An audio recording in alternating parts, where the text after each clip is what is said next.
The Millionaire's Baby by Anna K. Green. Chapter 1. Two Little Shoes. The morning of August 18th was a memorable one to me. For 2 months I had had a run of bad luck. During that time I had failed to score in at least 3 affairs of unusual importance, and the result was a decided loss in repute as well as great financial embarrassment. As I had a mother and 2 sisters to support, and knew but one way to do it, I was in a state of profound discouragement. This was before I took up the morning papers. After I had opened and read them, not a man in New York could boast of higher hopes or greater confidence in his power to rise by one bold stroke from threatened bankruptcy to immediate independence. The paragraph which had occasioned this amazing change must have passed under the eyes of many of you. It created a widespread excitement at the time, and raised in more than one breast the hope of speedy fortune. It was attached to, or rather introduced, the most startling feature of the week, and it ran thus: "A fortune for a child, by cable from Southampton. A reward of $5,000 is offered by Philo Ocumpaugh to whoever will give such information as will lead to the recovery, alive or dead, of his 6-year-old daughter Gwendolen, missing since the afternoon of August the 16th, from her home on the Hudson, New York, USA. $50,000 additional and no questions asked if she is restored unharmed within the week to her mother at Homewood. All communications to be addressed to Samuel Atwater, on the Hudson." A minute description of the child followed, but this did not interest me, and I did not linger over it. The child was no stranger to me. I knew her well, and consequently was quite aware of her personal characteristics. It was the great amount offered for her discovery and restoration which moved me so deeply. $50,000! A fortune for any man. More than a fortune to me, who stood in such need of ready money. I was determined to win this extraordinary sum. I had my reason for hope, and, in the light of this unexpectedly munificent reward, decided to waive all the considerations which had hitherto prevented me from stirring in the matter. There were other reasons less selfish, which gave impetus to my resolve. I had done business for the Ocumpaughs before, and had been well treated in the transaction. I recognized and understood both Mr. Ocumpaugh's peculiarities and those of his admired and devoted wife. As man and woman they were kindly, honorable, and devoted to many more interests than those connected with their own wealth.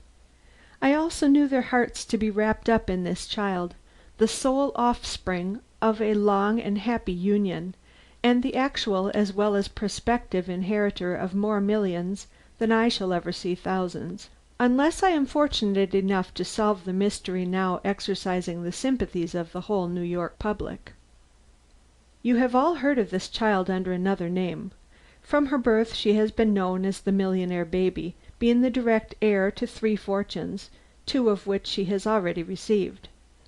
I saw her first when she was 3 years old, a cherubic little being, lovely to look upon, and possessing unusual qualities for so young a child.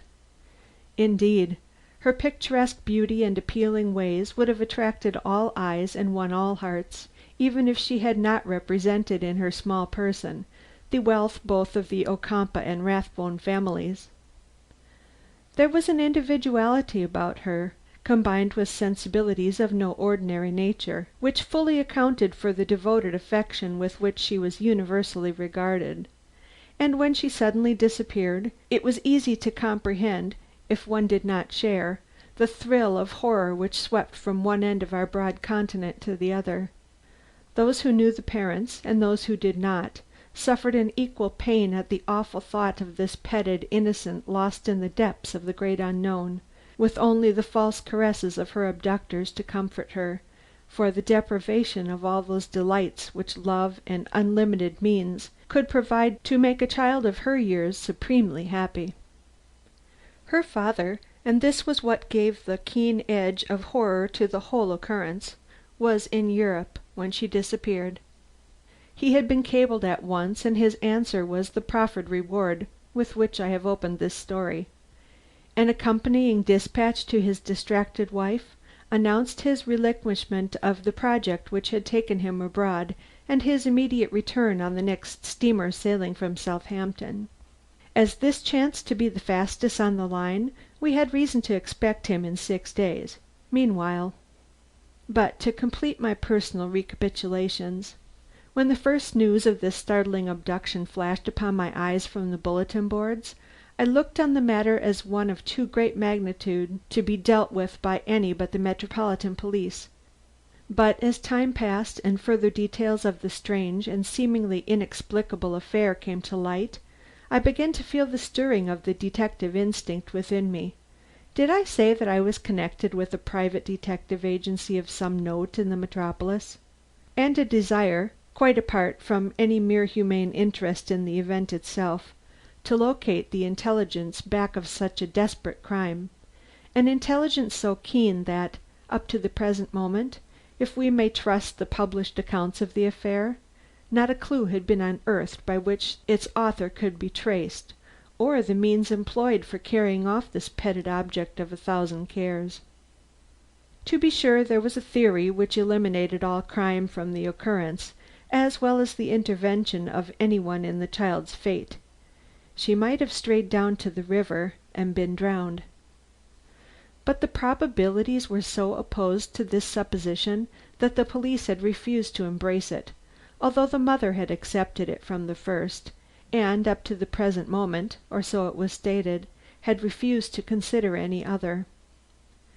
As she had some basis for this conclusion, I am still quoting from the papers, you understand, I was not disposed to ignore it in the study I proceeded to make of the situation. The details, as I ran them over in the hurried trip I now made up the river, were as follows. On the afternoon of Wednesday, August 16th, the guests assembled in Mrs. Ocumpaugh's white and gold music room were suddenly thrown into confusion by the appearance among them of a young girl in a state of great perturbation, who, running up to the startled hostess, announced that Gwendolen, the petted darling of the house, was missing from the bungalow where she had been lying asleep, and could not be found, though a dozen men had been out on search.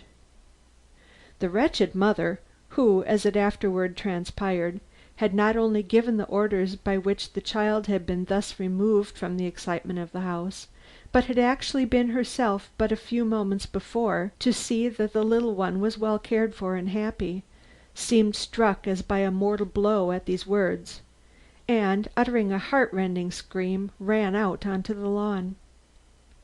A crowd of guests rushed after her, and as they followed her flying figure across the lawn to the small copse in which lay hidden this favored retreat, they could hear, borne back on the wind, the wild protests of the young nurse that she had left the child for a minute only, and then to go no farther than the bench running along the end of the bungalow facing the house; that she had been told she could sit there and listen to the music, but that she never would have left the child's side for a minute if she had not supposed she would hear her least stir; protests which the mother scarcely seemed to heed, and which were presently lost in the deep silence which fell on all, as, brought to a stand in the thick shrubbery surrounding the bungalow, they saw the mother stagger up to the door, look in, and turn toward them with death in her face. "The river!" she gasped. "The river!" and heedless of all attempt to stop her, heedless even of the efforts made by the little one's nurse to draw her attention to the nearness of a certain opening in the high hedge marking off the Ocumpaugh's grounds on this side, she ran down the bank in the direction of the railway, but fainted before she had more than cleared the thicket. When they lifted her up, they all saw the reason for this. She had come upon a little shoe which she held frantic clutched against her breast, her child's shoe, which, as she afterward acknowledged, she had loosened with her own hand on the little one's foot. Of course, after this, the whole hillside was searched down to the fence which separated it from the railroad track. But no further trace of the child was found, nor did it appear possible to any one that she could have strayed away in this direction, for not only was the bank exceedingly steep and the fence at its base impassable, but a gang of men, working as good fortune would have it, at such a point on the road below as to render it next to impossible for her to have crossed the track within a half mile either way without being observed, had one and all declared that not one of them had seen her or any other person descend the slope. This, however, made but little impression on the mother.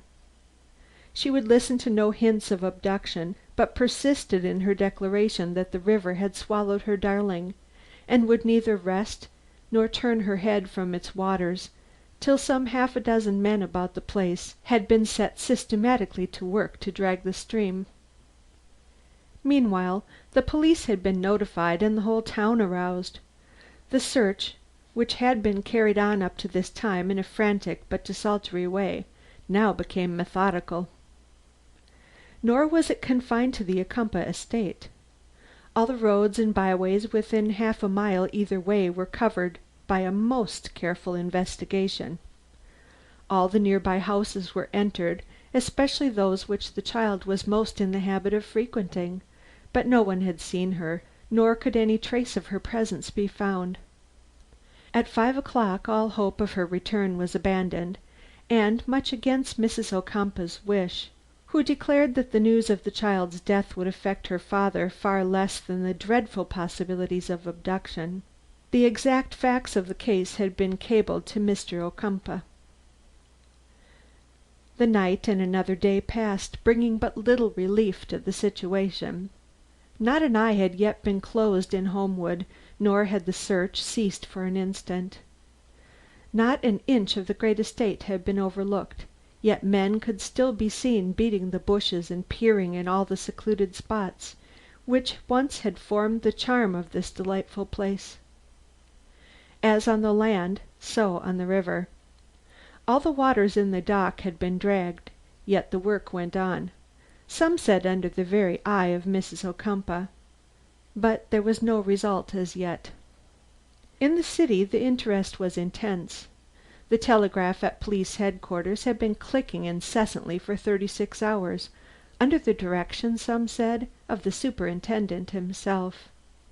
Everything which could be done had been done, but as yet the papers were able to report nothing beyond some vague stories of a child with its face much bound up, having been seen at the heels of a woman in Grand Central Station in New York, and hints of a covered wagon with a crying child inside, which had been driven through Westchester County at a great pace shortly before sunset on the previous day, closely followed by a buggy with the storm apron up, though the sun shone and there was not a cloud in the sky.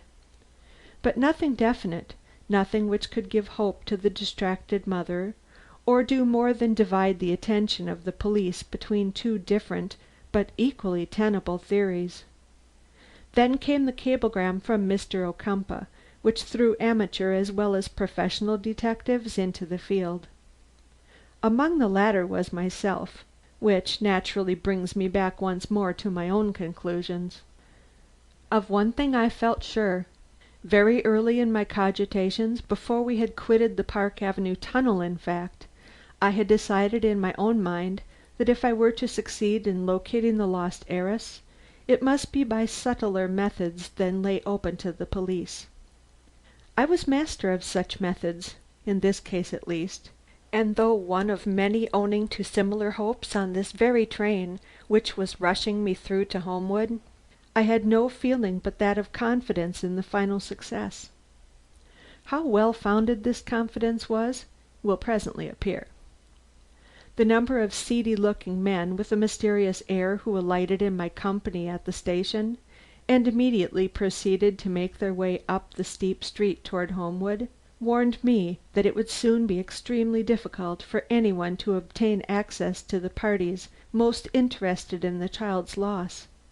Had I not possessed the advantage of being already known to Mrs. Ocumpaugh, I should have immediately given up all hope of ever obtaining access to her presence, and even with this fact to back me, I approached the house with very little confidence in my ability to win my way through the iron gates I had so frequently passed before without difficulty.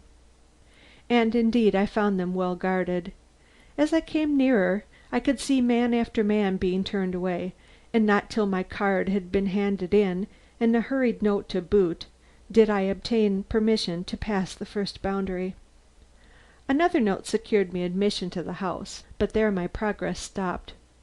Mrs. Ocumpaugh had already been interviewed by 5 reporters and a special agent from the New York police. She could see no one else at present. If, however, my business was of importance, an opportunity would be given for me to see Miss Porter. Miss Porter was her companion and female factotum. As I had calculated upon having a half dozen words with the mother herself, I was greatly thrown out by this; but, going upon the principle that half a loaf was better than no bread, I was about to express a desire to see Miss Porter, when an incident occurred which effectually changed my mind in this regard. The hall in which I was standing, and which communicated with the side door by which I had entered, ended in a staircase, leading, as I had reason to believe, to the smaller and less pretentious rooms in the rear of the house. While I hesitated what reply to give the girl awaiting my decision, I caught the sound of soft weeping from the top of this staircase, and presently beheld the figure of a young woman coming slowly down, clad in coat and hat, and giving every evidence, both in dress and manner, of leaving for good. It was Miss Graham, a young woman who held the position of nursery governess to the child. I had seen her before, and had no small admiration for her, and the sensation I experienced at the sight of her leaving the house where her services were apparently no longer needed, proved to me, possibly for the first time, that I had more heart in my breast than I had ever before realized. But it was not this which led me to say to the maid standing before me that I preferred to see Mrs. Ocumpaugh herself, and would call early the next day. It was the thought that this sorrowing girl would have to pass the gauntlet of many prying eyes on her way to the station, and that she might be glad of an escort whom she knew and had shown some trust in. Also, but the reasons behind that also will soon become sufficiently apparent. I was right in supposing that my presence on the porch outside would be a pleasing surprise to her. Though her tears continued to flow, she accepted my proffered companionship with gratitude, and soon we were passing side by side across the lawn toward a short cut leading down the bank to the small flag station used by the family and by certain favored neighbors. As we threaded the shrubbery, which is very thick about the place, she explained to me the cause of her abrupt departure.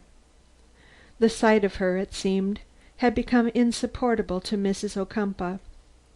Though no blame could be rightfully attached to her, it was certainly true that the child had been carried off while in her charge, and however hard that might be for her, few could blame the mother for wishing her removed from the house, desolated by the lack of vigilance. But she was a good girl and felt the humiliation of her departure almost in the light of a disgrace. As soon as we came again into an open portion of the lawn, she stopped short and looked back.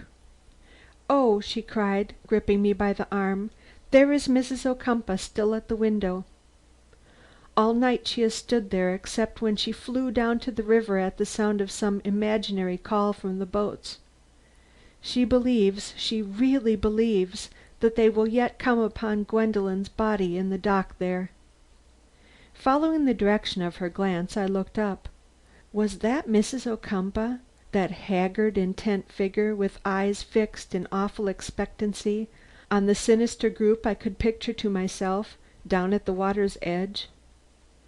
Never could I have imagined such a look on features that I had always considered as cold as they were undeniably beautiful. As I took in the misery it expressed, that awful waiting for an event momently anticipated and momently postponed, I found myself, without reason and simply in response to the force of her expression, unconsciously sharing her expectation, and with a momentary forgetfulness of all the probabilities, was about to turn toward the spot upon which her glances were fixed, when a touch on my arm recalled me to myself. "Come," whispered my trembling companion, "she may look down and see us here." I yielded to her persuasion and turned away into the cluster of trees that lay between us and the opening in the hedge through which our course lay. Had I been alone, I should not have budged until I had seen some change, any change, in the face whose appearance had so deeply affected me. "Mrs. Ocumpaugh certainly believes that the body of her child lies in the water," I remarked, as we took our way onward as rapidly as possible. "Do you know her reasons for this?"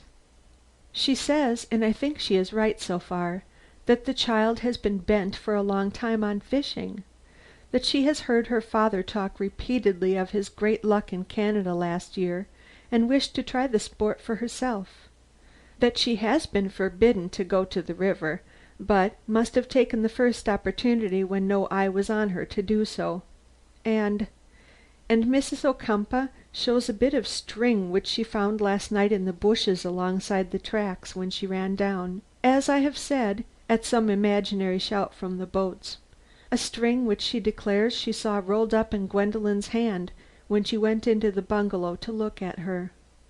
Of course it may not be the same, but Mrs. Ocumpaugh thinks it is. And do you think it possible, after all, that the child did stray down to the water?"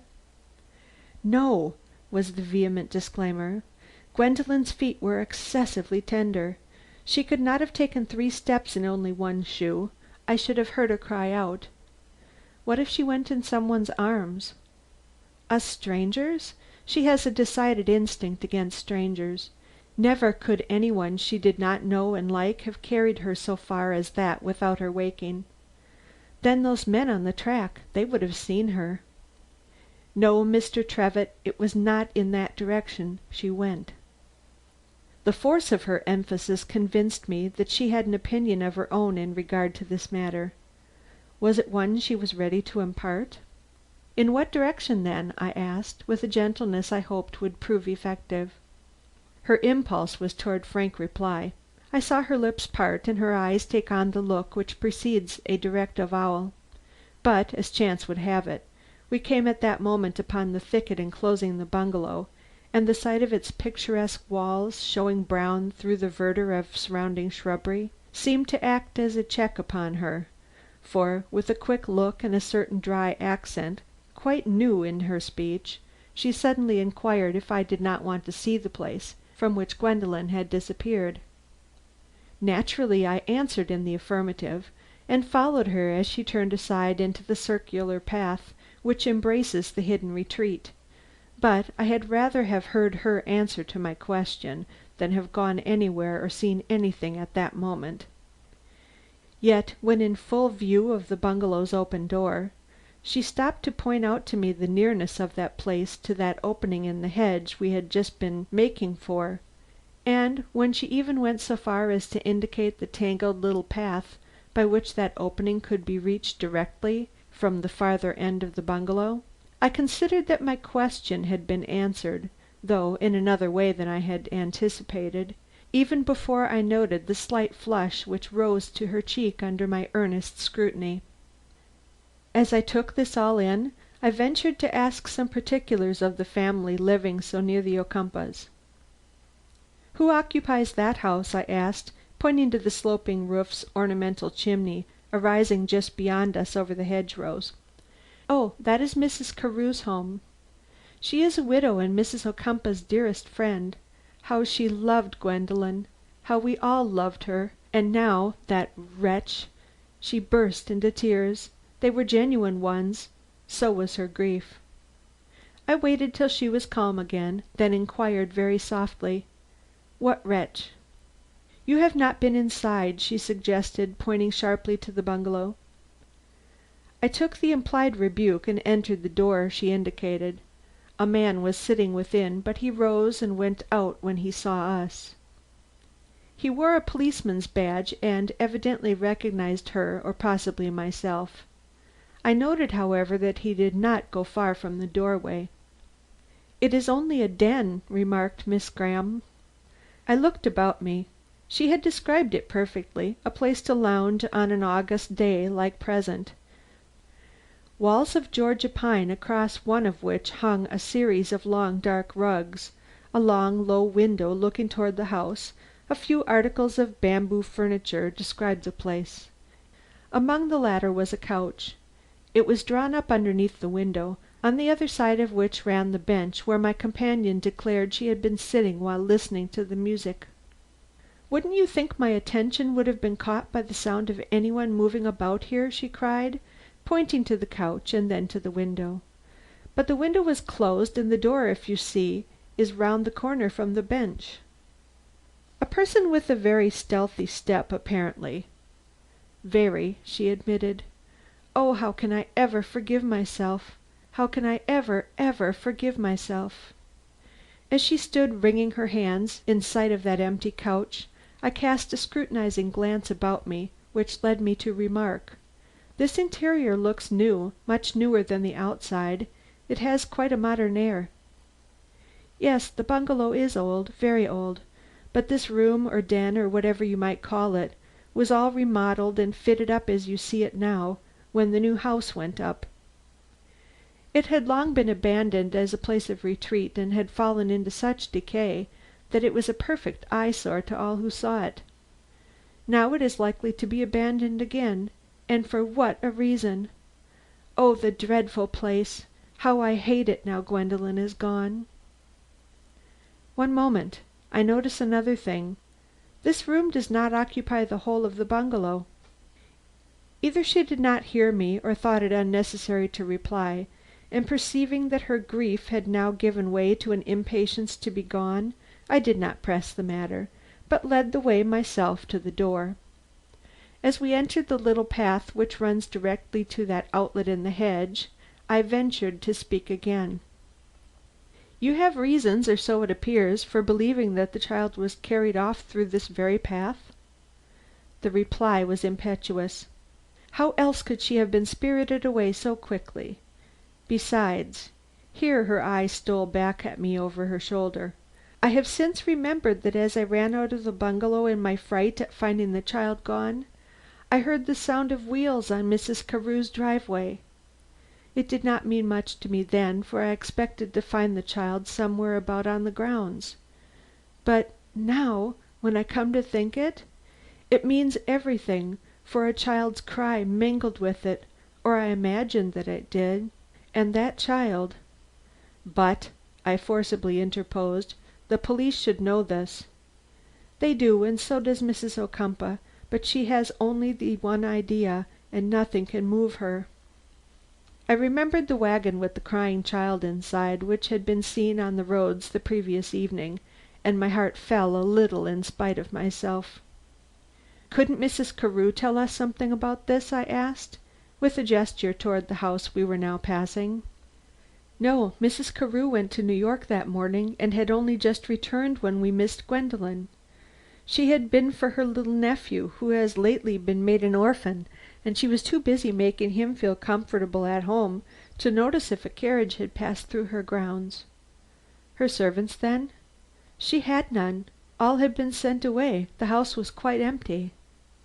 I thought this rather odd, but having at that moment reached the long flight of steps leading down the embankment, I made no reply till we reached the foot. Then I observed: "I thought Mrs. Carew was very intimate with Mrs. Ocumpaugh." "She is. They are more like sisters than mere friends. Yet she goes to New York the very day her friend gives a musicale?" "Oh, she had good reasons for that. Mrs. Carew is planning to sail this week for Europe, and this was her only opportunity for getting her little nephew, who is to go with her. But I don't know as she will sail now. She is wild with grief over Gwendolen's loss, and will not feel like leaving Mrs. Ocumpaugh until she knows whether we shall ever see the dear child again. But I shall miss my train." Here her step visibly hastened. As it was really very nearly due, I had not the heart to detain her, but as I followed in her wake, I noticed that for all her hurry a curious hesitancy crept into her step at times, and I should not have been surprised at any moment to see her stop and confront me, on one of the two remaining long flights of steps leading down the steep hillside. But we both reached the base without having yielded to this impulse, and presently we found ourselves in full view of the river and the small flag station, located but a few rods away toward the left. As we turned toward the ladder, we both cast an involuntary look back at the Ocumpaugh deck, where a dozen men could be seen at work dragging the river bed with grappling irons. It made a sadly suggestive picture, and the young girl at my side shuddered violently as we noted the expression of morbid curiosity on the faces of such onlookers, men and women, as were drawn up at the end of the small point on which the boat house stood. But I had another reason than this for urging her on. I had noticed how, at the sight of her slight figure descending the slope, some half dozen or so men separated themselves from this group, with every appearance of intending to waylay and question her. She noticed this too, and drawing up more closely to my side, exclaimed with marked feeling, "Save me from these men, and I will tell you something that no one—" But here she stopped. Here our very thoughts stopped. A shout had risen from the group at the water edge, a shout which made us both turn, and even caused the men who had started to follow us to wheel about and rush back to the dock, with every appearance of intense excitement. "What is it? What can it be?" faltered my greatly alarmed companion. "They have found something. See! What is that the man in the boat is holding up? It looks like—" But she was already halfway to the point, outstripping the very men whose importunities she had shrunk from a moment before. I was not far behind her, and almost immediately we found ourselves wedged among the agitated group, leaning over the little object which had been tossed ashore into the first hand outstretched to receive it. It was a second little shoe, filled with sand and dripping with water, but recognizable as similar to the one already found the preceding day, high up on the bank. As this fact was borne in on us all, a groan of pity broke from more than one pair of lips, and eye after eye stole up the hillside to that far window in the great pile above us where the mother's form could be dimly discerned swaying in an agitation caught from our own excitement. But there was one amongst us whose glance never left that little shoe. The train she had been so anxious to take whistled and went thundering by, but she never moved or noticed. Suddenly she reached out her hand. "Let me see it, please," she entreated. "I was her nurse. Let me take it in my hand." The man who held it passed it over. She examined it long and closely. "Yes, it is hers," she said. But in another moment she had laid it down with what I thought was a very peculiar look. Instantly it was caught up and carried with a rush up the slope, where Mrs. Ocumpaugh could be seen awaiting it with outstretched arms. But I did not linger to mark her reception of it. Miss Graham had drawn me to one side and was whispering in my ear. "I must talk to you. I cannot keep back another moment what I think or what I feel. Some one is playing with Mrs. Ocumpaugh's fears. That shoe is Gwendolen's, but it is not the mate of the one found on the bank above. That one, that was for the left foot, and so is this one. Did you not notice?" End of chapter 1. Chapter 2 of The Millionaire Baby, A Fearsome Man. The effect of this statement upon me was greater than even she had contemplated. "You thought the child had been stolen for the reward she would bring?" she continued. "She was not. She was taken out of pure hate, and that is why I suffer so. What may they not do to her? Oh, in what hole hide her? My darling, oh my darling!" She was going off into hysterics, but the look and touch I gave her recalled her to herself. "We need to be calm," I urged. "You, because you have something of importance to impart, and I, because of the action I must take as soon as the facts you have concealed become known to me. What gives you such confidence in this belief, which I am sure is not shared by the police, and who is the 'some one' who, as you say, is playing upon Mrs. Ocumpaugh's fears? A short time ago it was as 'the wretch' you spoke of him. Are not 'some one' and 'the wretch' one and the same person, and can you not give him now a name?" We had been moving all this time in the direction of the station, and had now reached the foot of the platform. Pausing, she cast a last look up the bank. The trees were thick and hid from our view the Ocumpaugh mansion, but in imagination she beheld the mother moaning over that little shoe. "I shall never return there," she muttered. "Why do I hesitate so to speak?" Then in a burst, as I watched her in growing excitement, she, Mrs. Ocumpaugh, begged me not to tell what she believed had nothing to do with our Gwendolen's loss. But I could not keep silent. This proof of a conspiracy against herself certainly relieves me from any promise I may have made her. Mr. Trevitt, I am positive that I know who carried off Gwendolen." This was becoming interesting, intensely interesting to me. Glancing about and noting that the group down at the water's edge had become absorbed again in renewed efforts toward further discoveries, I beckoned her to follow me into the station. It was but a step, but it gave me time to think. What was I encouraging this young girl to do? To reveal to me, who had no claim upon her but that of friendship, a secret which had not been given to the police? True, it might not be worth much, but it was also true that it might be worth a great deal. Did she know how much? I wanted money, few wanted it more, but I felt that I could not listen to her story till I had fairly settled this point.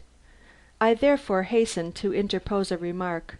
"Miss Graham, you are good enough to offer to reveal some fact hitherto concealed. Do you do this because you have no closer friend than myself, or because you do not know what such knowledge may be worth to the person you give it to, in money, I mean?" "In money? I am not thinking of money," was her amazed reply. "I am thinking of Gwendolen." "I understand, but you should think of the practical results as well. Have you not heard of the enormous reward offered by Mr. Ocumpaugh?" "No, I—" $5,000 for information, and 50,000 to the one who will bring her back within the week unharmed. Mr. Ocumpaugh cabled to that effect yesterday." "It is a large sum," she faltered, and for a moment she hesitated. Then with a sweet and candid look which sank deep into my heart, she added gravely, "I had rather not think of money in connection with Gwendolen. If what I have to tell you leads to her recovery, you can be trusted, I know, to do what is right toward me. Mr. Trevitt, the man who stole her from her couch and carried her away through Mrs. Ocumpaugh's grounds in a wagon or otherwise, is long-haired, a heavily whiskered man of 60 or more years of age. His face is deeply wrinkled, but chiefly marked by a long scar running down between his eyebrows, which are so shaggy that they would quite hide his eyes if they were not lit up with an extraordinary expression of resolution, carried almost to the point of frenzy. A fearsome man, making your heart stand still when he pauses to speak to you." Startled as I had seldom been, for reasons which will hereafter appear, I surveyed her in mingled wonder and satisfaction. "His name?" I demanded. "I do not know his name." Again I stopped to look at her. "Does Mrs. Ocumpaugh?" "I do not think so. She only knows what I told her." "And what did you tell her?" "Ah, who are these?" 2 or 3 persons had entered the station, probably to wait for the next train. "No one who will molest you." But she was not content till we had withdrawn to where the time table hung on the opposite wall. Turning about as if to consult it, she told the following story. I never see a time table now, but I think of her expression as she stood there, looking up as if her mind were fixed on what she probably did not see at all. "Last Wednesday, no, it was on the Wednesday preceding, I was taking a ride with Gwendolen on one of the side roads branching off toward Fordham. We were in her own little pony cart, and as we seldom rode together like this, she had been chattering away about 100 things till her eyes danced in her head, and she looked as lovely as I had ever seen her.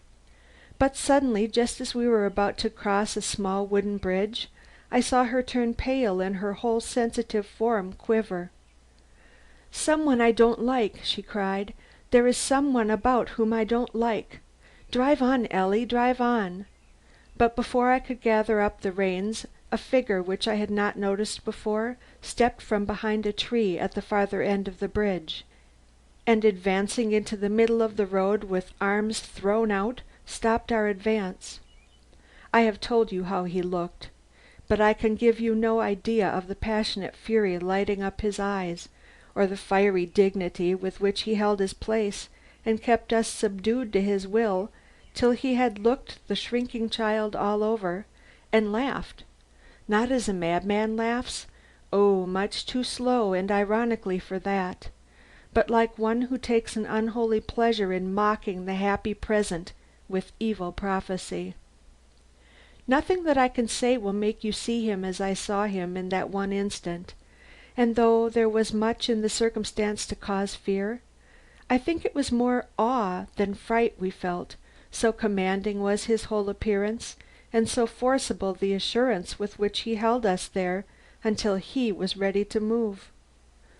Gwendolen cried out, but the imploring sound had no effect upon him. It only reawakened his mirth and led him to say, in a clear, cold, mocking tone which I hear yet, "Cry out, little one, cry out, for your short day is nearly over. Silks and feathers and carriages and servants will soon be a half forgotten memory to you. And right that it should be so. 10 days, little one, only 10 days more." And with that he moved and slipped aside behind the tree, allowing us to drive on. Mr. Trevitt, yesterday was the end of those 10 days, and where is she now? Only that man knows. He is one man in 1,000. Can you not find him? She turned. A train was coming, a train which it was very evident she felt it her duty to take. I had no right to detain her, but I found time for a question or two. "And you told Mrs. Ocumpaugh this?" "The moment we arrived home." "And she, what did she think of it?" "Mrs. Ocumpaugh is not a talkative woman. She grew very white and clasped the child passionately in her arms. But the next minute she had to all appearances dismissed the whole occurrence from her thoughts. Some socialistic fanatic, she called him, and merely advised me to stop driving with Gwendolen for the present." "Didn't you recall the matter to her when you found the child missing?" "Yes, but then she appeared to regard it in a superstitious way only. It was a warning of death, she said, and the man an irresponsible clairvoyant. When I tried to urge my own idea upon her and describe how I thought he might have obtained access to the bungalow and carried her off, while still asleep, to some vehicle awaiting them in Mrs. Carew's grounds, she only rebuked me for my folly and bade me keep still about the whole occurrence, saying that I should only be getting some poor half demented old wretch into trouble for something for which he was not in the least responsible."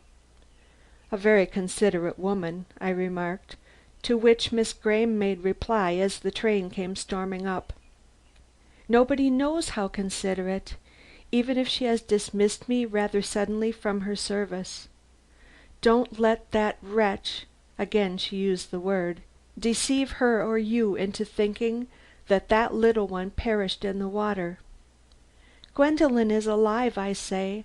Find him and you will find her. I saw his resolution in his eye." Here she made a rush for the cars, and I had time only to get her future address before the train started, and all further opportunity of conversation between us was over for that day. I remained behind because I was by no means through with my investigations.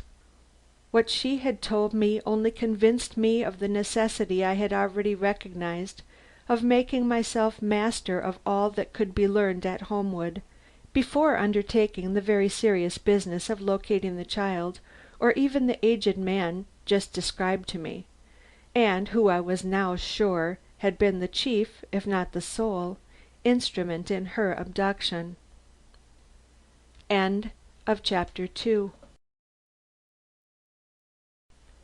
Chapter 3 of The Millionaire Baby. A charming woman. Stopping only long enough to send a telegram to my partner in New York, for which purpose I had to walk along the tracks to the main station. I returned by the short cut to Homewood. My purpose in doing this was twofold. I should have a chance of seeing if the men were still at work in the river, and I should also have the added opportunity of quietly revisiting the bungalow, on the floor of which I had noted some chalk marks which I felt called for a closer examination than I had given them. As I came in view of the dock, I saw that the men were still busy, but at a point farther out in the river, as if all hope had been abandoned of their discovering anything more inshore. But the chalk marks in the bungalow were almost forgotten by me in the interest I experienced in a certain adventure which befell me on my way there. I had just reached the opening in the hedge communicating with Mrs. Carew's grounds, when I heard steps on the walk inside and a woman's rich voice saying: "There, that will do. You must play on the other side of the house, Harry. And Dinah, see that he does so, and that he does not cross the hall again till I come back. The sight of so merry a child might kill Mrs. Ocumpaugh if she happened to look this way." Moved by the tone, which was 1 in 1,000, I involuntarily peered through the outlet I was passing, in the hope of catching a glimpse of its owner, and thus was favored with the sight of a face which instantly fixed itself in my memory as one of the most enchanting I had ever encountered. Not from its beauty, yet it may have been beautiful, nor from its youth, for the woman before me was not youthful, but from the extraordinary eloquence of its expression caught at a rare moment when the heart which gave it life was full. She was standing halfway down the path, throwing kisses to a little boy who was leaning toward her from an upper window. The child was laughing with glee, and it was this laugh she was trying to check, but her countenance, as she made the effort, was almost as merry as his, and yet filled with such solemn joy, such ecstasy of motherhood, I should be inclined to call it, if I had not been conscious that this must be Mrs. Carew, and that the child her nephew, that in my admiration for this exhibition of pure feeling I forgot to move as she advanced into the hedgerow, and so we came face to face. The result was as extraordinary to me as all the rest. Instantly all the gay abandonment left her features, and she showed me a grave, almost troubled countenance, more in keeping with her severe dress, which was as nearly like mourning as it could be and not be made of crape. It was such a sudden change, and of so complete a character, that I was thrown off my guard for a moment and probably betrayed the curiosity I undoubtedly felt, for she paused as she reached me, and, surveying me very quietly but very scrutinizingly too, raised again that marvelous voice of hers and pointedly observed: "This is a private path, sir. Only friends of Mrs. Ocumpaugh or myself pass here." This was a speech calculated to restore my self-possession. With a bow which evidently surprised her, I answered with just enough respect to temper my apparent presumption: "I am here in the interests of Mrs. Ocumpaugh, to assist her in finding her child." Moments are precious, so I ventured to approach by the shorter way. "Pardon me." The words did not come instantly, but after some hesitation, during which she kept her eyes on my face in a way to rob me of all thought save that she possessed a very strong magnetic quality to which it were well for a man like myself to yield. "You will be my friend too, if you succeed in restoring Gwendolen." Then quickly, as she crossed to the Ocumpaugh grounds: "You do not look like a member of the police. Are you here at Mrs. Ocumpaugh's bidding, and has she at last given up all expectation of finding her child in the river?" I too thought a minute before answering, then I put on my most candid expression, for was not this woman on her way to Mrs. Ocumpaugh, and would she not be likely to repeat what she heard me say? "I do not know how Mrs. Ocumpaugh feels at present, but I know what her dearest wish is, to see her child again alive and well. That wish I shall do my best to gratify. It is true that I am not a police detective, but I have an agency of my own, well known to both Mrs. and Mr. Ocumpaugh. All its resources will be devoted to this business, and I hope to succeed, madam. If, as I suspect, you are on your way to Mrs. Ocumpaugh, please tell her that Robert Trevitt, of Trevitt and Jupp, hopes to succeed."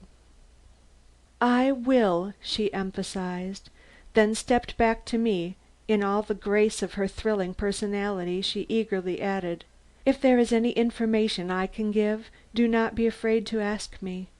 I love children, and would give anything in the world to see Mrs. Ocumpaugh as happy with Gwendolen again as I am with my little nephew. Are you quite sure that there is any possibility of this?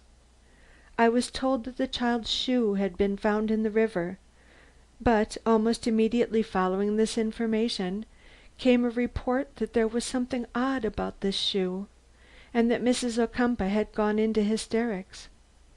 Do you know what they mean by that? I was just going over to see."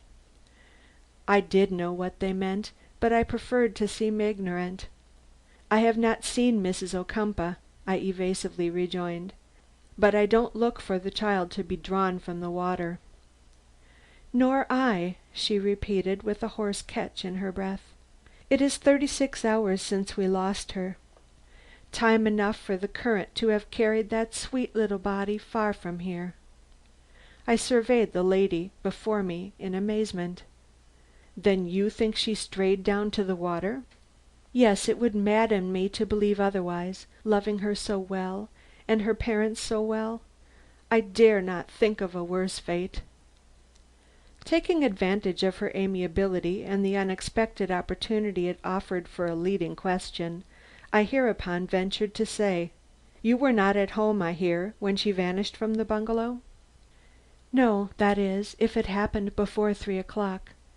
I arrived from the station just as the clock was striking the hour, and having my little nephew with me, I was too much occupied in reconciling him to his new home, to hear or see anything outside."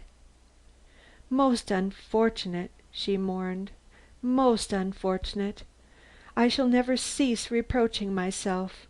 A tragedy at my door," here she glanced across the shrubbery at the bungalow, "and I occupied with my own affairs." With a flush, the undoubted result of her own eagerness, she turned as if to go, but I could not let her depart without another question. "Excuse me, Mrs. Carew, but you gave me permission to seem importunate. With the exception of her nurse, you were the one person nearest the bungalow at the time. Didn't you hear a carriage drive through your grounds at about the hour the alarm first started? I know you have been asked this before, but not by me. It is a very important fact to have settled, very important for those who wish to discover this child at once." For reply she gave me a look of honest amazement. "Of course I did," she replied. "I came in a carriage myself from the station, and naturally heard it drive away." At her look, at her word, the thread which I had seized with such avidity seemed to slip from my fingers.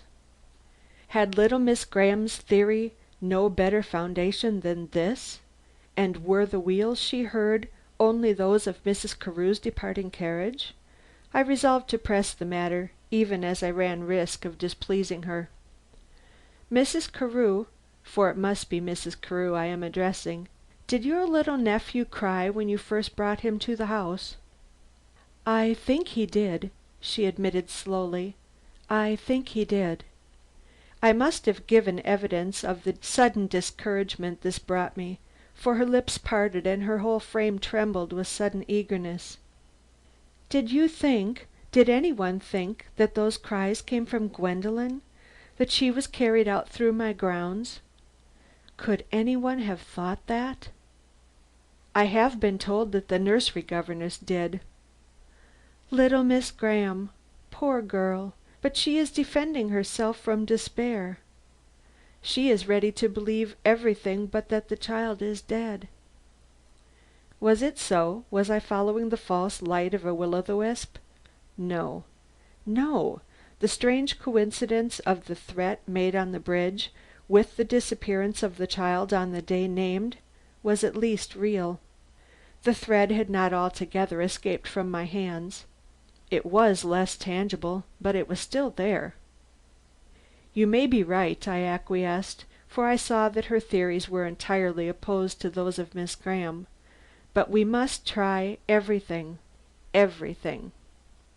I was about to ask whether she had ever seen in the adjoining grounds, or on the roads about, an old man with long hair and a remarkable scar running down between his eyebrows, when a young girl in the cap and apron of a maid servant came running through the shrubbery from the Ocumpaugh house, and, seeing Mrs. Carew, panted out: "Oh, do come over to the house, Mrs. Carew. Mrs. Ocumpaugh has been told that the two shoes which have been found, one on the bank and the other in the river, are not mates, and it has quite distracted her. She has gone to her room and will let no one else in. We can hear her moaning and crying, but we can do nothing. Perhaps she will see you. She called for you, I know, before she shut her door." "I will go." Mrs. Carew had turned quite pale, and from standing upright in the road had moved so as to gain support from one of the hedges. I expected to see her turn and go as soon as the trembling fit was over, but she did not, though she waved the girl away as if she intended to follow her. Had I not learned to distrust my own impressions of people's motives from their manners and conduct, I should have said that she was waiting for me to precede her. "Two shoes and not mates!" she finally exclaimed. "What does she mean?" "Simply that another shoe has been drawn up from the river bottom which does not mate the one picked up near the bungalow. Both are for the left foot." "Ah!" gasped this sympathetic woman. "And what inference can we draw from that?" I should not have answered her, but the command in her eyes or the thrilling effect of her manner compelled me, and I spoke the truth at once, just as I might have done to Mrs. Ocumpaugh, or better still, to Mr. Ocumpaugh, if either had insisted. "But one," said I. "There is a conspiracy on the part of one or more persons to delude Mrs. Ocumpaugh into believing the child is dead. They blundered over it, but they came very near succeeding." "Who blundered? And what is the meaning of the conspiracy you hint at? Tell me what such men as you think." Her plastic features had again shown a change.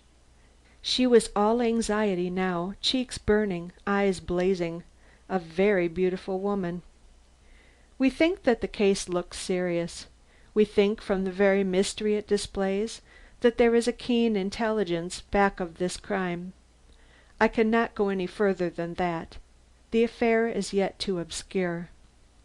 "You amaze me," she faltered, making an effort to collect her thoughts. "I have always thought, just as Mrs. Ocumpaugh has, that the child had somehow found her way to the water and was drowned. But if all this is true we shall have to face a worse evil. A conspiracy against such a tender little being as that. A conspiracy, and for what? Not to extort money, or why these blundering efforts to make the child appear dead?"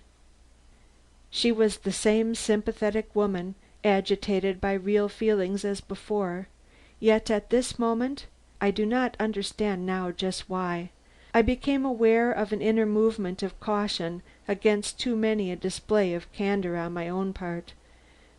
"Madam, it is all a mystery at present. I am sure that the police will tell you the same.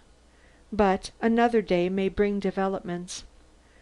"Let us hope so," was her ardent reply, accompanied by a gesture, the freedom of which suited her style and person as it would not have done those of a less impressionable woman. And seeing that I had no intention of leaving the spot where I stood, she moved at last from where she held herself upright against the hedge, and entered the Ocumpaugh grounds. "Will you call in to see me to morrow?" she asked, pausing to look back at the turn in the path.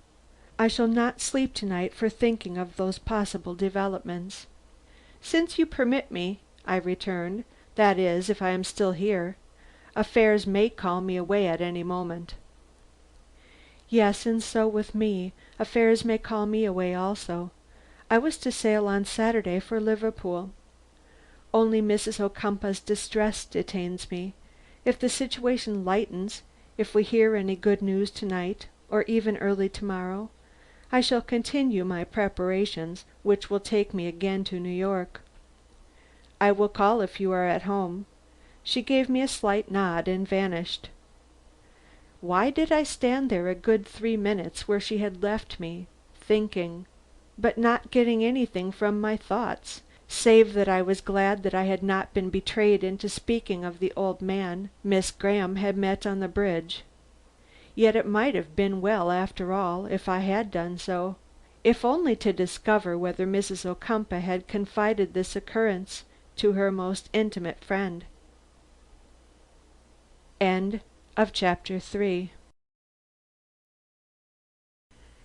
Chapter 4 of The Millionaire Baby. Chalk Marks. My next move was toward the bungalow. Those chalk marks still struck me as being worthy of investigation, and not only they, but the bungalow itself. That certainly merited a much closer inspection than I had been able to give it under Miss Graham's eye. It was not quite a new place to me, nor was I so ignorant of its history, and it had a history as I had appeared to be in my conversation with Miss Graham. Originally it had been a stabling place for horses, and tradition said that it had once harbored for a week the horse of General Washington. This was when the house on the knoll above had been the seat and home of one of our most famous Revolutionary generals.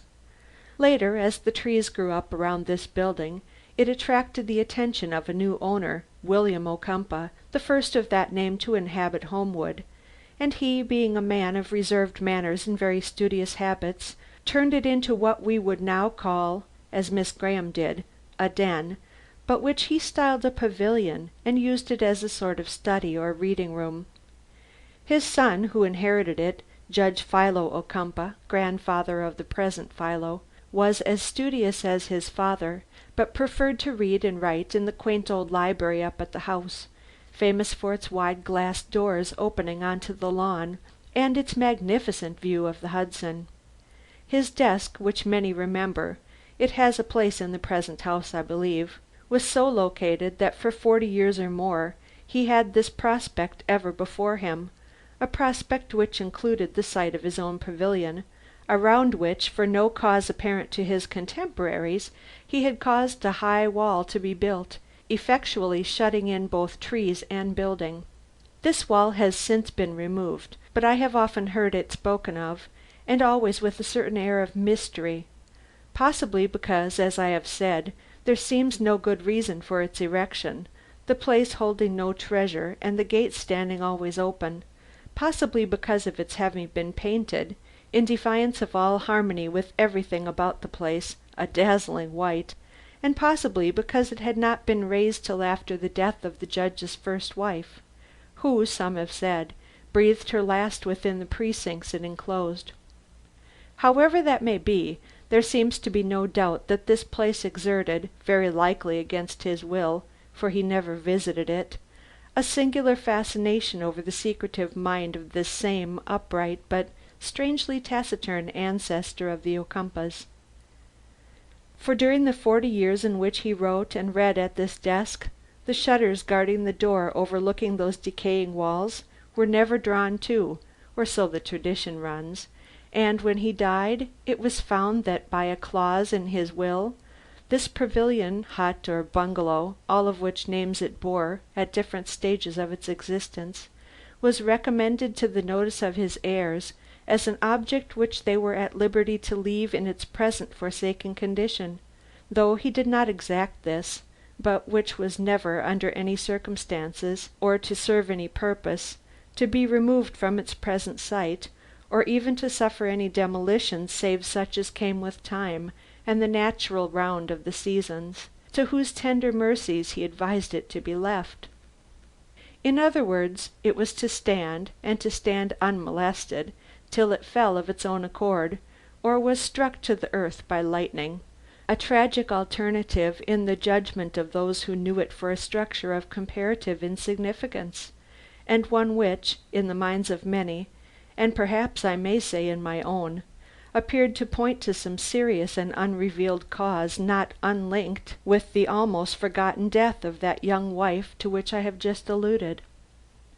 This was years ago, far back in the '50s, and his son, who was a minor at his death, grew up and assumed the natural proprietorship. The hut, it was nothing but a hut now, had remained untouched, a ruin no longer habitable. The spirit as well as the letter of that particular clause in his father's will had so far been literally obeyed. The walls being of stone had withstood decay, and still rose straight and firm, but the roof had begun to sag, and whatever of woodwork yet remained about it had rotted and fallen away, till the building was little more than a skeleton, with holes for its windows and an open gap for its door. As for the surrounding wall, it no longer stood out, an incongruous landmark, from its background of trees and shrubbery. Young shoots had started up and old branches developed, till brick and paint alike were almost concealed from view by a fresh girdle of greenery. And now comes the second mystery. Some time after this latter Ocumpaugh had attained his majority, his name was Edwin, and he was, as you already imagine, the father of the present Philo. He made an attempt, a daring one it was afterward called, to brighten this neglected spot and restore it to some sort of use, by giving a supper to his friends within its broken down walls. This supper was no orgy, nor were the proprieties in any way transgressed by so harmless a festivity. Yet from this night a singular change was observed in this man. Pleasure no longer charmed him, and instead of repeating the experiment I have just described, he speedily evinced such an antipathy to the scene of his late revel that only from the greatest necessity would he ever again visit that part of the grounds. What did it mean? What had occurred on that night of innocent enjoyment to disturb or alarm him? Had some note in his own conscience been struck by an act which, in his cooler moments, he may have looked upon as a species of sacrilege? Or had some whisper from the past reached him amid the feasting, the laughter and the jesting, to render these old walls henceforth intolerable to him? He never said, but whatever the cause of this sudden aversion, the effect was deep and promised to be long lasting. For one morning, not long after this event, a party of workmen was seen leaving these grounds at daybreak, and soon it was noised about that the massive brick partition had been put across the interior of the same pavilion, completely shutting off, for no reason that anyone could see, some 10 feet of what had been one long and undivided room. It was a strange enough act, but when a few days later it was followed by one equally mysterious, and they saw the encircling wall which had been so carefully raised by Judge Ocumpaugh ruthlessly pulled down, and every sign of its former presence there destroyed, wonder filled the highway and the curiosity of neighbors and friends passed all bounds. But no explanation were volunteered then or ever.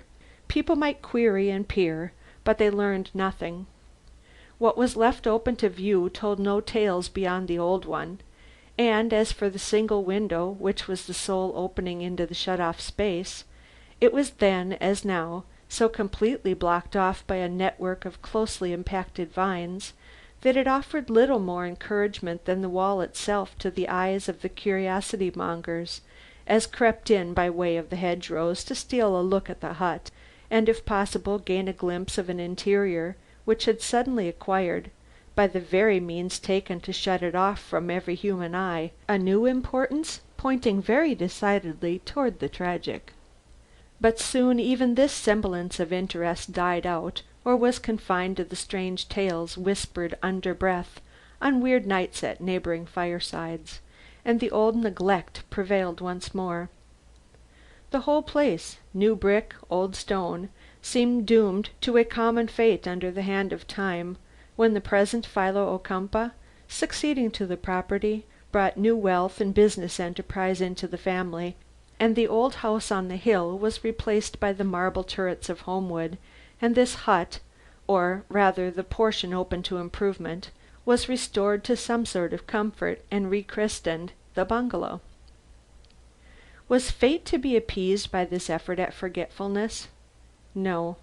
In emulation of the long abandoned portion so hopelessly cut off by that dividing wall, this brightly furnished adjunct to the great house had linked itself in the minds of men to a new mystery, the mystery which I had come there to solve, if wit and patience could do it, aided by my supposedly unshared knowledge of a fact connecting me with this family's history in a way it little dreamed of. Naturally my first look was at the building itself. I have described its location and the room from which the child was lost. What I wanted to see now, after studying those chalk marks, was whether that partition which had been put in was as impassable as was supposed. The policeman on guard having strolled a few feet away, I approached the open doorway without hindrance, and at once took that close look I had promised myself, of the marks which I had observed scrawled broadly across the floor just inside the threshold. They were as interesting and as fully important as I had anticipated. Though nearly obliterated by the passing of policemen's feet across them, I was still enabled to read one word which appeared to me significant. If you will glance at the following reproduction of a snapshot which I took of this scrawl, you will see what I mean. The significant character was the 16. Taken with the UST, there could be no doubt that the whole writing had been a record of the date on which the child had disappeared, August 16. This in itself was of small consequence, if the handwriting had not possessed those marked peculiarities which I believed belonged to one man, a man I had once known, a man of revered aspect, upright carriage and a strong distinguished mark like an old time scar, running straight down between his eyebrows. This had been my thought when I first saw it. It was doubly so on seeing it again after the doubts expressed by Miss Graham of a threatening old man who possessed similar characteristics. Satisfied on this point, I turned my attention to what still more seriously occupied it, the 3 or 4 long rugs which hung from the ceiling across the whole wall at my left, evidently concealed the mysterious partition put up in Mr. Ocumpaugh's father's time, directly across this portion of the room. Was it a totally unbroken partition? I had been told so, but I never accept such assertions without a personal investigation. Casting a glance through the doorway, and seeing that it would take my dreaming friend, the policeman, some 2 or 3 minutes yet to find his way back to his post, I hastily lifted these rugs aside, one after the other, and took a look behind them. A stretch of Georgia pine, laid, as I readily discovered by more than one rap of my knuckles, directly over the bricks it was intended to conceal, was visible under each, from end to end a plain partition with no indications of its having been tampered with since the alterations were first made. Dismissing from my mind one of those vague possibilities which add such interest to the calling of a detective, I left the place, with my full thought concentrated on the definite clue I had received from the chalk marks. But I had not walked far before I met with a surprise which possibly possessed a significance equal to any I had already observed, if only I could have fully understood it. On the path into which I now entered, I encountered again the figure of Mrs. Carew. Her face was turned full on mine, and she had evidently retraced her steps to have another instant's conversation with me. The next moment I was sure of this. Her eyes, always magnetic, shone with increased brightness as I advanced to meet her, and her manner, while grave, was that of a woman quite conscious of the effect she produced by her least word or action. "I have returned to tell you," she said, "that I have more confidence in your efforts than in those of the police officers around here. If Gwendolen's fate is determined by any one, it will be by you. So I want to be of aid to you if I can. Remember that. I may have said this to you before, but I wish to impress it upon you." There was a flutter in her movements which astonished me. She was surveying me in a straightforward way, and I could not but feel the fire and force of her look. Happily she was no longer a young woman, or I might have misunderstood the disturbance which took place in my own breast, as I waited for the musical tones to cease. "You are very good," I rejoined. "I need help, and I shall be only too glad to receive your assistance." Yet I did question her, though I presently found myself walking toward the house at her side. She may not have expected me to presume so far.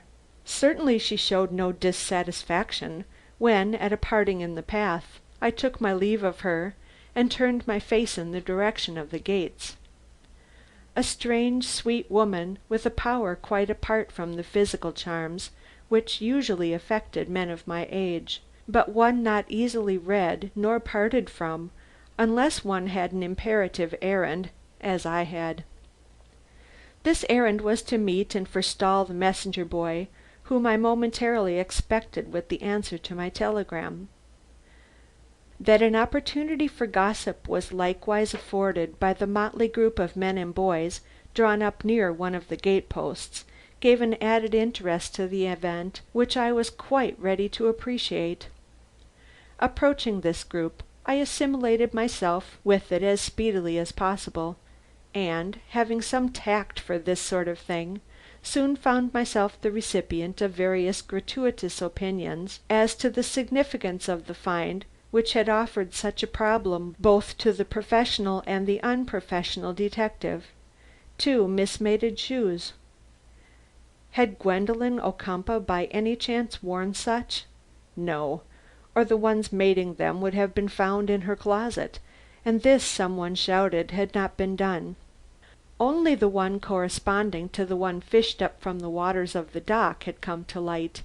The other, the one which the child must really have worn, was nowhere nearer being found than the child herself. What did it all mean? No one knew, but all attempted some sort of hazardous guess, which I was happy to see fell entirely short of the mark. There was not a word of the vindictive old man described by Miss Graham, till I myself introduced the topic. My reason, or rather my excuse, for introducing it was this. On the gate post near me I had observed the remnants of a strip of paper, which had been pasted there and afterward imperfectly torn off. It had an unsightly look, but I did not pay much attention to it till some movement in the group forced me a little nearer to the post, when I was surprised enough to see that this scrap of paper showed signs of words, and that these words gave evidence of being a date written in the very hand I now had no difficulty in recognizing as that of the old man uppermost in my mind, even if he were not the one whom Miss Graham had seen on the bridge. This date, strange to say, was the same significant one already noted on the floor of the bungalow, a fact which I felt merited an explanation if anyone about me could give it. Waiting, therefore, for a lull in the remarks passing between the stable men and other employees about the place, I drew the attention of the first man who would listen to the half torn off strip of paper on the post, and asked if that was the way the Ocumpaughs gave the notice of their entertainments. He started, then turned his back on me. "That wasn't put there for entertainment," he growled. "That was posted up there by some one who wanted to show off his writing. There don't seem to be no other reason."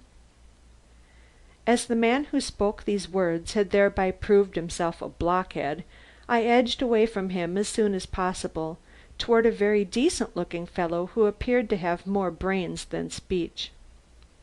"Do you know who pasted that date upon the post?" I inquired. He answered very directly, "No, or I should have been laying for him long before this. Why, it is not only there you can see it, I found it pinned to the carriage cushions one day just as I was going to drive Mrs. Ocumpaugh out. Evidently I had struck upon the coachman. And not only that, one of the girls up at the house, one as I knows pretty well, tells me I don't care who hears it now, that it was written across a card which was left at the door for Mrs. Ocumpaugh, and all in the same handwriting, which is not a common one, as you can see. This means something, seeing it was the date when our bad luck fell on us." He had noted that. "You don't mean to say that these things were written and put about before the date you see on them?" "But I do. Would we have noticed since? But who are you, sir, if I may ask? One of them detective fellows? If so, I have a word to say. Find that child, or Mrs. Ocumpaugh's blood will be on your head. She'll not live till Mr. Ocumpaugh comes home unless she can show him his child."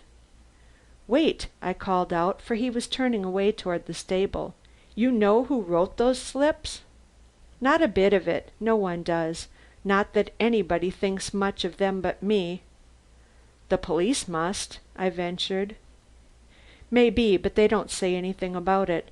Somehow it looks to me as if they were all at sea." "Possibly they are," I remarked, letting him go as I caught sight of a small boy coming up the road with several telegrams in his hand.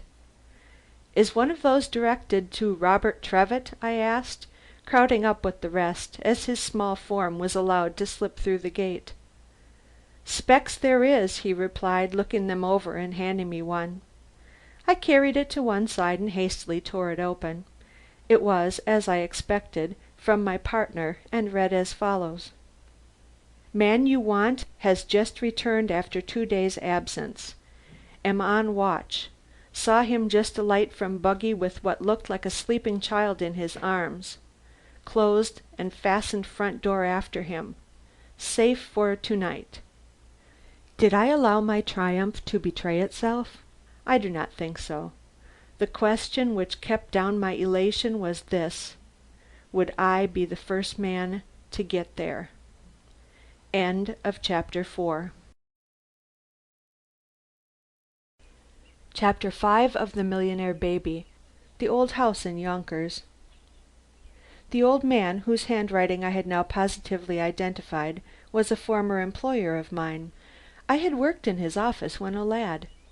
He was a doctor of very fair reputation in Westchester County, and I recognized every characteristic of his as mentioned by Miss Graham, save the frenzy which she described as accompanying his address. In those days he was calm and cold, and, while outwardly scrupulous, capable of forgetting his honor as a physician under sufficiently strong temptation. I had left him when new prospects opened, and in the years which had elapsed had contented myself with the knowledge that his shingle still hung out in Yonkers, though his practice was nothing what it used to be when I was in his employ. Now I was going to see him again.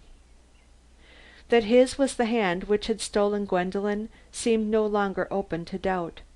That she was under his care in the curious old house I remembered in the heart of Yonkers seemed equally probable. But why so sordid a man, one who loved money above everything else in the world, should retain the child 1 minute after the publication of the bountiful reward offered by Mr. Ocumpaugh, was what I could not at first understand. Miss Graham's theory of hate had made no impression on me. He was heartless, and not likely to be turned aside from any project he had formed, but he was not what I considered vindictive where nothing was to be gained. Yet my comprehension of him had been but a boy's comprehension, and I was now prepared to put a very different estimate on one whose character had never struck me as being an open one, even when my own had been most credulous. That my enterprise, even with the knowledge I possessed of this man, promised well or held out any prospects of easy fulfillment, I no longer allowed myself to think. If money was his object, and what other could influence a man of his temperament, the sum offered by Mr. Ocumpaugh, large though it was, had apparently not sufficed to satisfy his greed.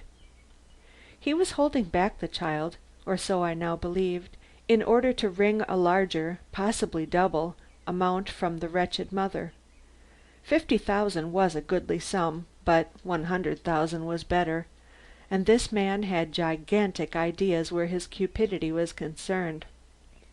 I remember how firmly he had once stood out for $10,000 when he had been offered five, and I began to see, though in an obscure way as yet, how it might very easily be part of his plan to work Mrs. Ocumpaugh up to a positive belief in the child's death before he came down upon her for the immense reward he had fixed his heart upon. The date he had written all over the place might thus find some explanation in a plan to weaken her nerve before pressing his exorbitant claims upon her. Nothing was clear, yet everything was possible in such a nature, and anxious to enter upon the struggle both for my own sake and that of the child of whose condition under that terrible eye I scarcely dared to think, I left Homewood in haste and took the first train for Yonkers.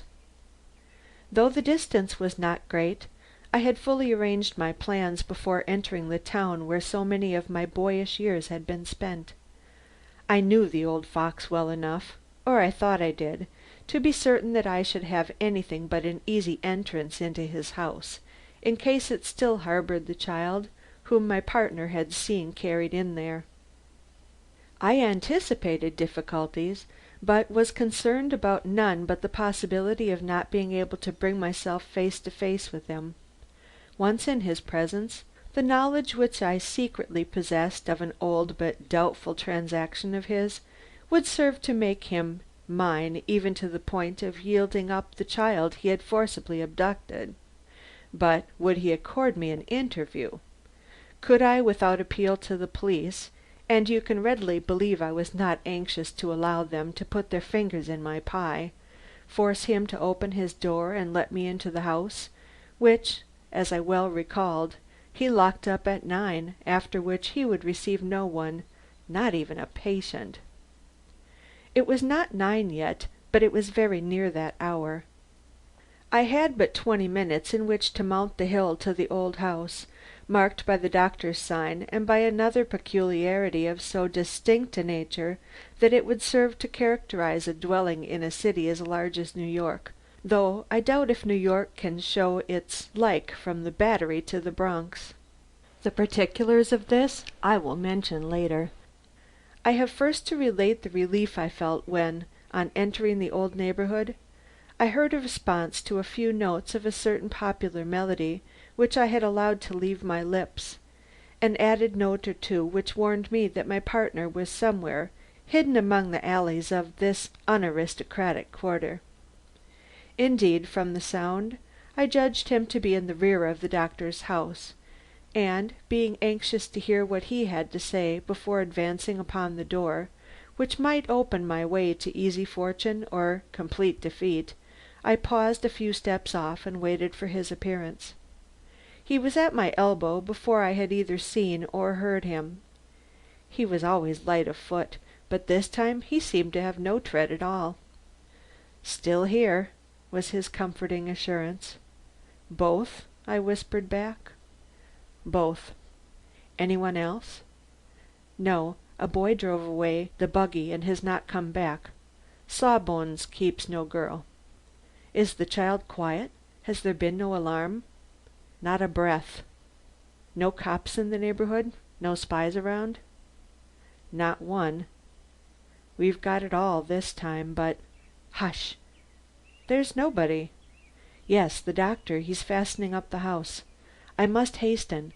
Nothing would induce me to let that innocent remain under his roof all night."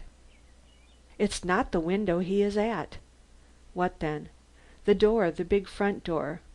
"The—" "Yes." I gave my partner a surprised look, undoubtedly lost in the darkness, and drew a step nearer the house. "It's just the same old gloom box," I exclaimed, and paused for an instant to mark the changes which had taken place in the surroundings. They were very few, and I turned my eye back to fix on the front door, where a rattling sound could be heard, as of someone fingering the latch. It was this door which formed the peculiarity of the house.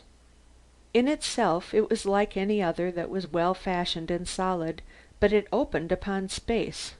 that is, if it ever opened, which I doubted. The stoop and even the railing which had once guarded it had all been removed, leaving a bare front, with this inhospitable entrance shut against everyone who had not the convenience for mounting to it by a ladder. There was another way in, but this was round on one side, and did not present itself to the eye unless one approached from the west end of the street, so that to half the passers by the house looked like a deserted one till they came abreast of the flagged path which led to the office door. As the windows had never been unclosed in my day, and were not now, I took it for granted that they had remained thus inhospitably shut during all the years of my absence, which certainly offered but little encouragement to a man bent on an errand which should soon take him into those dismal precincts. What goes on behind those shuttered windows? Thought I. I know of one thing, but what else? The one thing was the counting of money and the arranging of innumerable gold pieces on the great top of a baize covered table in what I should now describe as the back parlor. I remembered how he used to do it. I caught him at it once, having crept up one windy night from my little room off the office to see what kept the doctor up so late. As I now stood listening in the dark street to those strange touches on a door disused for years, I recalled the tremor with which I rounded the top of the stair that night of long ago, and the mingled fear and awe with which I recognized not only such a mint of money as I had never seen out of the bank before, but the greedy and devouring passion with which he pushed the glittering coins about and handled the bank notes, and gloated over the pile it all made when drawn together by his hooked fingers, till the sound, perhaps of my breathing in the dark hall, startled him with a thought of discovery, and his two hands came together over that pile, with a gesture even more eloquent than the look with which he seemed to penetrate the very shadows in the silent space wherein I stood. It was a vision short, but inexpressibly vivid, of the miser incarnate, and having seen it and escaped detection, as was my undeserved luck that night, I needed never to ask again why he had been willing to accept risks from which most men shrink from fear, if not from conscience.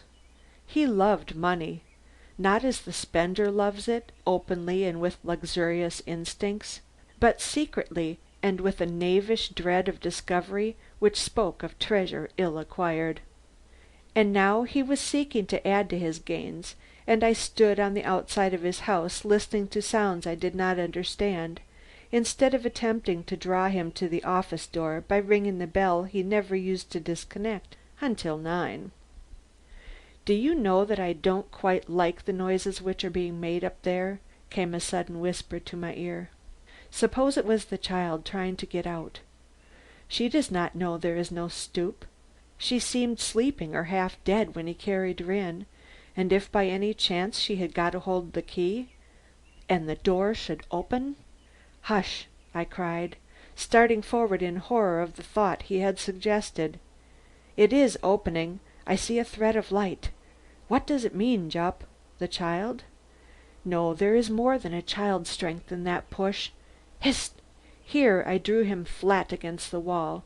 The door above had swung back, and someone was stamping on the threshold over our heads, in what appeared to be an outburst of ungovernable fury.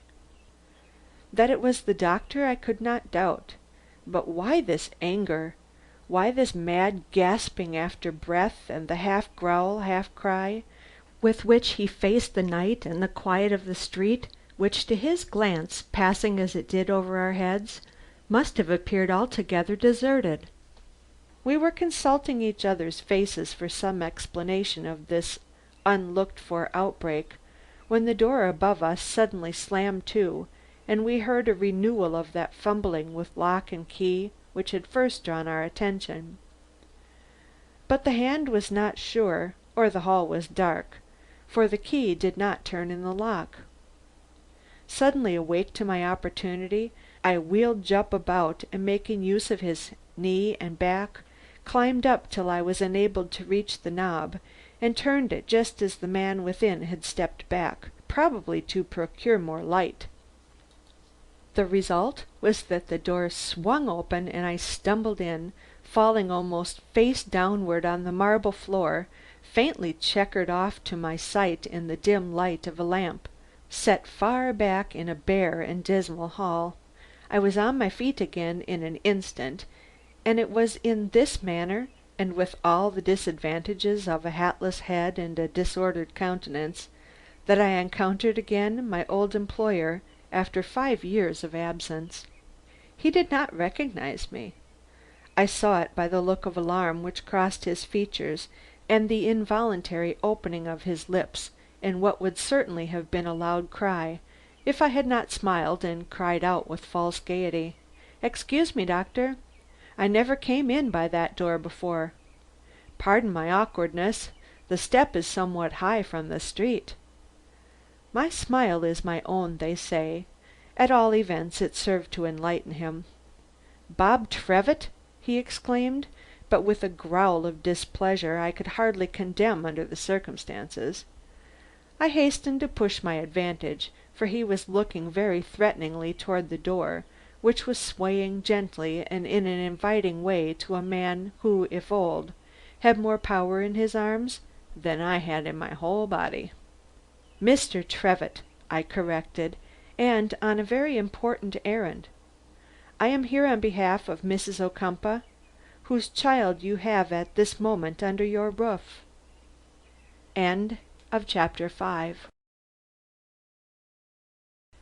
Chapter 6 of The Millionaire Baby. Dr. Poole. It was a direct attack, and for a minute I doubted if I had not made a mistake in making it so suddenly and without gloves. His face purpled, the veins on his forehead started out, his great form shook with an ire that in such domineering natures as his can only find relief in a blow. But the right hand did not rise, nor did the heavy fist fall. With admirable self-restraint he faced me for a moment, without attempting either protest or denial. Then his blazing eyes cooled down, and with a sudden gesture which at once relaxed his extreme tension of nerve and muscle, he pointed toward the end of the hall and remarked with studied politeness: "My office is below, as you know. Will you oblige me by following me there?" I feared him, for I saw that studiously as he sought to hide his impressions, he too regarded the moment as one of critical significance. But I assumed an air of perfect confidence, merely observing as I left the neighborhood of the front door and the proximity of Jupp, "I have friends waiting outside for me, so you must not keep me too long." He was bending to take up the lamp from a small table near the basement stairs as I threw out these words in apparent carelessness, and the flash which shot from under his shaggy brows was thus necessarily heightened by the glare in which he stood. Yet with all allowances made, I marked him down in my own mind as dangerous, and was correspondingly surprised when he turned on the top step of the narrow staircase I remembered so vividly from my experience I have before named, and in the mildest of accents remarked: "These stairs are a trifle treacherous. Be careful to grasp the hand rail as you come down." Was the game deeper than I thought? In all my remembrance of him I had never before seen him look benevolent, and it alarmed me, coming as it did after the accusation I had made. I felt tempted to make a stand and demand that the interview be held then and there. For I knew his subterranean office very well, and how difficult it would be to raise a cry there which could be heard by any one outside. Still, with a muttered "Thank you," I proceeded to follow him down, only stopping once in the descent to listen for some sound by which I might determine in which room of the many I knew to be on this floor the little one lay, on whose behalf I was incurring a possible bullet from the pistol I once saw lurking amongst bottles and corks in one of the innumerable drawers of the doctor's table. But all was still around and overhead, too still for my peace of mind, in which dreadful visions began to rise of a drugged or dying child, panting out its innocent breath in darkness and solitude. Yet no. With those thousands to be had for the asking, any man would be a fool to injure or even seriously to frighten a child upon whose good condition they depended, much less a miser whose whole heart was fixed on money. The clock struck as I put my foot on the landing. So much can happen in 20 minutes, when events crowd and the passions of men reach their boiling point. I expected to see the old man try that door, even to double bolt it as in the years gone by.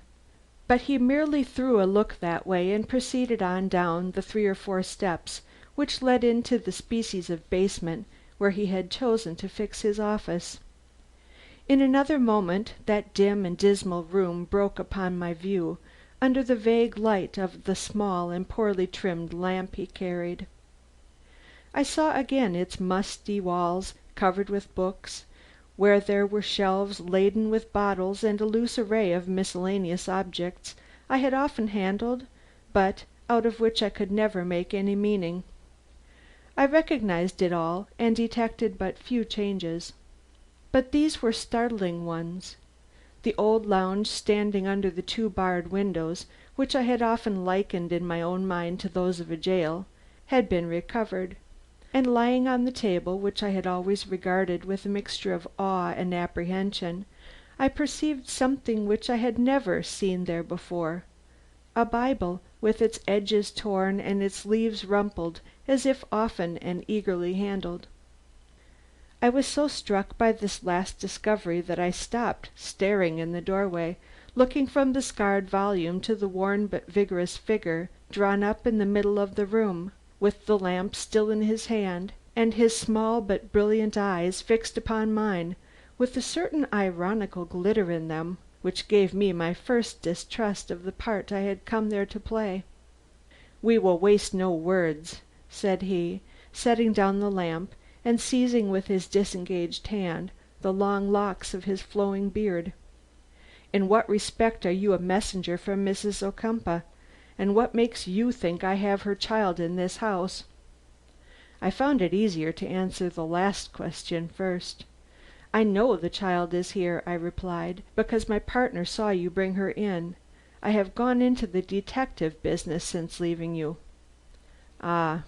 There was an astonished edge to his smile, and I felt that I should have to make the most of that old discovery of mine if I were to hold my own with this man. "And may I ask," he coldly continued, "how you have succeeded in connecting me with this young child's disappearance?" "It's straight as a string," I retorted. "You threatened the child to its face in the hearing of its nurse some weeks ago, on a certain bridge where you stopped them; even set the day when the little Gwendolen should pass from luxury to poverty." Here I cast an involuntary glance about the room, where the only sign of comfort was the newly upholstered lounge. "The day was the 16th, and we all know what happened on that date. If this is not plain enough," I had seen his lip curl, "allow me to add, by way of explanation, that you have seen fit to threaten Mrs. Ocumpaugh herself with this date, for I know well the hand which wrote August 16th on the bungalow floor, and in various other places about Homewood where her eye was likely to fall." And I let my own fall on a sort of manuscript lying open not far from the Bible, which still looked so out of place to me on this pagan hearted old miser's table. "Such chirography as yours is not to be mistaken," I completed, with a short gesture toward the disordered sheets he had left spread out to every eye. "I see. A detective, without doubt. Did you play the detective here?" The last question leaped like a shot from his lips. "You have not denied the threats to which I have just called your attention," was my cautious reply. "What need of that?" he retorted. "Are you not a detective?"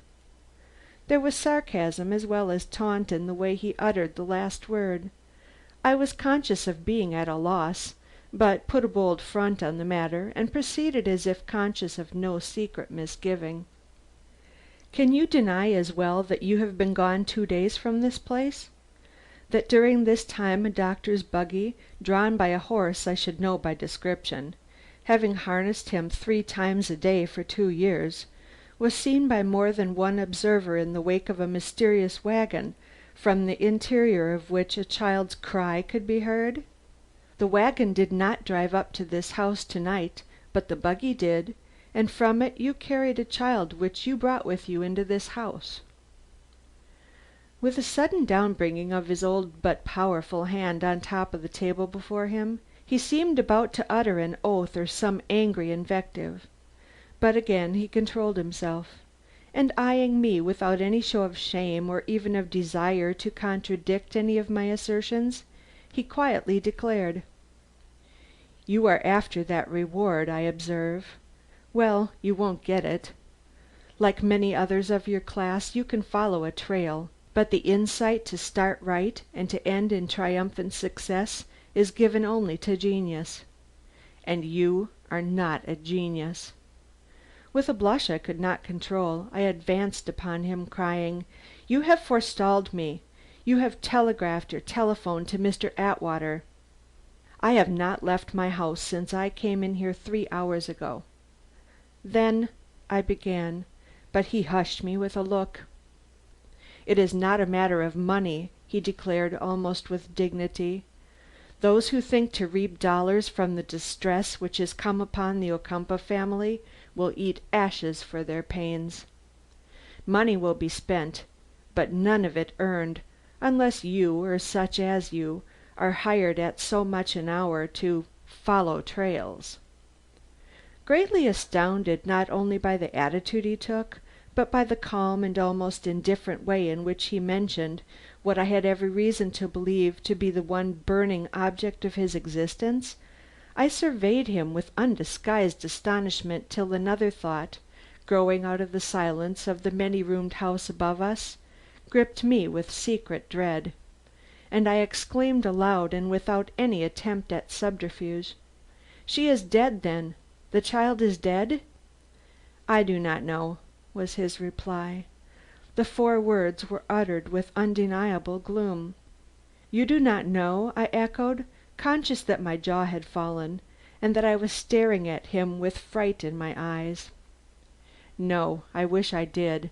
I would have given half of my small savings to know where that innocent baby is to night." "Sit down," he vehemently commanded.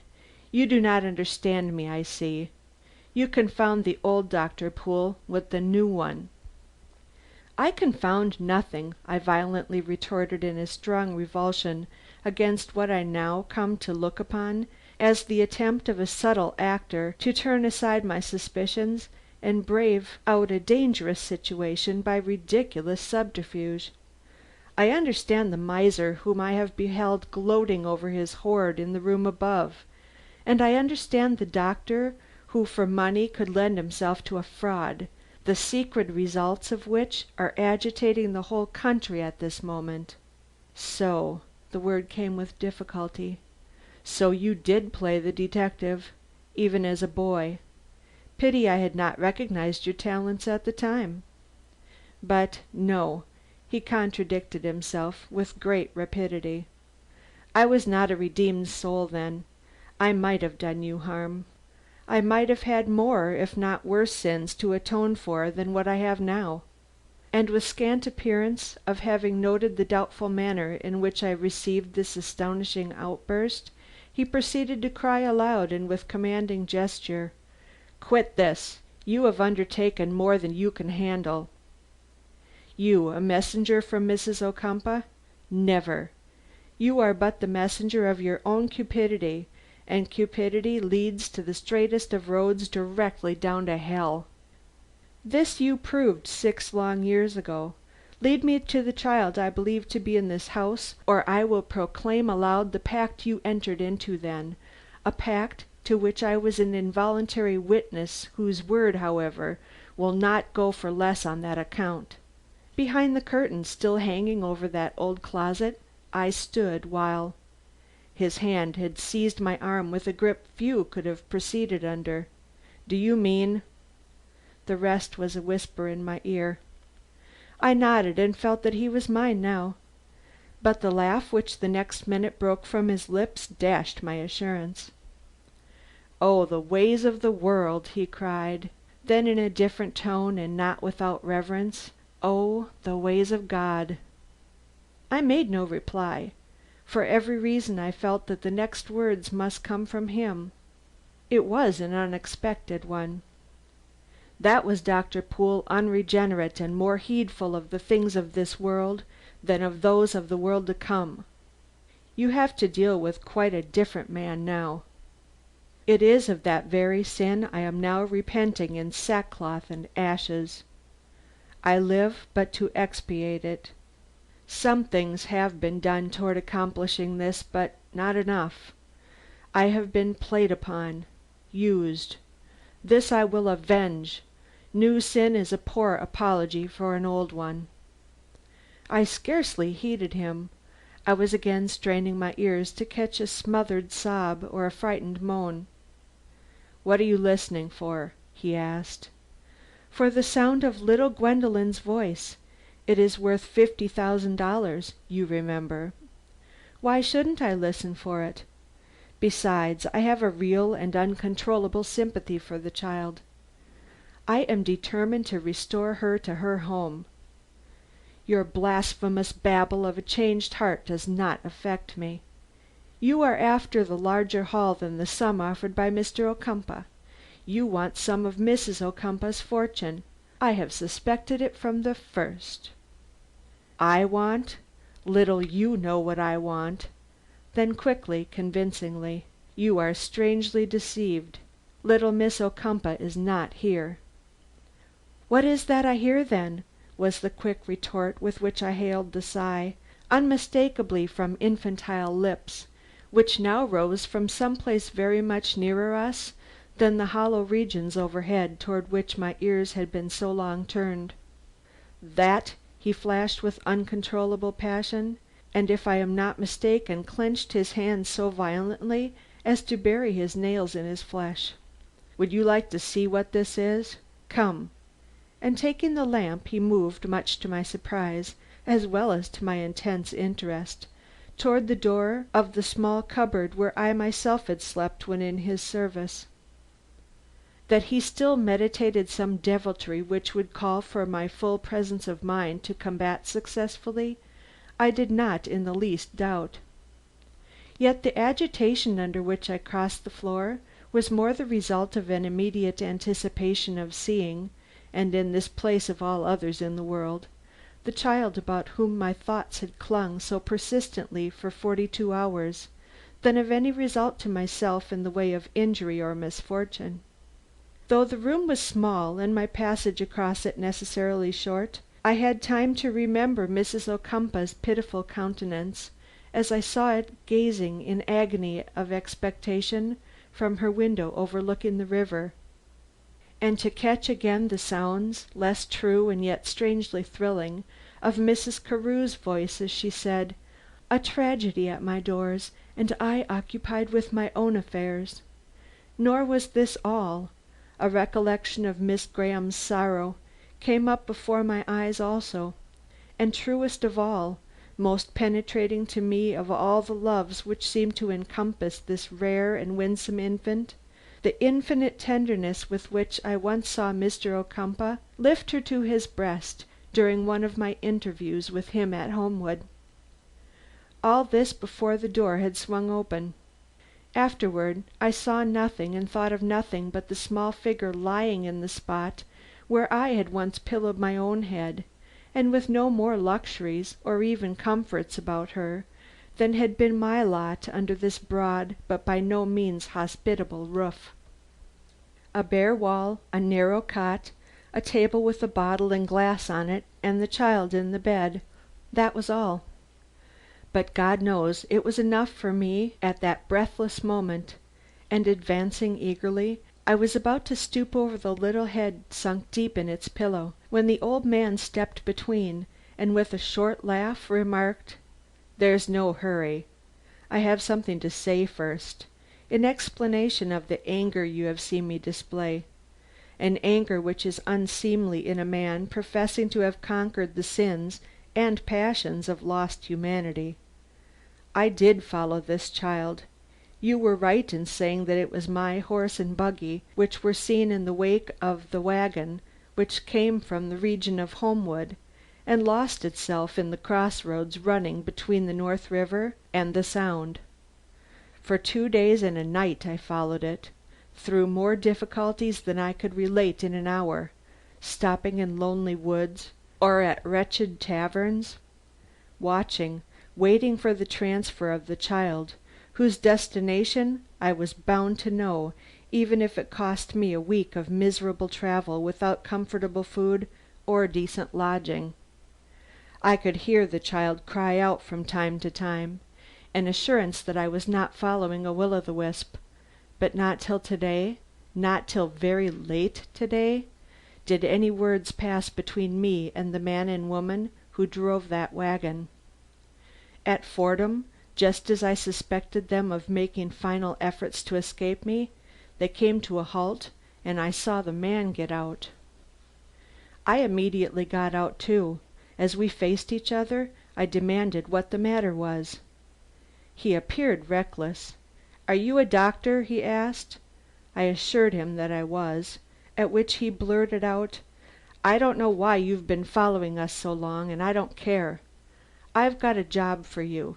A child in our wagon is ill." With a start I attempted to look over the old man's shoulder toward the bed, but the deep if irregular breathing of the child reassured me, and I turned to hear the doctor out. This gave me my chance. "Let me see her," I cried. The man's eye lowered. I did not like his face at all. "If it's anything serious," he growled, "I shall cut. It isn't my flesh and blood, nor yet my old woman's here. You'll have to find some place for the brat beside my wagon if it's anything that won't get cured without nussin'. So come along and have a look." I followed him, perfectly determined to take the child under my own care, sick or well. "Where were you going to take her?" I asked. "I didn't ask who she was. Why should I?" "I don't know as I'm obliged to tell," was the surly reply. "Where we are goin' ourselves," he reluctantly added. "But not to nuss. I got no time for nussin' brats, nor my wife neither. We have a journey to make. Sarah," this to his wife, for by this time we were beside the wagon, "lift up the flap and hold the youngster's hand out. Here's a doctor who'll tell us if it's fever or not." A puny hand and wrist were thus thrust out. I felt the pulse and held out my arms. "Give me the child," I commanded. "She's sick enough for a hospital."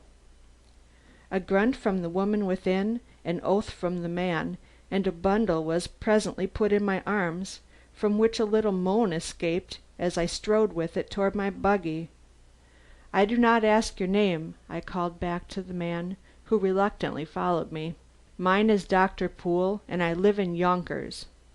He muttered something about not peachin' on a poor man who was really doing an unfortunate a kindness, and then slunk hurriedly back and was gone, wagon, wife and all, by the time I had whipped up my tired old nag and turned about toward Yonkers.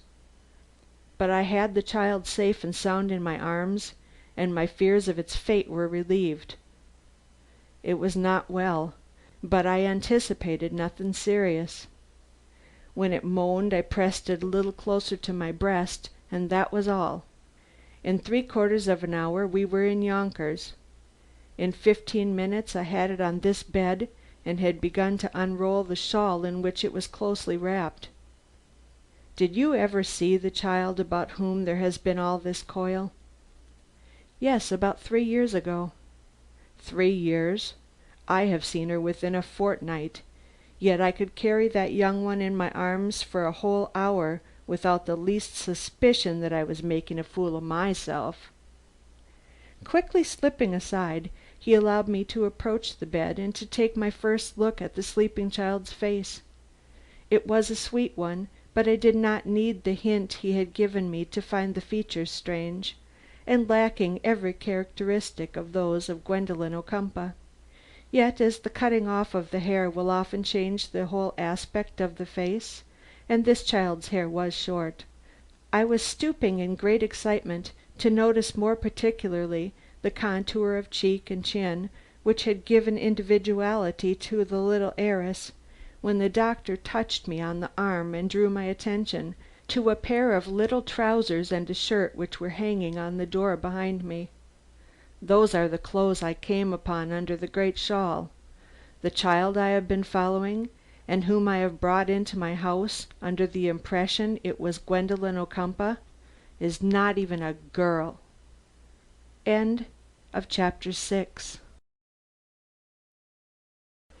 Chapter 7 of The Millionaire Baby. Find the Child. I could well understand the wrath to which this man had given way by the feeling which now took hold of my own breast. "A boy!" I exclaimed. "A boy." Still incredulous, I leaned over the child and lifted into the full light of the lamp one of the little hands I saw lying outside of the coverlet. There was no mistaking it for a girl's hand, let alone a little lady's. "So we are both fools!" I vociferated in my unbounded indignation, careful however to lay the small hand gently back on the panting breast.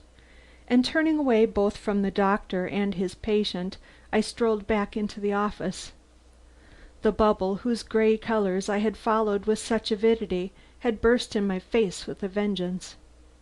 But once from under the influence of the doctor's sarcastic eye my better nature reasserted itself. Wheeling about, I threw this question back: "If this is a boy and a stranger, where is Gwendolen Ocumpaugh?" A moan from the bed and a hurried movement on the part of the doctor, who took this opportunity to give the child another dose of medicine, were my sole response. Waiting till the doctor had finished his task and drawn back from the bedside, I repeated the question, and with increased emphasis: "Where, then, is Gwendolen Ocumpaugh?" Still the doctor did not answer, though he turned my way and even stepped forward, his long visage, cadaverous from fatigue and the shock of his disappointment, growing more and more sombre as he advanced. When he came to a stand by the table I asked again: "Where is the child idolized by Mr. Ocumpaugh and mourned to such a degree by his almost maddened wife that they say she will die if the girl is not found?" The threat in my tones brought a response at last, a response which astonished me. "Have I not said that I do not know? Do you not believe me? Do you think me as blind today to truth and honor as I was 6 years ago? Have you no idea of repentance and regeneration from sin? You are a detective. Find me that child. You shall have the money. Hundreds, thousands, if you can bring me proofs of her being yet alive.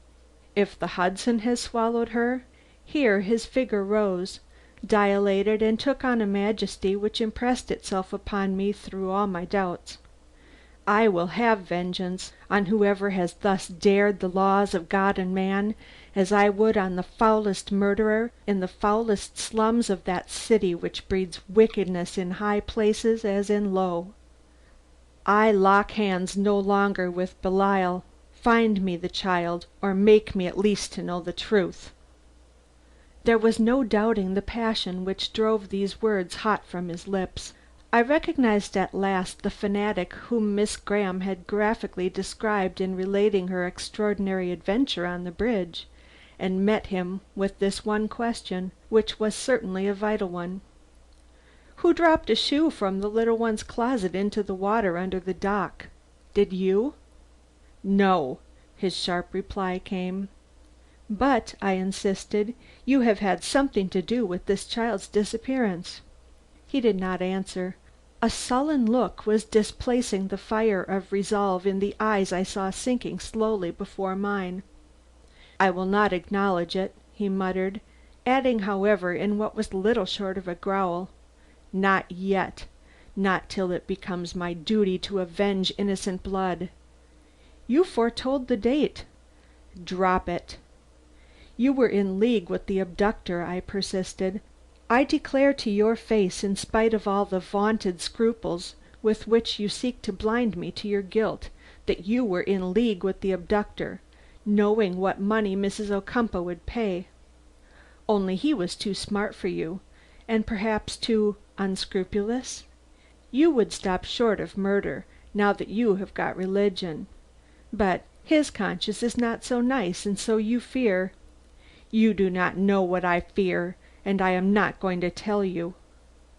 It is enough that I am conscious of my own uprightness, and that I say, find the child. You have incentive enough." It was true, and it was growing stronger every minute. "Confine yourself to such clues as are apparent to every eye," he now admonished me with an eagerness that seemed real. "If they are pointed by some special knowledge you believe yourself to have gained, that is all the better, perhaps. I do not propose to say." I saw that he had uttered his ultimatum. "Very good," I said. "I have nevertheless one more question to ask, which relates to those very clues. You cannot refuse to answer it if you are really desirous of aiding me in my efforts. Where did you first come upon the wagon which you followed so many hours, in the belief that it held Gwendolen Ocumpaugh?" He mused a moment with downcast head, his nervous frame trembling with the force with which he threw his whole weight on the hand he held outspread on the table before him. Then he calmly replied: "I will tell you that. At the gate of Mrs. Carew's grounds. You know them. They adjoin the Ocumpaughs on the left." My surprise made me lower my head, but not so quickly that I did not catch the oblique glint of his eye as he mentioned the name which I was so little prepared to hear in this connection. "I was in my buggy on the high road," he continued. "There was a constant passing by of all kinds of vehicles on their way to and from the Ocumpaugh entertainment, but none of that attracted my attention till I caught sight of the covered wagon I have endeavored to describe, being driven out of the adjoining grounds. Then I pricked up my ears, for a child was crying inside, in the smothered way that tells of a hand laid heavily over a mouth. I thought I knew what child this was, but you have been witness to my disappointment after 48 hours of travel behind that wretched wagon." "It came out of Mrs. Carew's grounds?" I repeated, ignoring everything but the one important fact. "And during the time, you say, when Mrs. Ocumpaugh's guests were assembling? Did you see any other vehicle leave by the same gate at or about that time?" "Yes, a carriage. It appeared to have no one in it. Indeed, I know that it was empty, for I peered into it as it rolled by me down the street. Of course I do not know what might have been under the seats." "Nothing," was my sharp retort. "That was the carriage in which Mrs. Carew had come up from the train. Did it pass out before the wagon?" "Yes, by some minutes." "There is nothing, then, to be gained by that." "There does not seem to be." Was his accent in uttering this simple phrase peculiar? I looked up to make sure. But his face, which had been eloquent with one feeling or another during every minute of this long interview till the present instant, looked strangely impassive, and I did not know how to press the question hovering on my lips. "You have given me a heavy task," I finally remarked, "and you offer very little assistance in the way of conjecture. Yet you must have formed some." He toyed with his beard, combing it with his nervous muscular fingers, and as I watched how he lingered over the tips, caressing them before he dropped them, I felt that he was toying with my perplexities in much the same fashion, and with equal satisfaction. Angry and all out of patience with him, I blurted out: "I will do without your aid. I will solve this mystery and earn your money, if not that of Mr. Ocumpaugh, with no assistance save afforded by my own wits." "I expect you will," he retorted, and for the first time since I burst in upon him like one dropping from the clouds, through an unapproachable doorway on the upper floor, he lost that look of extreme tension which had nerved his aged figure into something of the aspect of youth. With it vanished his impressiveness. It was simply a tired old man I now followed upstairs to the side door. As I paused to give him a final nod and an assurance of intended good faith toward him, he made a kindly enough gesture in the direction of my old room below, and said: "Don't worry about the little fellow down there. He'll come out all right. I shan't visit on him the extravagance of my own folly. I am a Christian now." And with this encouraging remark he closed the door, and I found myself alone in the dark alley. My first sense of relief came from the coolness of the night air on my flushed forehead and cheeks. After the stifling atmosphere of the underground room, reeking with the fumes of the lamp and the heat of the struggle which his dogged confidence in himself had made so unequal, it was pleasurable just to sense the quiet and the cool of the night, and feel myself released from the bondage of a presence from which I frequently recoiled, but had never thoroughly felt the force of till to-night. My next from the touch and voice of my partner, who at that moment rose from before the basement windows where he had evidently been lying out for a long time outstretched. "What have you been doing down there?" was his very natural complaint.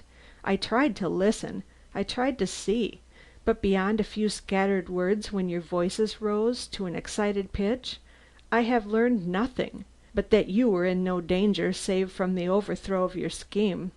That has failed, has it not? Would you have interrupted me long ago if you had found the child?" "Yes," I acknowledged, drawing him down the alley. "I have failed for to-night, but I start afresh to-morrow. Though how I can rest idle for 9 hours, not knowing under what roof, if under any, that doomed innocent may be lying, I do not know." "You must rest. You are staggered with fatigue now." "Not a bit of it, only with uncertainty. I don't see my way. Let us go down street and see if any news has come over the wires since I left Homewood. But first, what a spooky old house that is!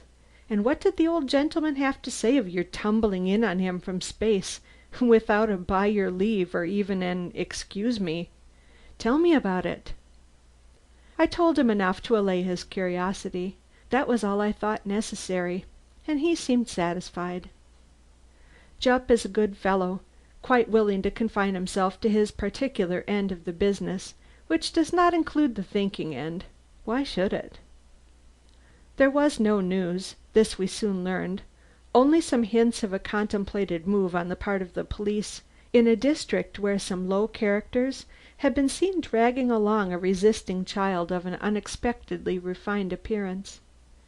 As no one could describe the child, and I had refused from the first to look upon the case as one of ordinary abduction, I laid little stress on the report, destined though it was to appear under startling headlines on the morrow, and startled my more credulous partner quite out of his usual equanimity by ordering him on our arrival at the station to buy me a ticket for Homewood, as I was going to go back.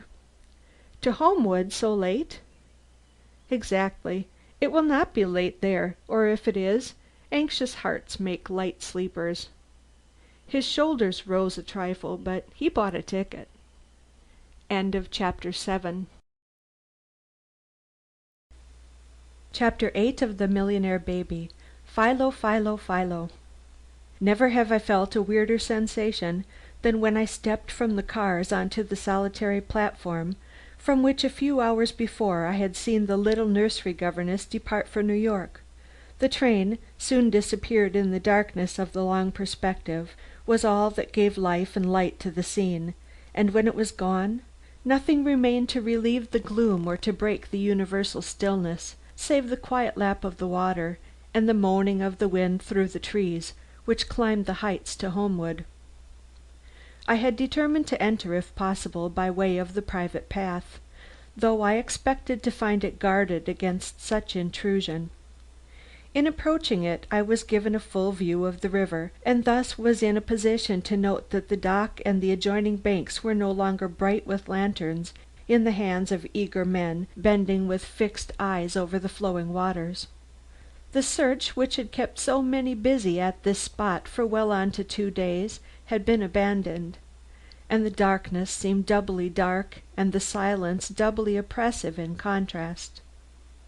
Yet hope spoke in the abandonment, and with renewed spirit and a more than lively courage I turned toward the little gate through which I had passed twice before that day. As I expected, a silent figure rose up from the shadows to prevent me, but it fell back at the mention of my name and business, thus proving the man to be in the confidence of Mrs. Ocumpaugh, or at least in that of Miss Porter. "I am come for a social chat with the coachman," I explained.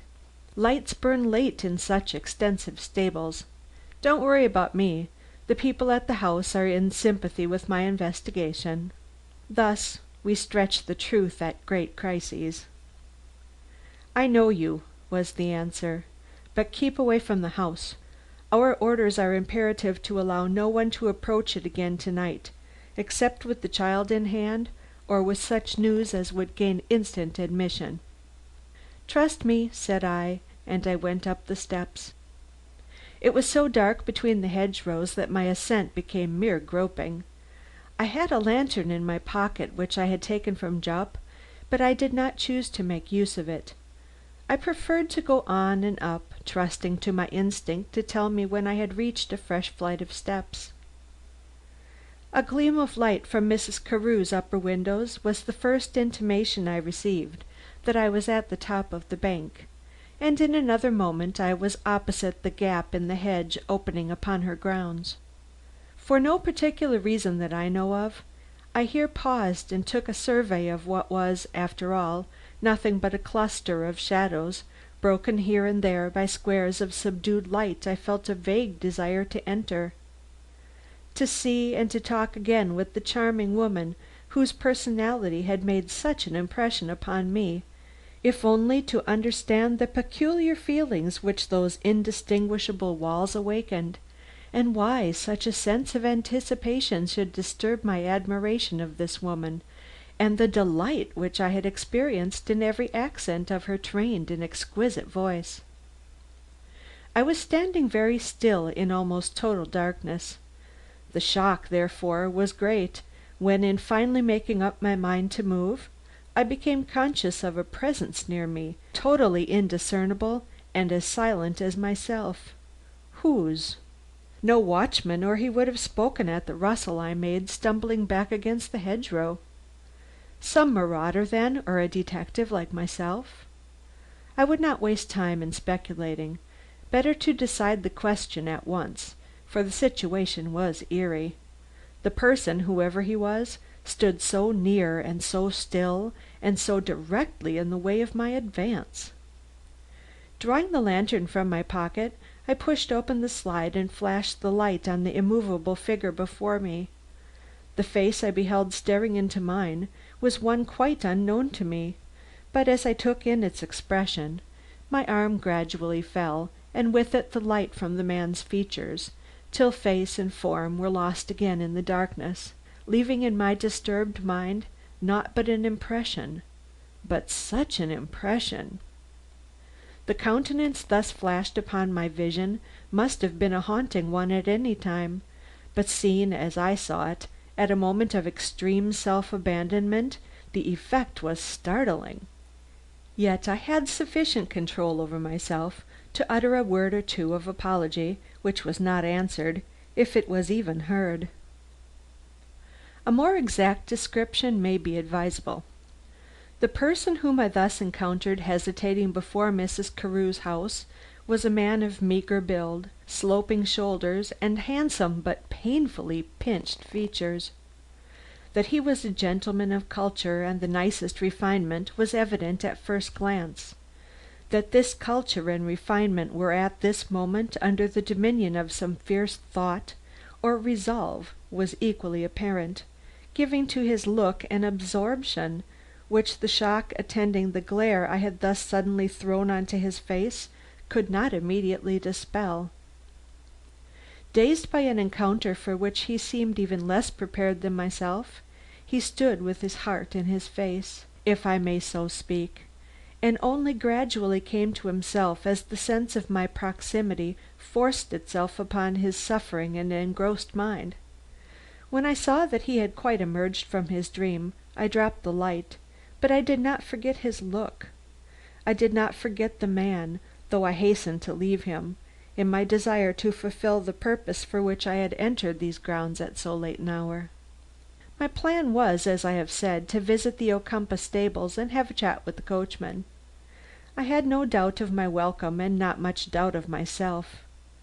Yet as I left the vicinity of Mrs. Carew's cottage and came upon the great house of the Ocumpaughs looming in the moonlight above its marbled terrace, I felt impressed as never before by both the beauty and magnificence of the noble pile, and shrank with something like shame from the presumption which had led me to pit my wits against a mystery having its birth in so much grandeur and material power.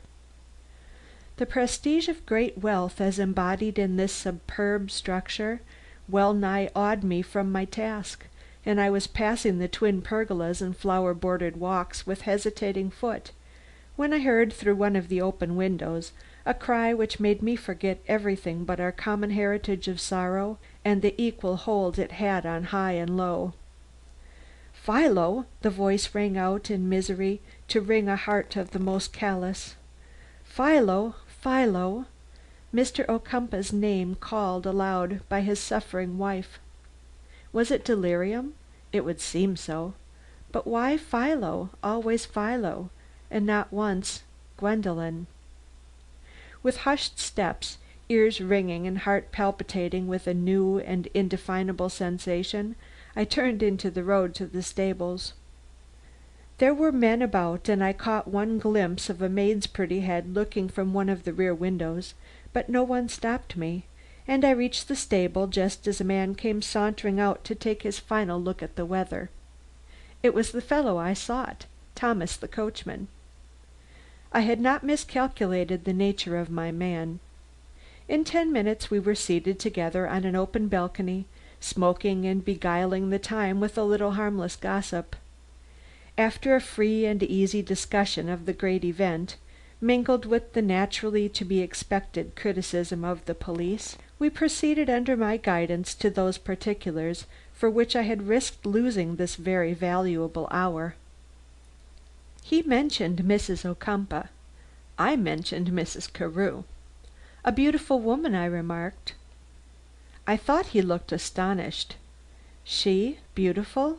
was his doubtful rejoinder. "What do you think of Mrs. Ocumpaugh?" "She is handsome too, but in a different way." "I should think so. I've driven rich and I've driven poor. I've even sat on the box in front of an English duchess, but never have I seen such features as Mrs. Ocumpaugh's. That's why I consent to drive an American millionaire's wife, when I might be driving the English nobility." "A statue," said I, cold. "True enough, but one you never tire of looking at. Besides, she can light up wonderfully. I have seen her when she was all a quiver, and lovely as the loveliest. And when do you think that was?" "When she had her child in her arms?" I spoke in lowered tones, as befitted the suggestion and the circumstances. "No," he drawled, between thoughtful puffs of smoke. "When Mr. Ocumpaugh sat on the seat beside her. This when I was driving the Victoria. I often used to make an excuse for turning my head about, so as to catch a glimpse of her smile at some fine view, and the way she looked up at him to see if he was enjoying it as much as she. I like women who love their husbands." "And he?" "Oh, she has nothing to complain of in him. He worships the ground she walks on, and more than worships the child." Here his voice fell. I brought the conversation back as quickly as I could to Mrs. Carew. "You like pale women," said I. "Now I like a woman who looks plain one minute and perfectly charming the next." "That's what people say of Mrs. Carew. I know of lots who admire that kind. The little girl, for one." "Gwendolen? Was she attracted to Mrs. Carew?" "Attracted? I've seen her go to her from her mother's lap like a bird to its nest. Many a time have I driven the carriage with Mrs. Ocumpaugh sitting up straight inside, and her child curled up in the other woman's arms, with not a look or word for her mother. "How did Mrs. Ocumpaugh seem to like that?" I asked, between puffs of my cigar. "Oh, she's one of the cold ones, you know.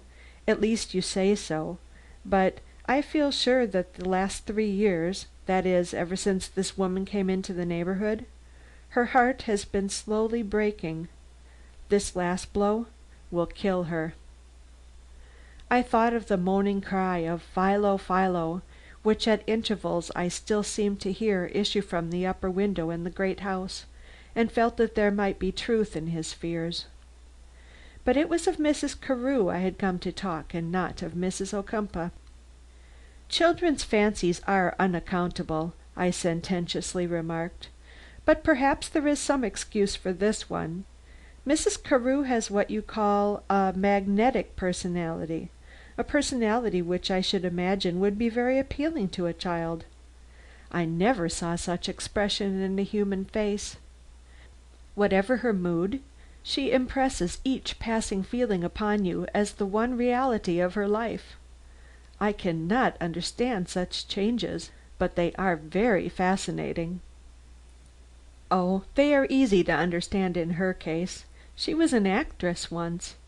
I myself have seen her on the stage, in London.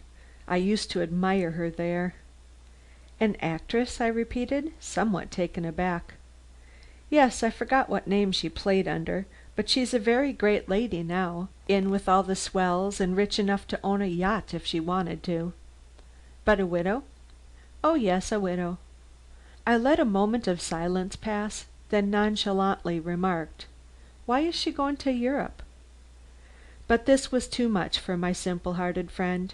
He neither knew nor had any conjecture ready, but I saw that he did not deplore her resolve. His reason for this presently appeared. "If the little one is found, the mother will want all her caresses. Let Mrs. Carew hug the boy that God in his mercy has thrown into her arms, and leave other children to their mothers." I rose to leave, when I bethought me and stopped to ask another question. "Who is the gentleman I have seen about here? A man with a handsome face, but very pale and thin in his appearance, so much so that it is quite noticeable." "Do you mean Mr. Rathbone?" "I do not know his name. A light complexioned man, who looks as if greatly afflicted by some disease or secret depression." "Oh, that is Mr. Rathbone, sure. He is sickly looking enough, and not without his trouble too. They say, but it's all gossip, of course, that he has set his heart on the widow." "Mrs. Carew?" "Of course, who else?" "And she?" "Why, she would be a fool to care for him, unless—" "Unless what?" Thomas laughed, a little uneasily, I could not help thinking. "I'm afraid we're talking scandal," said he. "You know the relationship?" "What relationship?" "Why, his relationship to the family. He is Gwendolen's cousin, and I have heard it said that he's named after her in Madame Ocumpaugh's will." "Oh, I see. The next heir, eh?" "Yes, to the Rathbone property." "So that if she's not found, your sickly man in that case would be well worth the marrying. Is Mrs. Carew so fond of money as all that? I thought she was a woman of property." "She is, but it takes money to make some men interesting. He isn't handsome enough, or independent enough, to go entirely on his own merits. Besides, he has a troop of relatives hanging on to him, bloodsuckers who more than eat up his salary." "A business man, then?" "Yes, in some New York house. He was always very fond of Gwendolen, and I am not surprised to hear that he is very much cut up by our trouble. I always thought well of Mr. Rathbone myself," which same ended the conversation, so far as my interest in it was concerned.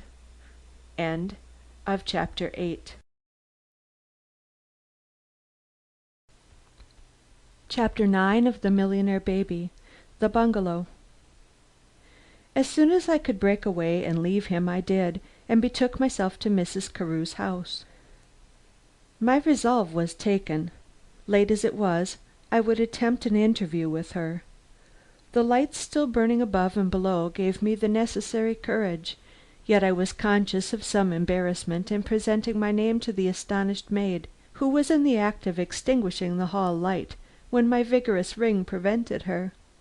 Seeing her doubtful look and the hesitation with which she held the door, I told her I would wait on the porch outside until she carried my name up to Mrs. Carew. This seemed to relieve her, and in a moment I was standing again under the vines waiting for permission to enter the house. It came very soon, and I had to conquer a fresh embarrassment at the sight of Mrs. Carew's nimble and gracious figure descending the stairs in all eagerness to greet me. "What is it?" she asked, running hastily forward so that we met in the centre of the hall. "Good news! Nothing else could have brought you back again so soon, and at an hour so late." There was a dangerous naivete in the way she uttered the last three words which made me suspect the actress. Indeed, I was quite conscious, as I met her thrilling and expressive glance, that I should never again feel the same confidence in her sincerity. My judgment had been confounded, and my insight rendered helpless by what I had heard of her art, and the fact that she had once been a capable player of parts.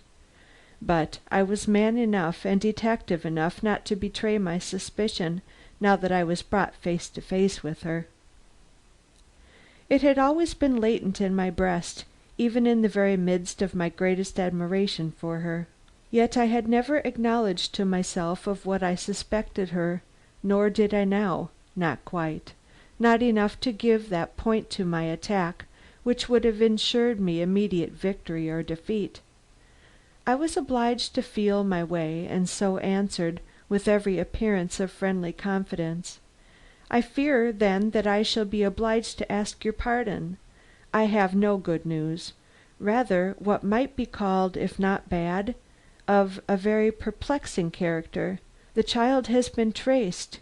Here I purposely let my voice halt for an instant. "Here." "Here?"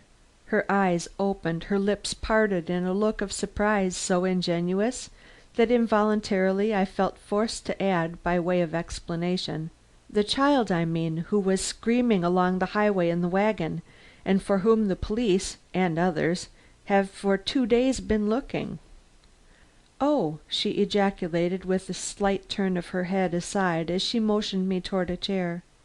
"And is that child Gwendolen, or don't you know?" She was all eagerness as she faced me again. "That will be known to morrow," I rejoined, resisting the beautiful brightness of her face with an effort that must have left its mark on my own features, for she smiled with unconscious triumph as she held my eyes for a minute in hers, saying softly: "Oh, how you excite me! Tell me more. Where was the wagon found? Who is with it? And how much of all this have you told Mrs. Ocumpaugh?" With the last question she had risen, involuntarily it seemed, and as though she would rush to her friend if I did not at once reassure her of that friend's knowledge of a fact which seemed to throw a gleam of hope upon a situation hitherto entirely unrelieved. "Mrs. Ocumpaugh has been told nothing," I hastily returned, answering the last and most important question first. "Nor must she be, at least not until certainty replaces doubt. She is in a critical state, I am told. To rouse her hopes to night, only to dash them again to morrow, would be cruel policy." With her eyes still on my face, Mrs. Carew slowly reseated herself. "Then there are doubts," she faltered, "doubts of it being Gwendolen?" "There is always doubt," I replied, and openly paused in manifest non-committal. "Oh!" she somewhat wildly exclaimed, covering her face with her hands, beautiful hands covered with jewels. "What suspense! What bitter and cruel suspense! I feel it almost as much as if it were my Harry," was the final cry with which she dropped them again. And she did feel it. Her features had blanched and her form was shaking. But you have not answered my questions as to where this wagon is at present, and under whose care. Can't you see how anxious I must be about that, if it should prove to be Gwendolen? Mrs. Carew, if I could tell you that, I could tell you more. We shall both have to wait till tomorrow. Meanwhile, I have a favor to ask. Have you by any chance the means of entrance to the bungalow? I have a great and inappeasable desire to see for myself if all the nooks and corners of that place have given up their secrets. It's an egotistical desire, no doubt, and may strike you as folly of the rankest, but we detectives have learned to trust nobody in our investigations, and I shall never be satisfied till I have looked the whole spot over inch by inch for the clue which may yet remain there. If there is a clue, I must find it." "Clue?" She was looking at me a little breathlessly. "Clue to what? Then she wasn't in the wagon? You are still seeking her?" "Always seeking her," I put in. "But surely not in the bungalow?" Mrs. Carew's expression was one of extreme surprise. "What can you find there?" "I do not know, but I want to look. I can go to the house for a key, but it is late, and it seems unpardonable to disturb Mrs. Ocumpaugh.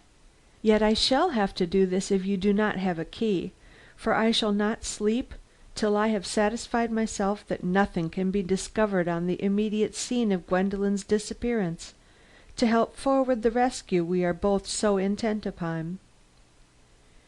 "You are right," was the hesitating reply I received. "I have a key. I will fetch it if you do not mind. I will accompany you to the bungalow." "Nothing would give me greater pleasure," I replied with my best bow. White lies come easy in our trade. "I will not keep you a minute," she said, rising and going into the hall. But in an instant she was back. "A word to my maid and a covering for my head," she explained, "and I will be with you." Her manner pointed unmistakably to the door. I had no alternative but to step out onto the porch to await her. But she was true to her word, and in a moment she had joined me with the key in her hand. "Oh, what adventures!" was her breathless cry. "Shall I ever forget this dreadful, this interminable week? But it is dark. Even the moon is clouded over. How shall we see? There are no lights in the bungalow." "I have a lantern in my pocket. My only hope is that no stray gleam from it may pierce the shrubbery and bring the police upon us." "Do you fear the police?" she chatted away, almost as a child might. "No, but I want to do my work alone. There will be little glory or little money in it if I share any of my discoveries." "Ah!" It was an irrepressible exclamation, or so it seemed. But I should not have noted it if I had not caught, or persuaded myself that I had caught, the oblique glint from her eye which accompanied it. But it was very dark just at this time, and I could be sure of nothing but that she kept close to my side, and seemed more than once on the point of addressing me in the short distance we traversed before reaching the bungalow. But nothing save inarticulate murmurs left her lips, and soon we were too busy, in our endeavors to unlock the door, to think of conversation. The key she had brought was rusty. Evidently she had not often made use of it. But after a few futile efforts I succeeded in making it work, and we stepped into the small building in a silence that was only less profound than the darkness in which we instantly found ourselves enveloped. Light was under my hand, however, and in another moment there opened before us the small square room, whose every feature had taken on a ghostly and unfamiliar air from the strange hour and the unwonted circumstances. I saw how her impressionable nature was affected by the scene, and made haste to assume the off-hand air I thought most likely to overcome her apprehension. But the effect of the blank walls before her, relieved, but in no reassuring way, by the long dark folds of the rugs hanging straight down over the mysterious partition, held its own against my well-meant efforts, and I was not surprised to hear her voice falter as she asked what I expected to find there. I pointed to a chair and said, "If you will sit down I will show you, not what I expect to find, but how a detective goes about his work. Whatever our expectations, however small or however great, we pay full attention to details. Now the detail which has worried me in regard to this place is the existence of a certain space in this building unaccounted for by these four walls.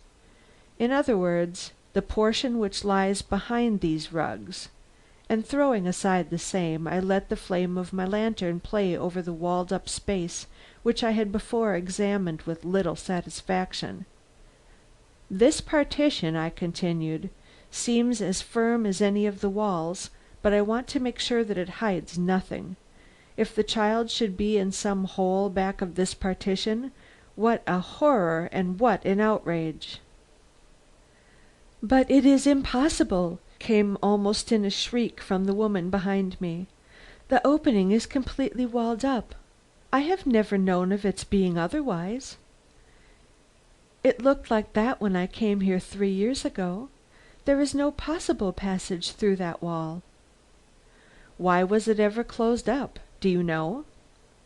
"Not exactly. The family are very reticent about it. Some fancy of Mr. Ocumpaugh's father, I believe. He was an odd man. They tell all manner of stories about him. If anything offended him, he ridded himself of it immediately. He took a distaste to that end of the hut, as they used to call it in those days before it was remodeled to suit the house, so he had it walled up. That is all we know about it." "I wish I could see behind that wall," I muttered, dropping back the rug I had all this time held in my hand. "I feel some mystery here which I cannot grasp." Then, as I flashed my lantern about in every direction with no visible result, added with the effort which accompanies such disappointments, "There is nothing here, Mrs. Carew. Though it is the scene of the child's disappearance, it gives me nothing."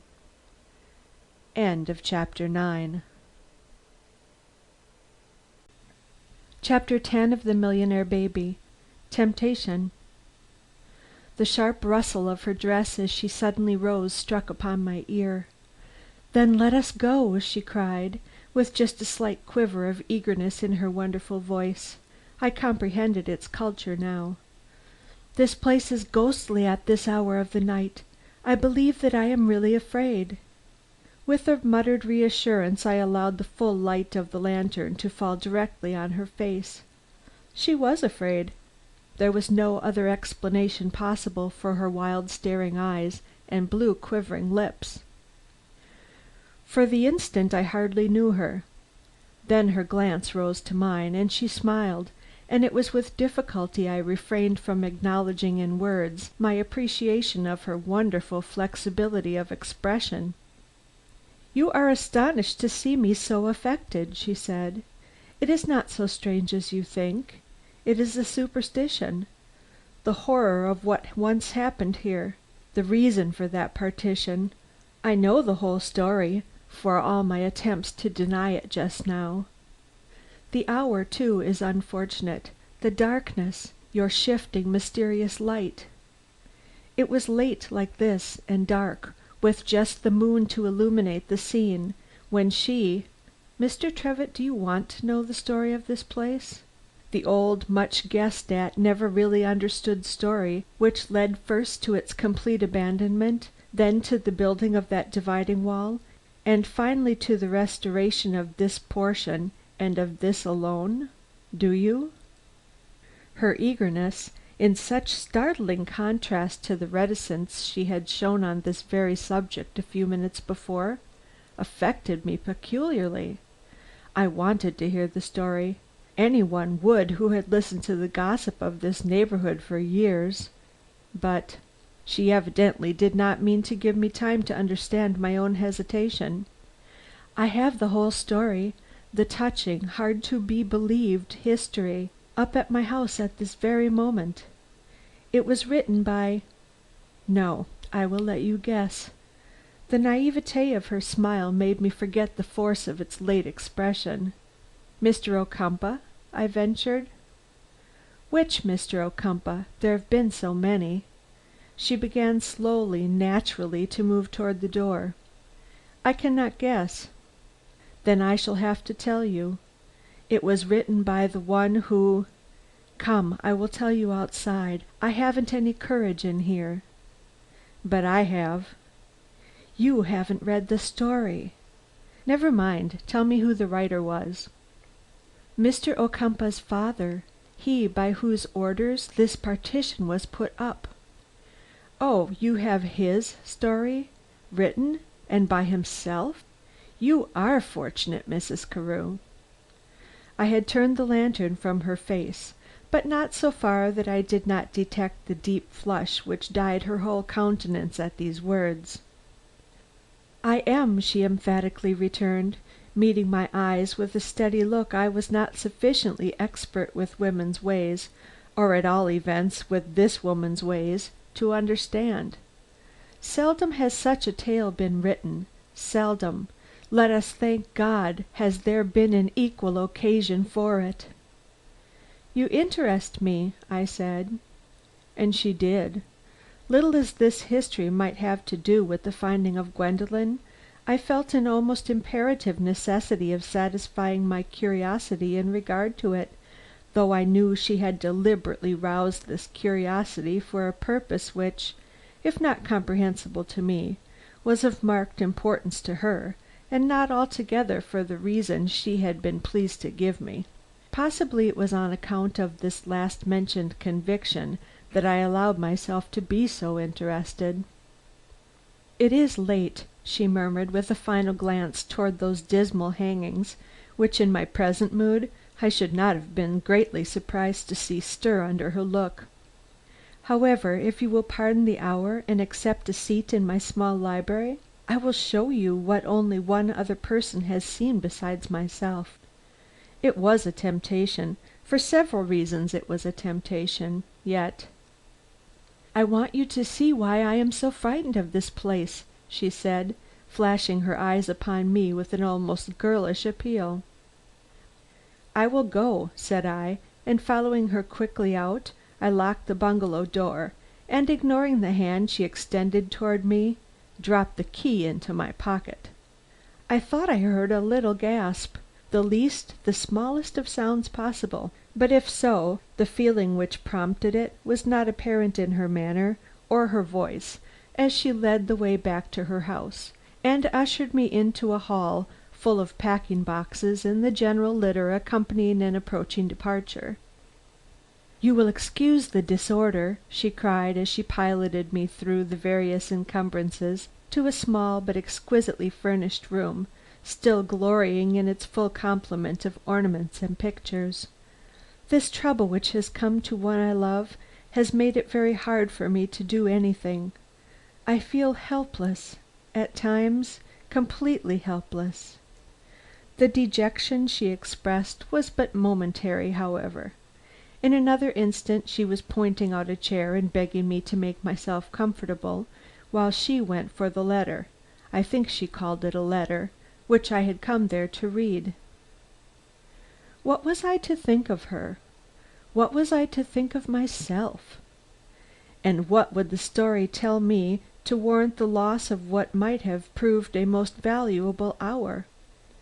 I had not answered these questions when she re-entered with a bundle in her hand, of discolored, I should almost call them mouldering, sheets of crumpled paper. "These," she began, then seeing me look at them with something like suspicion, she paused until she caught my eye, when she added gravely, "These came to me from Mrs. Ocumpaugh. How she got them you will have to ask her.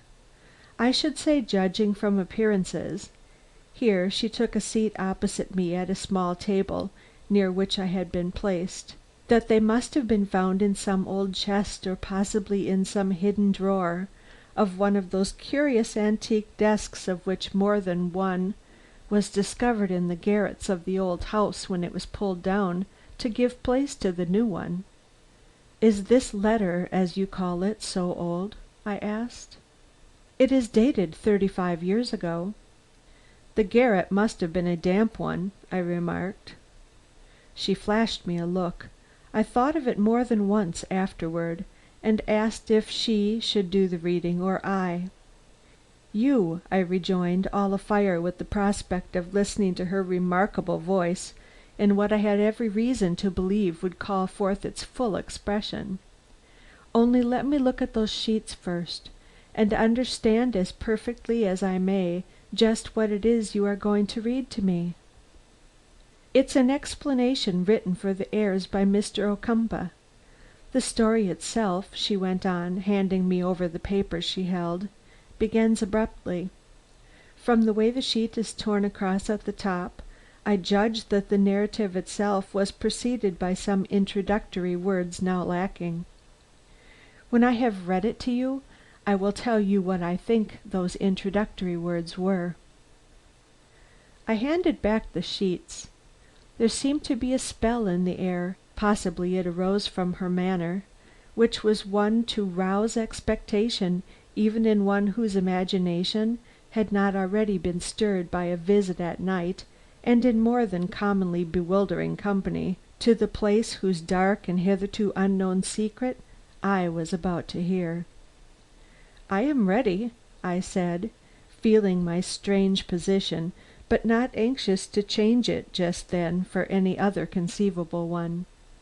She drew a deep breath, again fixing me with her strange compelling eyes, and with the final remark: "The present no longer exists. We are back in the 70's," began this enthralling tale.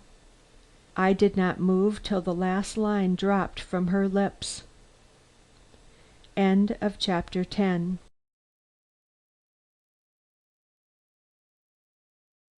Chapter 11 of The Millionaire Baby. The Secret of the Old Pavilion. I was as sane that night as I have ever been in my life.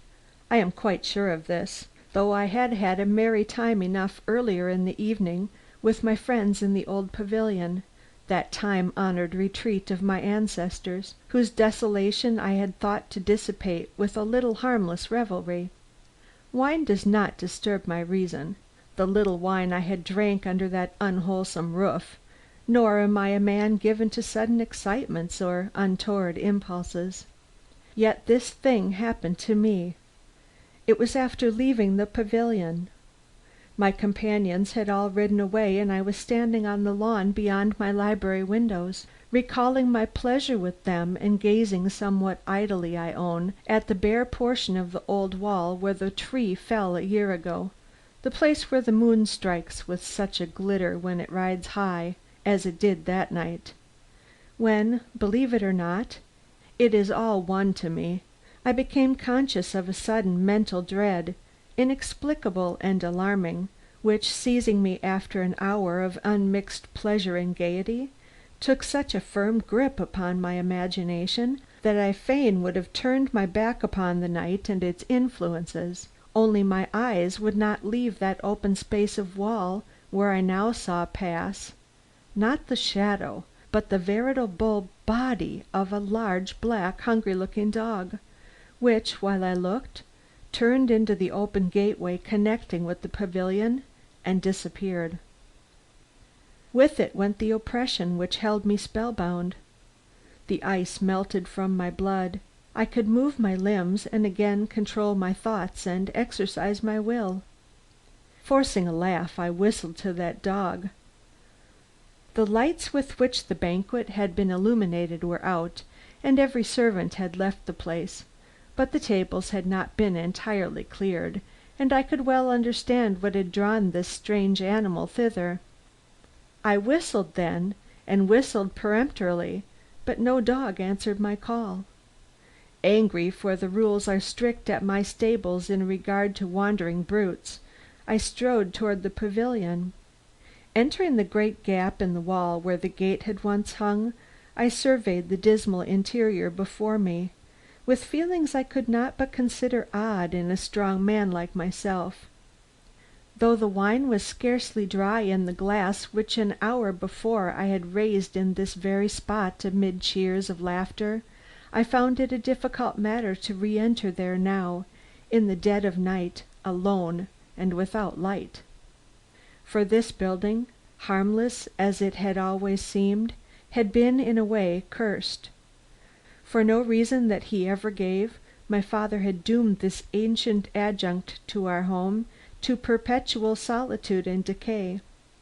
By his will he had forbidden it to be destroyed, a wish respected by my guardians and afterward by myself, and though there was nothing to hinder its being cared for and in a manner used, the dismal influence which had pervaded the place ever since his death had, under the sensations I have mentioned, deepened into horror and an unspeakable repugnance. Yet never having had any reason to believe myself a coward, I took boldly enough the few steps necessary to carry me inside its dismal precincts, and meeting with nothing but darkness and silence, began to whistle again for the dog I had certainly seen enter here. But no dog appeared. Hastening out, I took my way toward the stables. As I did so I glanced back, and again my eyes fell on that place in the wall gleaming white in the moonlight. Again I felt the chill, the horror. Again my eyes remained glued to this one spot, and again I beheld the passing of the dog, running with jaws extended and head held low. Fearsome, uncanny, supernaturally horrible, a thing to flee from, if one could only flee instead of standing stock still on the sward, gazing with eyes that seemed starting from their sockets till it had plunged through the gap in the wall and again disappeared. The occult and the imaginary have never appealed to me, and the moment I felt myself a man again, I hurried on to the stables to call up my man Jared. But halfway there I paused, struck by an odd remembrance. This father of mine, Philo Ocumpaugh, had died, or so his old servants had said, under peculiar circumstances. I had forgotten them till now.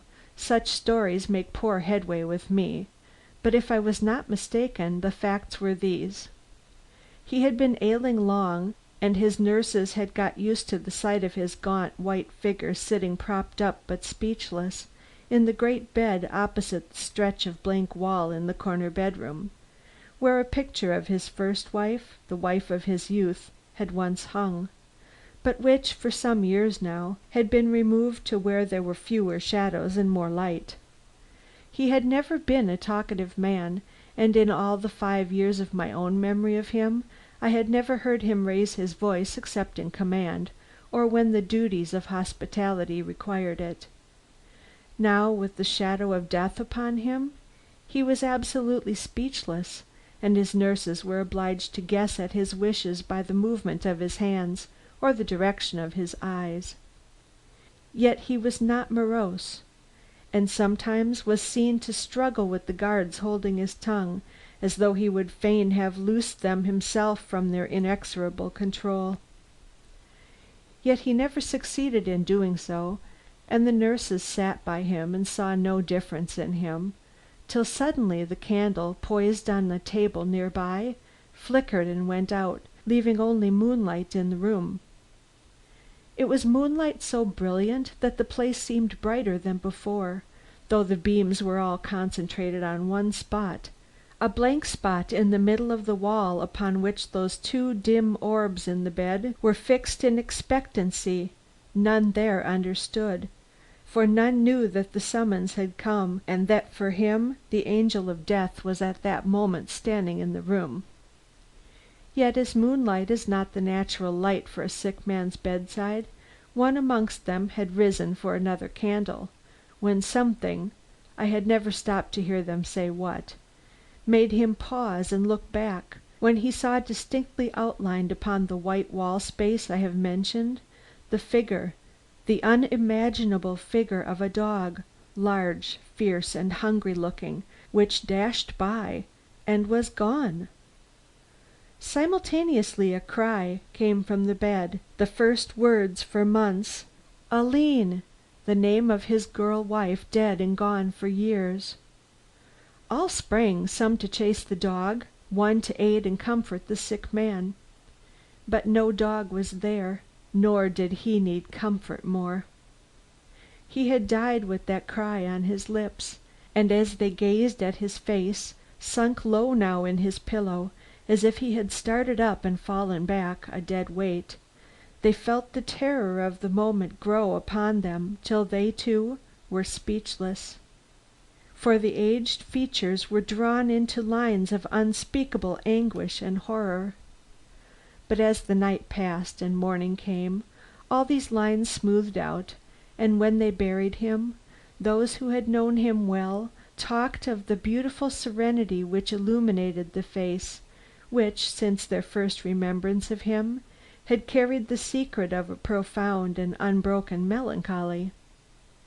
Of the dog nothing was said, even in whispers, till time had hallowed that grave, and the little children about grown to be men and women.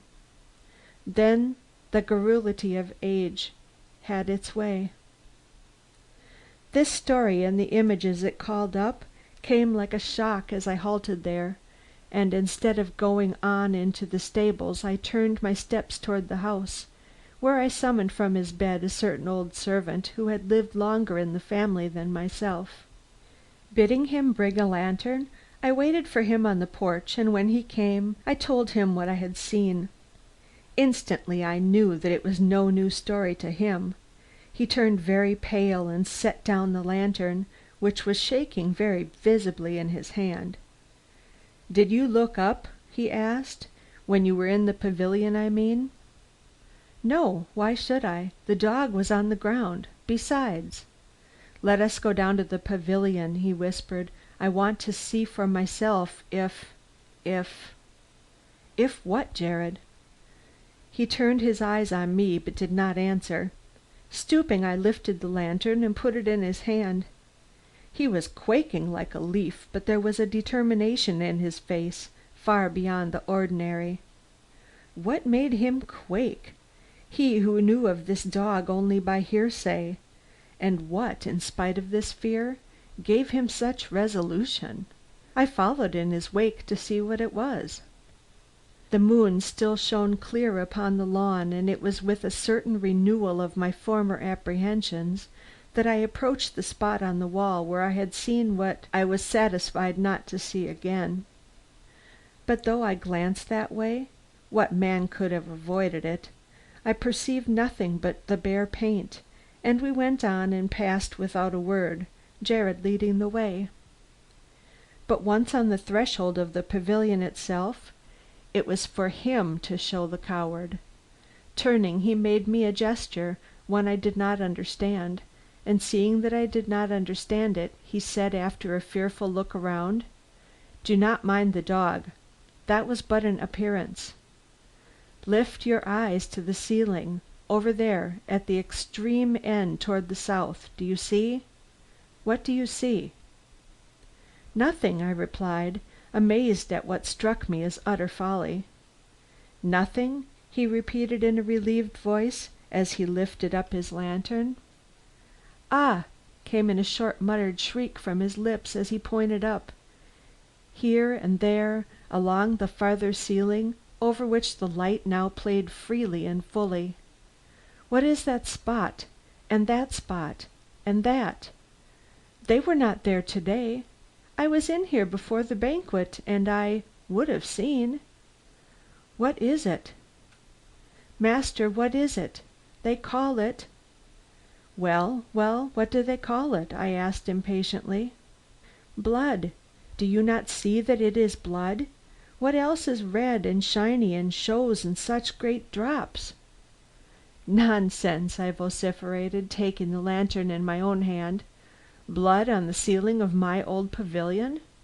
Where could it come from? There was no quarrel, no fight, only hilarity." "Where did the dog come from?" he whispered. I dropped my arm, staring at him in mingled anger and certain half understood sympathy. "You think these stains," I began, "are as unreal as the dog?" "Yes, master." Feeling as if I were in a dream, I tossed up the lantern again. The drops were still there, but no longer single or scattered. From side to side, the ceiling at this one end of the building oozed with the thick red moisture to which he had given so dreadful a name. Stepping back for fear the stains would resolve themselves into rain and drop upon my forehead, I stared at Jared, who had now retreated toward the door. "What makes you think it blood?" I demanded. "Because some have smelt and tasted it. We have never talked about it, but this is not an uncommon occurrence. Tomorrow all these stains will be gone. They come when the dog circles the wall. Whence, no one knows. It is our mystery. All the old servants have heard of it more than once. The new ones have never been told, nor would I have told you if you had not seen the dog. It was a matter of honor with us." I looked at him, saw that he believed every word he had said, threw another glance at the ceiling, and led the way out. When we had reached the house again, I said, "You are acquainted with the tradition underlying these appearances, as you call them. What is it?" He would not tell me. He knew no more than he had already stated, gossip and old wives' tales. But later a certain manuscript came into my possession through my lawyer, which I will append to this. It was written by my unhappy father some little time before his last illness, and given into the charge of the legal representative of our family, with the express injunction that its seal was to remain intact if for 20 years the apparition which had haunted him did not present itself to the eyes of any of his children. But if within that time his experience should repeat itself in theirs, this document was to be handed over to the occupant of Homewood. 19 out of the 20 years had elapsed, without the dog being seen or the ceiling of the pavilion dropping blood. But not the 20th. Hence the document was mine. You can easily conceive with what feelings I opened it. It was headed with this simple line: "My story which I can write but could never tell." I am cursed with an inability to speak when I am most deeply moved, either by anger or tenderness. This misfortune has wrecked my life. On the verge of old age, the sorrows and the mistakes of my early life fill my thoughts so completely that I see but one face, hear but one voice. Yet when she was living, then she could see and hear. My tongue was silent and she never knew. Aline, my Aline. I married her when I was 35 and she 18. All the world knows this. But what it does not know is that I loved her. Toy, plaything that she was, a body without a mind, or so I considered her, while she had but followed the wishes of her relatives in giving her sweet youth to a cold and reticent man who might love, indeed, but who had no power to tell that love, or even to show it in the ways which women like, and which she liked, as I found out when it was too late. I could not help but love her. It was ingrained within me, a part of the curse of my life, to love this gentle, thoughtless, alluring thing to which I had given my name. She had a smile, it did not come often, which tore at my heartstrings as it welled up, just stirring the dimples in her cheeks, and died away again in a strange and moving sweetness. Though I reckoned her at her worth, knew that her charm was all physical, that she neither did nor could understand a passion like mine, much less return it, it was none the less irresistible, and I have known myself to stand before a certain bookshelf in the turn of the stairway for many minutes together, because I knew that she would soon be coming down, and that when she did, some ribbon from her gown would flutter by me, and I should feel the soft contact and go away happy to my books. Yet if she stopped to look back at me, I could only return her look with one she doubtless called harsh, for she had not eyes to see below the surface. I tell you all this lest you may not understand. She was not your mother, and you may begrudge me the affection I felt for her. If so, thrust these leaves into the fire, and seek not the explanation of what has surprised you, for there is no word written here which does not find its meaning in the intense love I bore for her, my young girl wife, and the tragedy which this love has brought into my life. She was light in body, slight in mind, and of slight feeling. I first discovered this last on the day I put my mother's ring on her finger.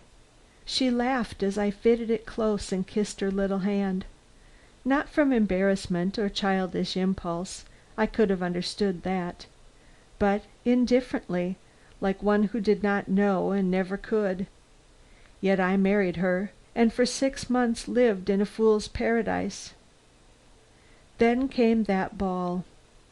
It was held near here, very near, at one of our neighbors, in fact. I remember that we walked, and that, coming to the driveway, I lifted her and carried her across. Not with a smile, do not think it, more like with a frown, though my heart was warm and happy, for when I set her down she shook herself, and I thought she did it to hide a shudder, and then I could not have spoken a word had my life depended on it. I little knew what lay back of that shudder. Even after I had seen her dance with him, not only once but twice, I never dreamed that her thoughts, light though they were not at all with me. It took that morsel of paper and the plain words it contained to satisfy me of this, and then but passion is making me incoherent. What do you know of that scrap of paper, hidden from the whole world from the moment I first read it till this hour of full confession? It fluttered from someone's hand during the dance. I did not see whose. I only saw it after it had fallen at my feet, and as it lay there open I naturally read the words. They were written by a man to a woman, urging flight and setting the hour and place for meeting. I was conscious of shame in reading it, and let these last details escape me. As I put it in my pocket I remember thinking, some poor devil made miserable, for there had been hint in it of the husband. But I had no thought, I swear it before God, of who that husband was, till I beheld her flit back through the open doorway with terror in her mien and searching eyes fixed on the floor. Then hell opened before me, and I saw my happiness go down into gulfs I had never before sounded, even in my imagination. But even at that hour my countenance scarcely changed.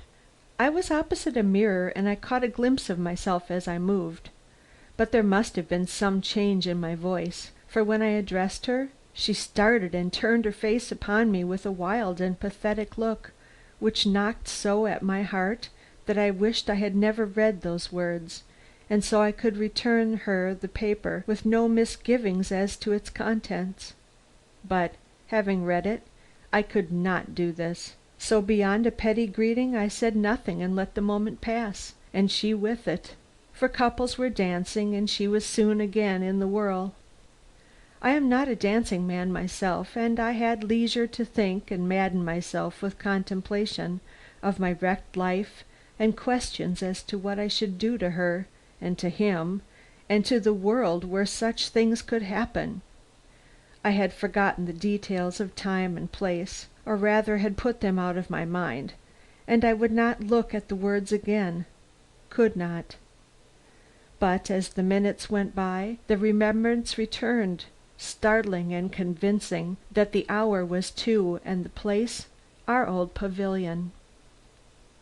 I walked about after that like a man in whose breast the sources of life are frozen.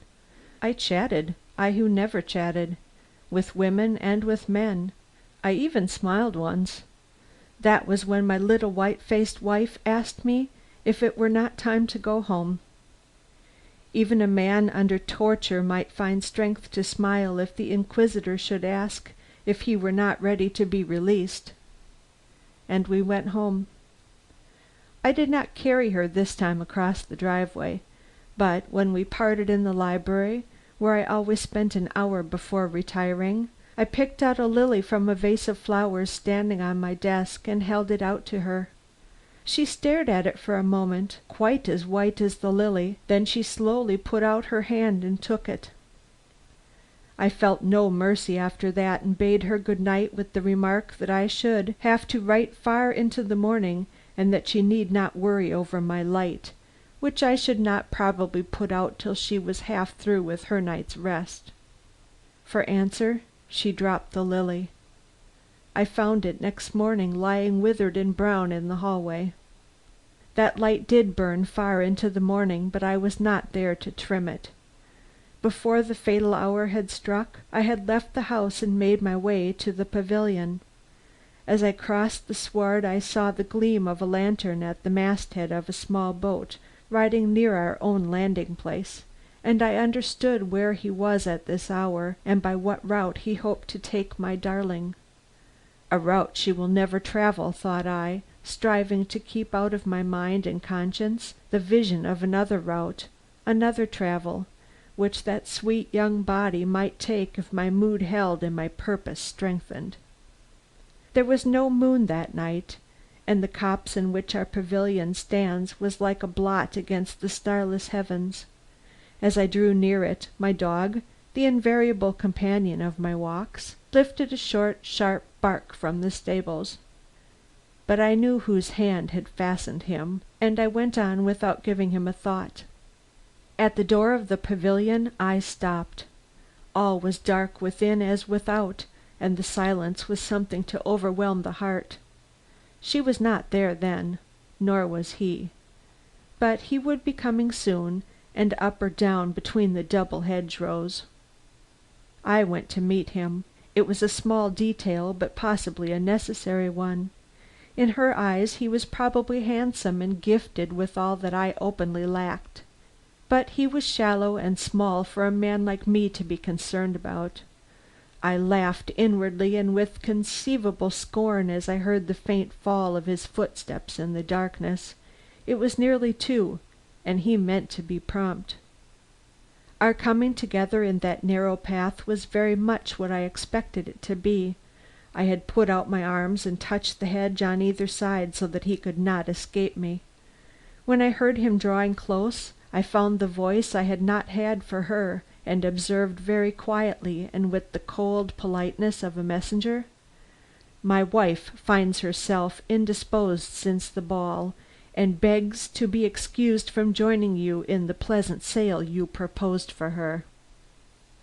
That and no more, except that when he started and almost fell into my arms I found strength to add, "The wind blows fresh tonight, and you will have no difficulty in leaving this shore. The difficulty will be to return." I had no heart to kill him. He was young and he was frightened. I heard the sob in his throat, and I dropped my arm and he went flying down to the river. This was child's play. The rest? My portion is to tell it. 40 years ago it all befell, and till now no words of it had ever left my lips. There was no sound of her advancing tread across the lawn as I stepped back into my own grounds to enter the pavilion.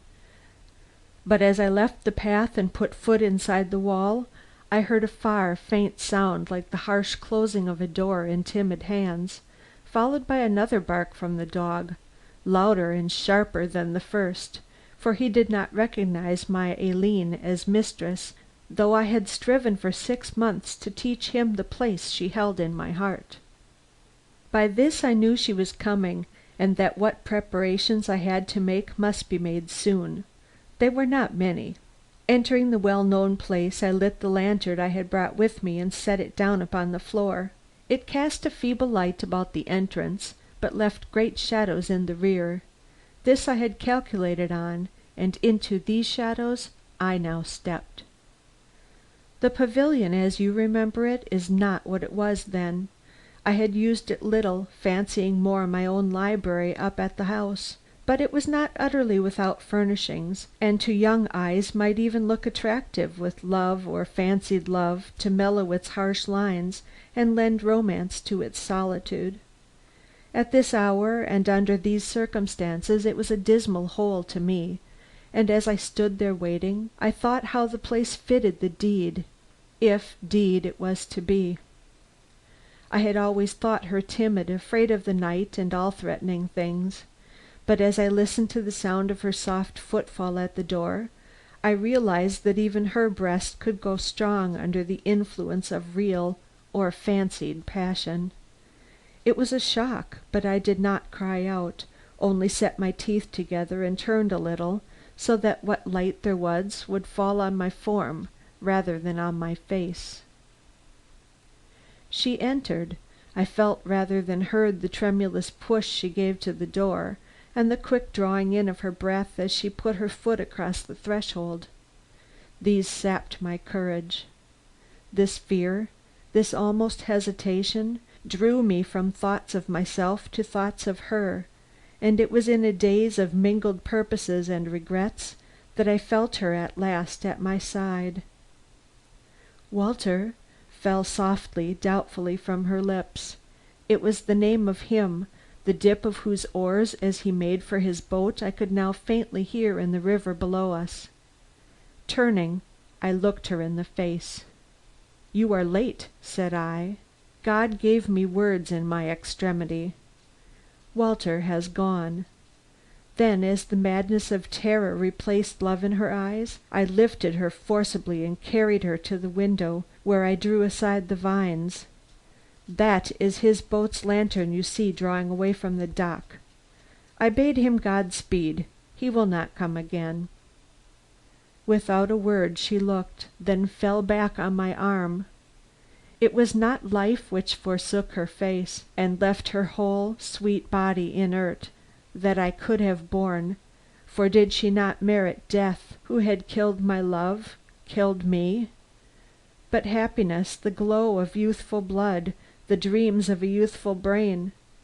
And seeing this, seeing that the heart I thought a child's heart had gone down in this shipwreck, I felt my anger swell and master me body and soul, and before I knew it, I was towering over her and she was cowering at my feet, crushed and with hands held up in defense, hands that had been like rose leaves in my grasp, futile hands, but raised now in entreaty for her life to me who had loved her.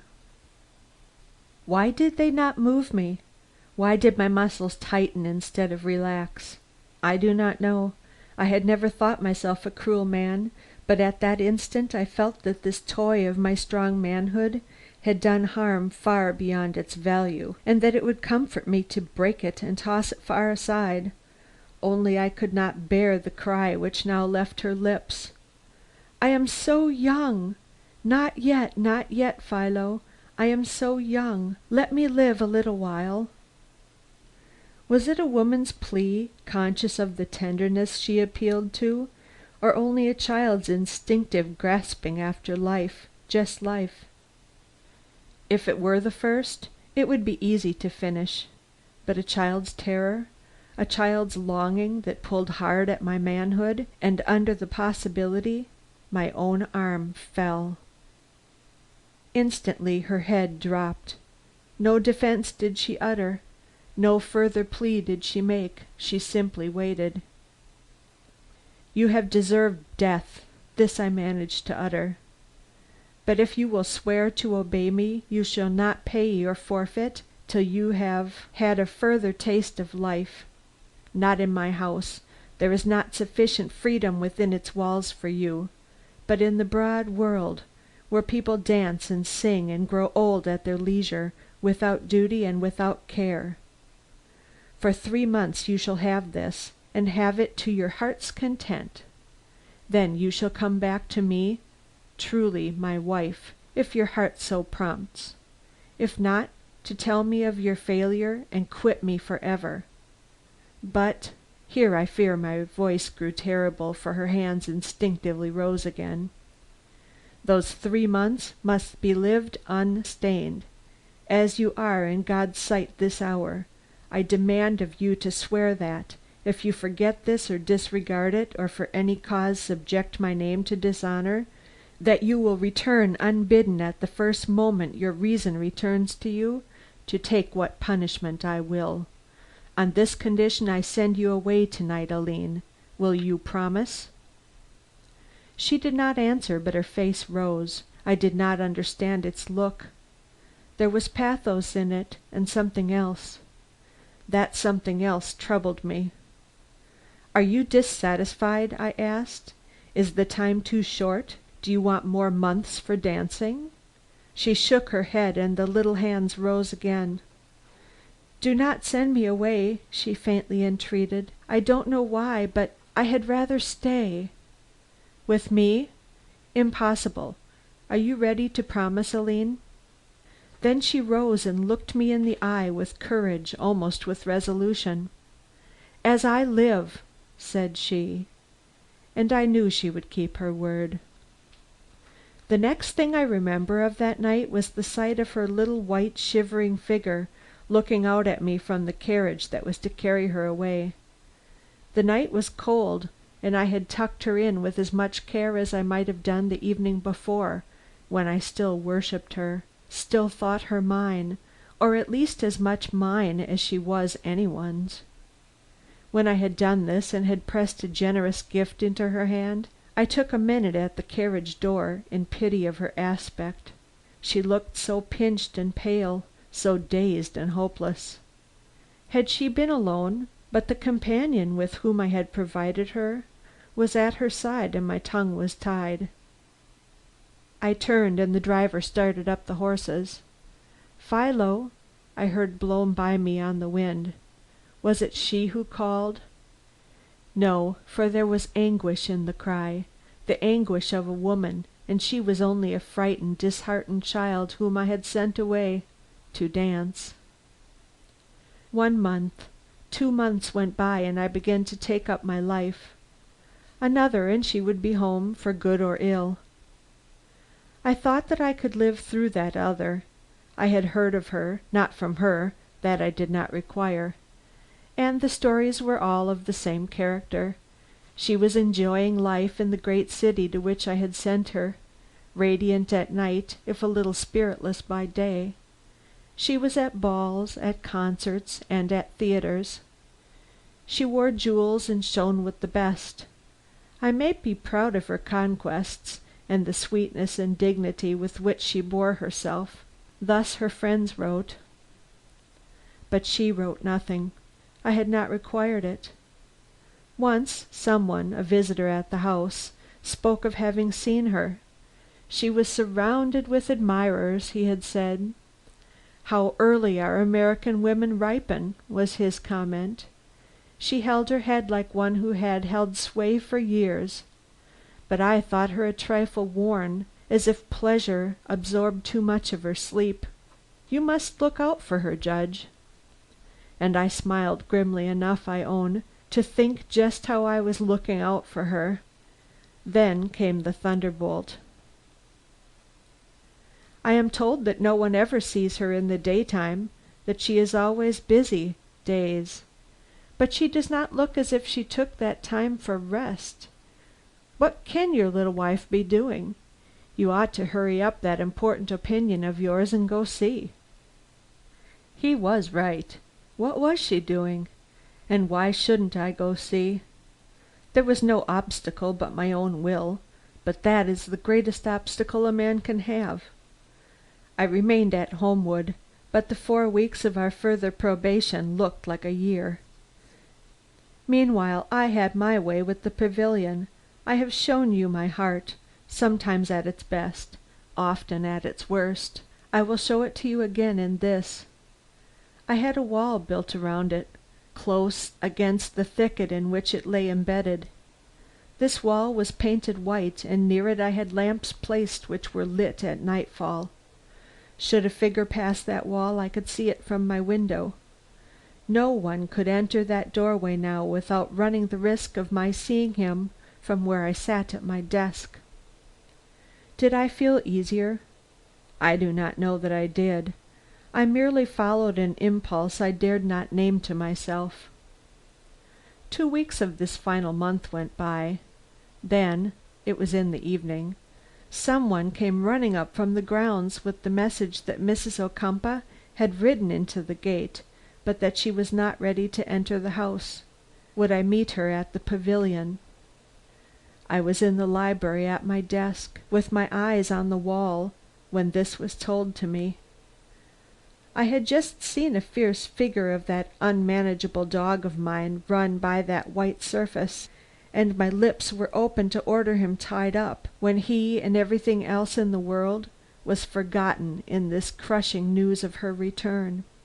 For the 3 months were not up, and her presence here could mean but one thing: that she had found temptation too much for her, and she had come back to tell me so in obedience to her promise. "I will go meet Mrs. Ocumpaugh," I said. The man stared. "I will go meet Mrs. Ocumpaugh now," I repeated, and tried to rise. But my limbs refused. Death had entered my heart, and it was some few minutes before I found myself upon the lawn outside. When I got there I was trembling and so uncertain of movement that I tottered at the gate, but seeing signs of her presence within, I straightened myself and went in. She was standing at the extreme end of the room when I entered, in the full light of the solitary moonbeam which shot in at the western casement. She had thrown aside her hat and coat, and never in all my life had I seen anything so ethereal as the worn face and wasted form she thus disclosed. Had it not been for the haunting and pathetic smile which by some freak of fate gave poignancy to her otherwise infantile beauty, I should not have known the woman who stood there with my name formed on her lips.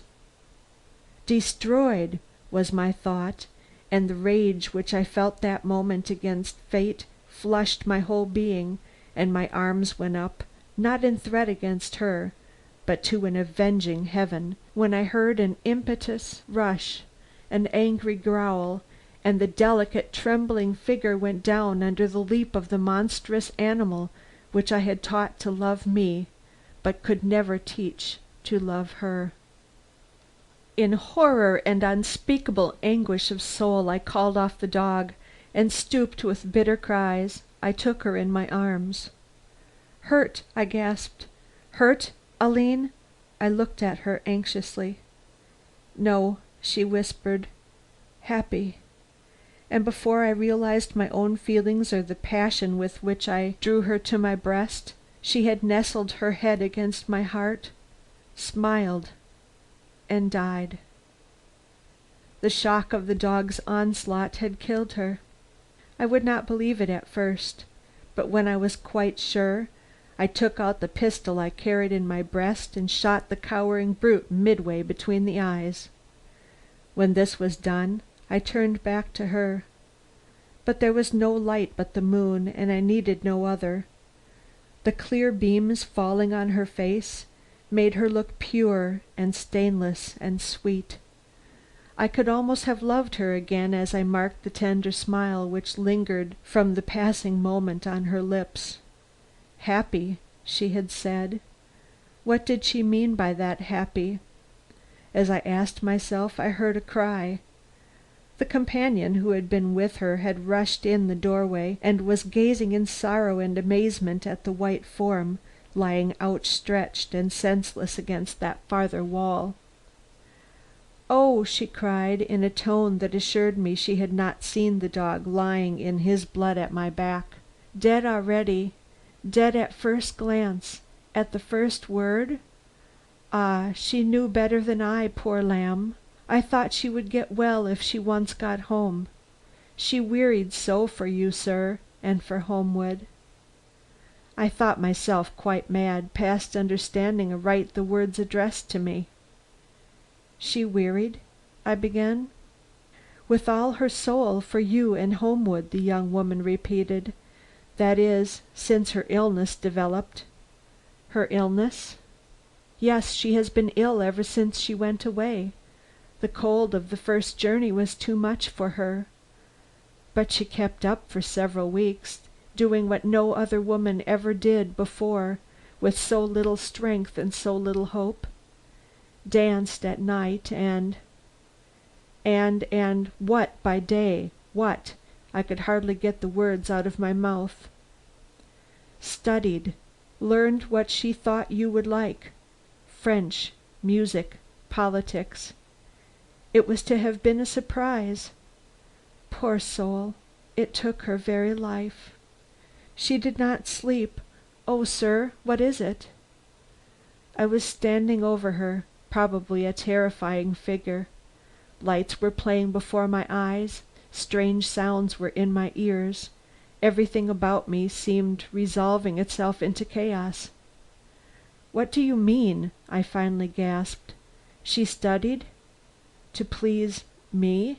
Why did she come back then so soon?" I paused, choked. I had been about to give away my secret. I mean, why did she come thus suddenly, without warning me of what I might expect? I would have gone. I told her so, but she was very determined to come to you herself, to this very pavilion. She had set the time later, but this morning the doctor told her that her symptoms were alarming, and without consulting him or heeding the advice of any of us, she started for home. She was buoyant on the way, and more than once I heard her softly repeating your name. Her heart was very loving. Oh, sir, you are ill!" "No, no," I cried, crushing my hand against my mouth to keep down the cry of anguish and despair which tore its way from my heart. "Before other hands touch her, other eyes see her, tell me when she began, I will not say to love me, but to weary for me and homeward." "Perhaps she has told you herself. Here is the letter, sir, she bade me give you if she did not reach here alive. She wrote it this morning, after the doctor told her what I have said." "Give, give." She put it in my hand. I glanced at it in the moonlight, read the first few words, and felt the world reel around me. Thrusting the letter in my breast, I bade the woman, who watched me with fascinated eyes, to go now and rouse the house. When she was gone, I stepped back into the shadows, and catching hold of the murderous beast, I dragged him out about the wall to the thick clump of bushes. Here I left him and went back to my darling. When they came in, they found her in my arms. Her head had fallen back, and I was staring at her white throat. That night, when all was done for her which could be done, I shut myself into my library and again opened that precious letter.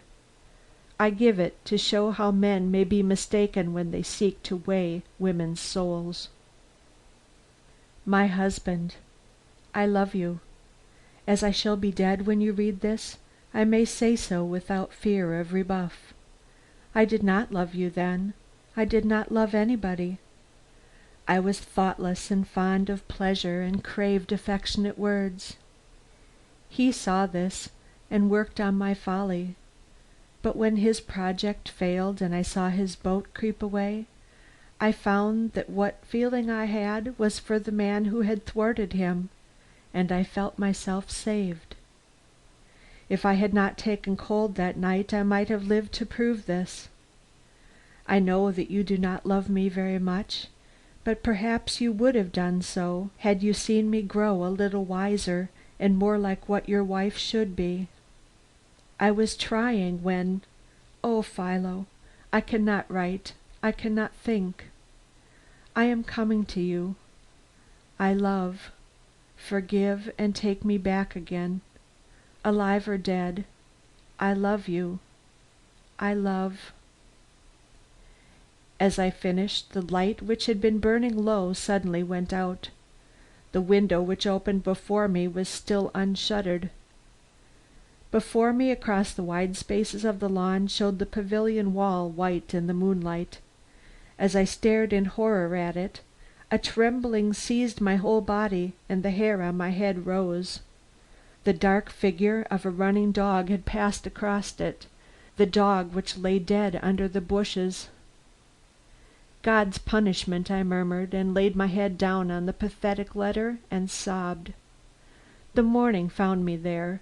It was not till later that the man sent to bury the dog came to me with the cry, "Something is wrong with the pavilion." When I went down to close the window I found the ceiling at that end of the room strangely dabbled. It looks like blood, and the spots grew as I looked. Aghast, bruised in spirit and broken of heart, I went down after that sweet body was laid in the grave to look. The stains he had spoken of were gone, but I lived to see them reappear, as have you. God have mercy on our souls. End of chapter 11.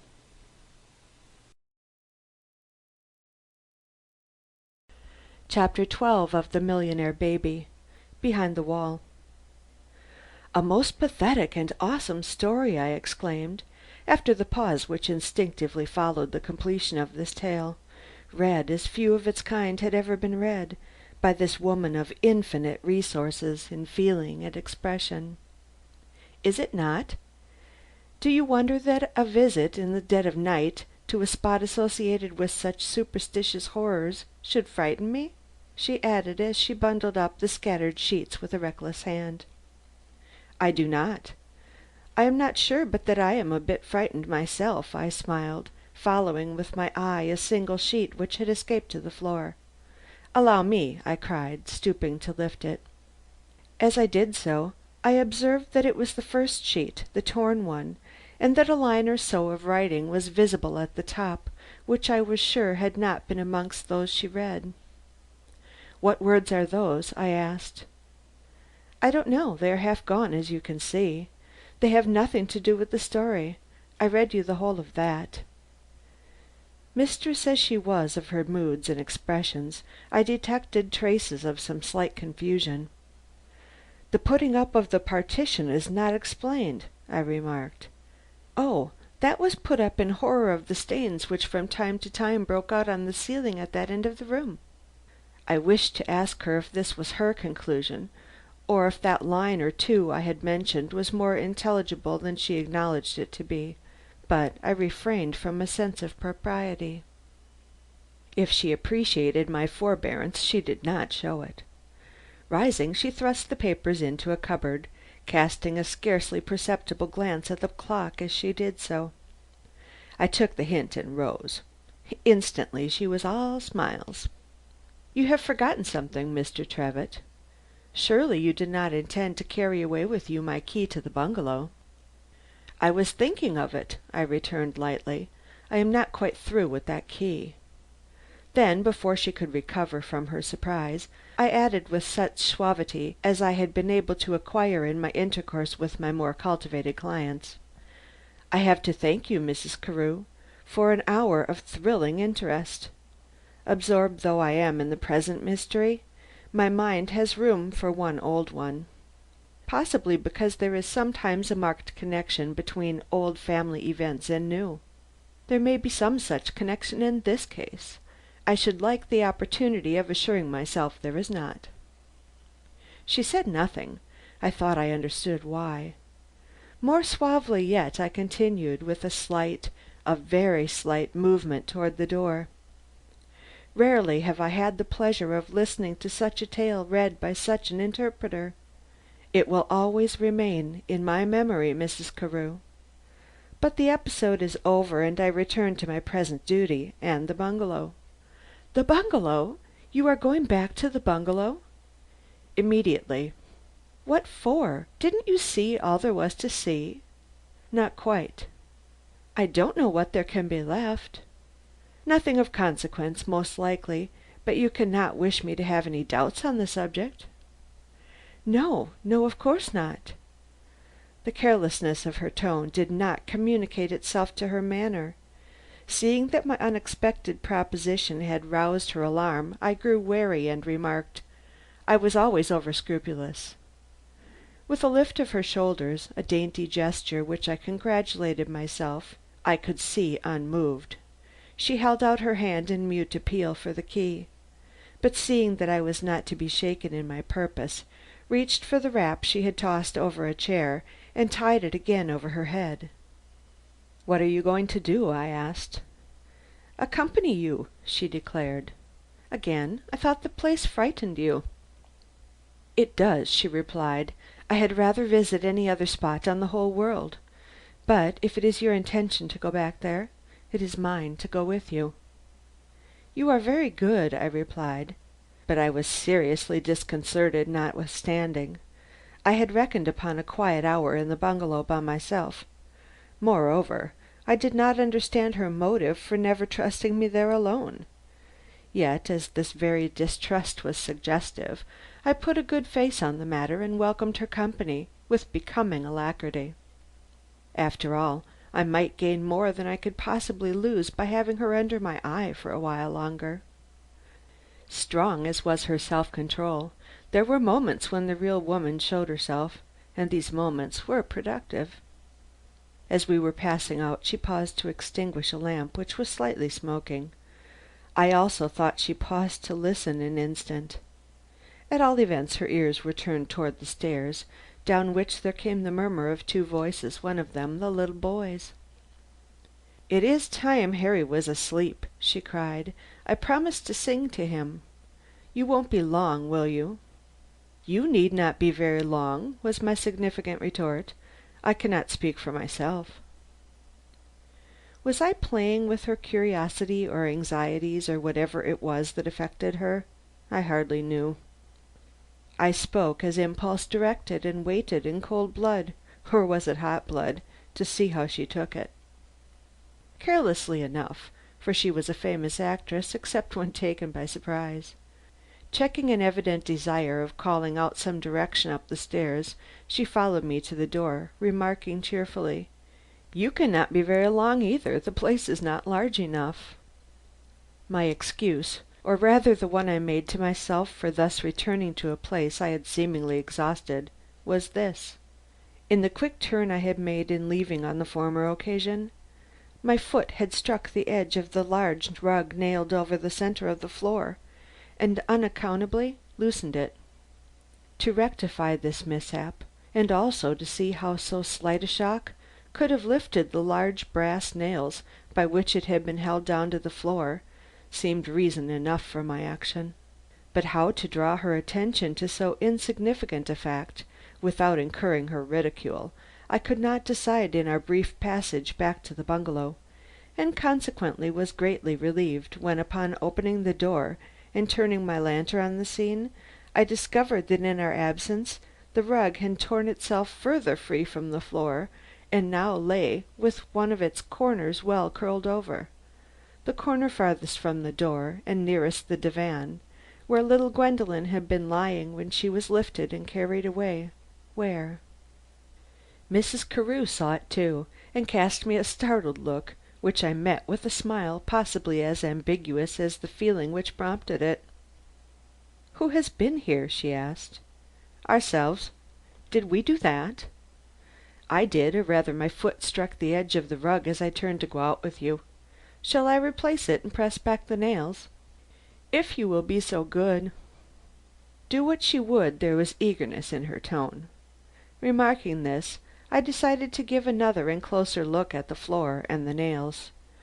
I found the latter had not been properly inserted, or rather there were two indentations for each nail, a deep one and a quite shallow.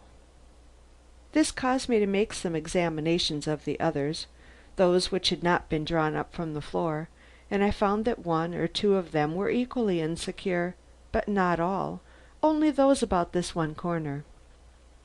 Mrs. Carew, who had paused, confused and faltering in the doorway, in her dismay at seeing me engaging in this inspection instead of replacing the rug as I had proposed, now advanced a step, so that our glances met as I looked up with the remark, "This rug seems to have been lately raised at this corner.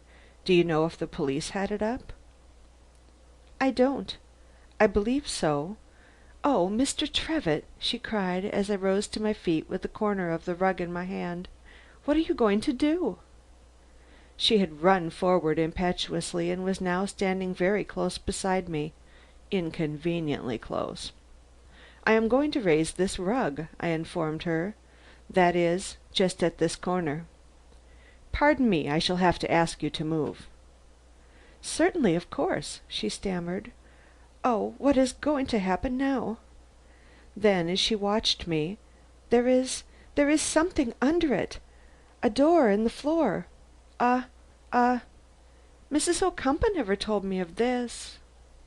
"Do you suppose she knew it?" I inquired, looking up into her face, which was very near, but not near enough to be in the full light of the lantern, which was pointed another way.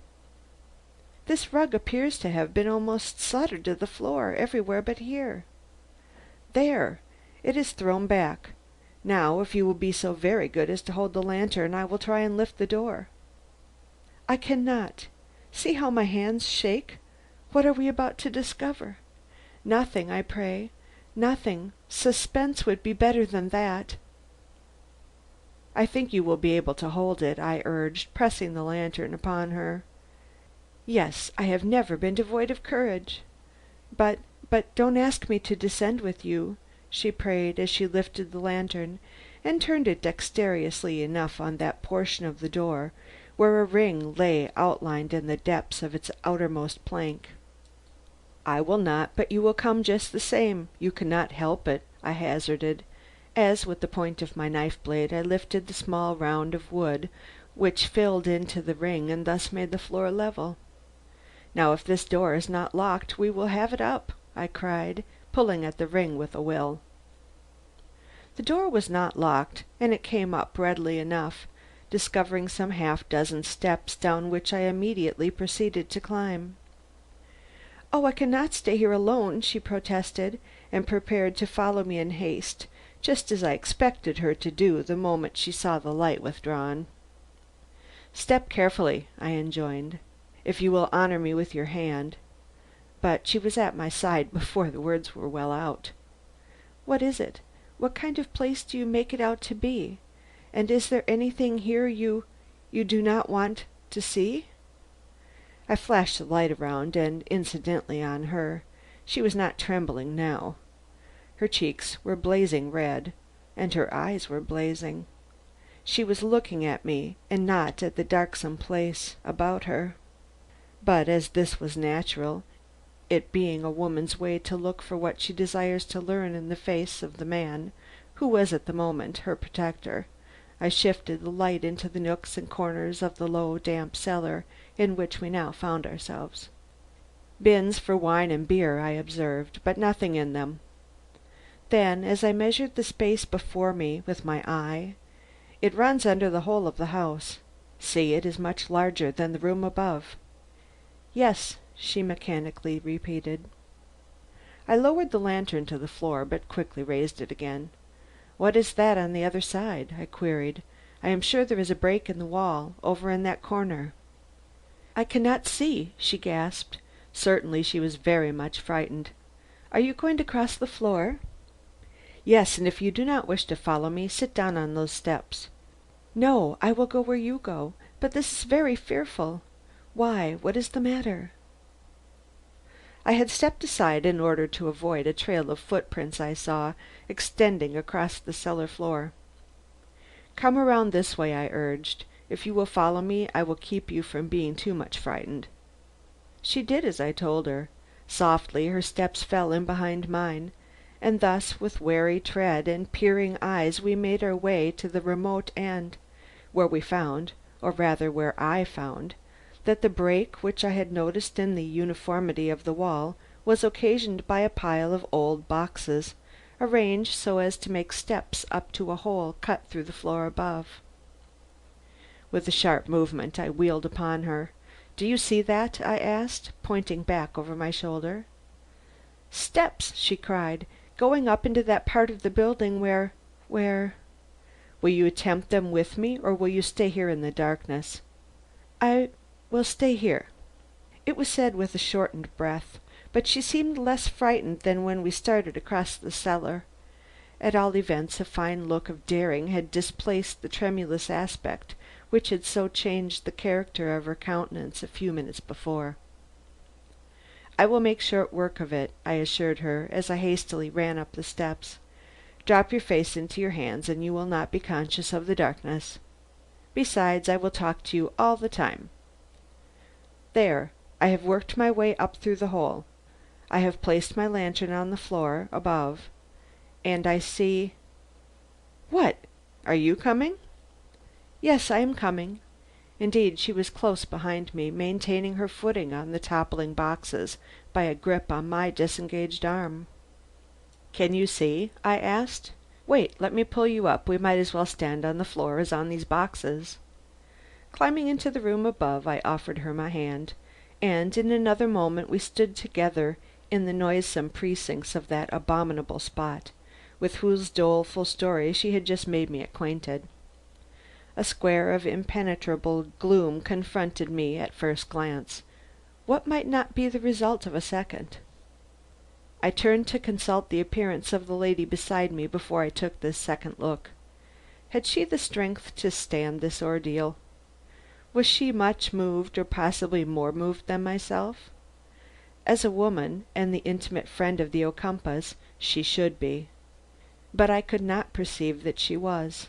For some reason, once in view of this mysterious place, she was strangely, inexplicably, impassibly calm. "Can you bear it?" I queried. "I must, only end it quickly." "I will," I replied, and I held out my lantern. I am not a superstitious man, but instinctively I looked up before I looked about me. I have no doubt that Mrs. Carew did the same. But no stains were to be seen on those blackened boards now, or rather they were dark with one continuous stain, and next moment I examined with eager scrutiny the place itself. Accustomed to the appearance of the cheerful and well furnished room on the other side of the partition, it was a shock to me, I will not say what it was to her, to meet the bare decaying walls and mouldering of this dismal hole. True, we had just come from a description of the place in all the neglect of its many years of desolation, yet the smart finish of the open portion we had just left poorly prepared us for what we here encountered. But the first impression over, an impression which was to recur to me many a night afterward in dreams, I remembered the near and more imperative cause which had drawn us thither, and turning the light into each and every corner, I looked eagerly for what I so much dreaded to find. A couch to which some old cushions still clung stood against the far wall. Thank God it was empty. So were all the corners of the room. Nothing living and nothing dead.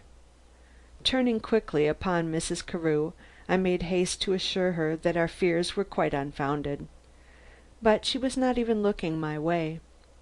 Her eyes were on the ground, and she seemed merely waiting, in some impatience evidently, but merely waiting for me to finish and be gone.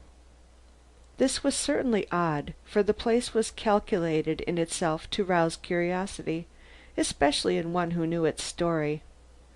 A table, thick with dust and blurred with dampness, still gave tokens of bygone festivity, among which a bottle and some glasses stood conspicuous. Cards were there, too, dingy and green with mold, some on the tables, some on the floor, while the open lid of a small desk pushed up close to a bookshelf, full of books, still held a rusty pen and the remnants of what looked like the mouldering sheets of unused paper.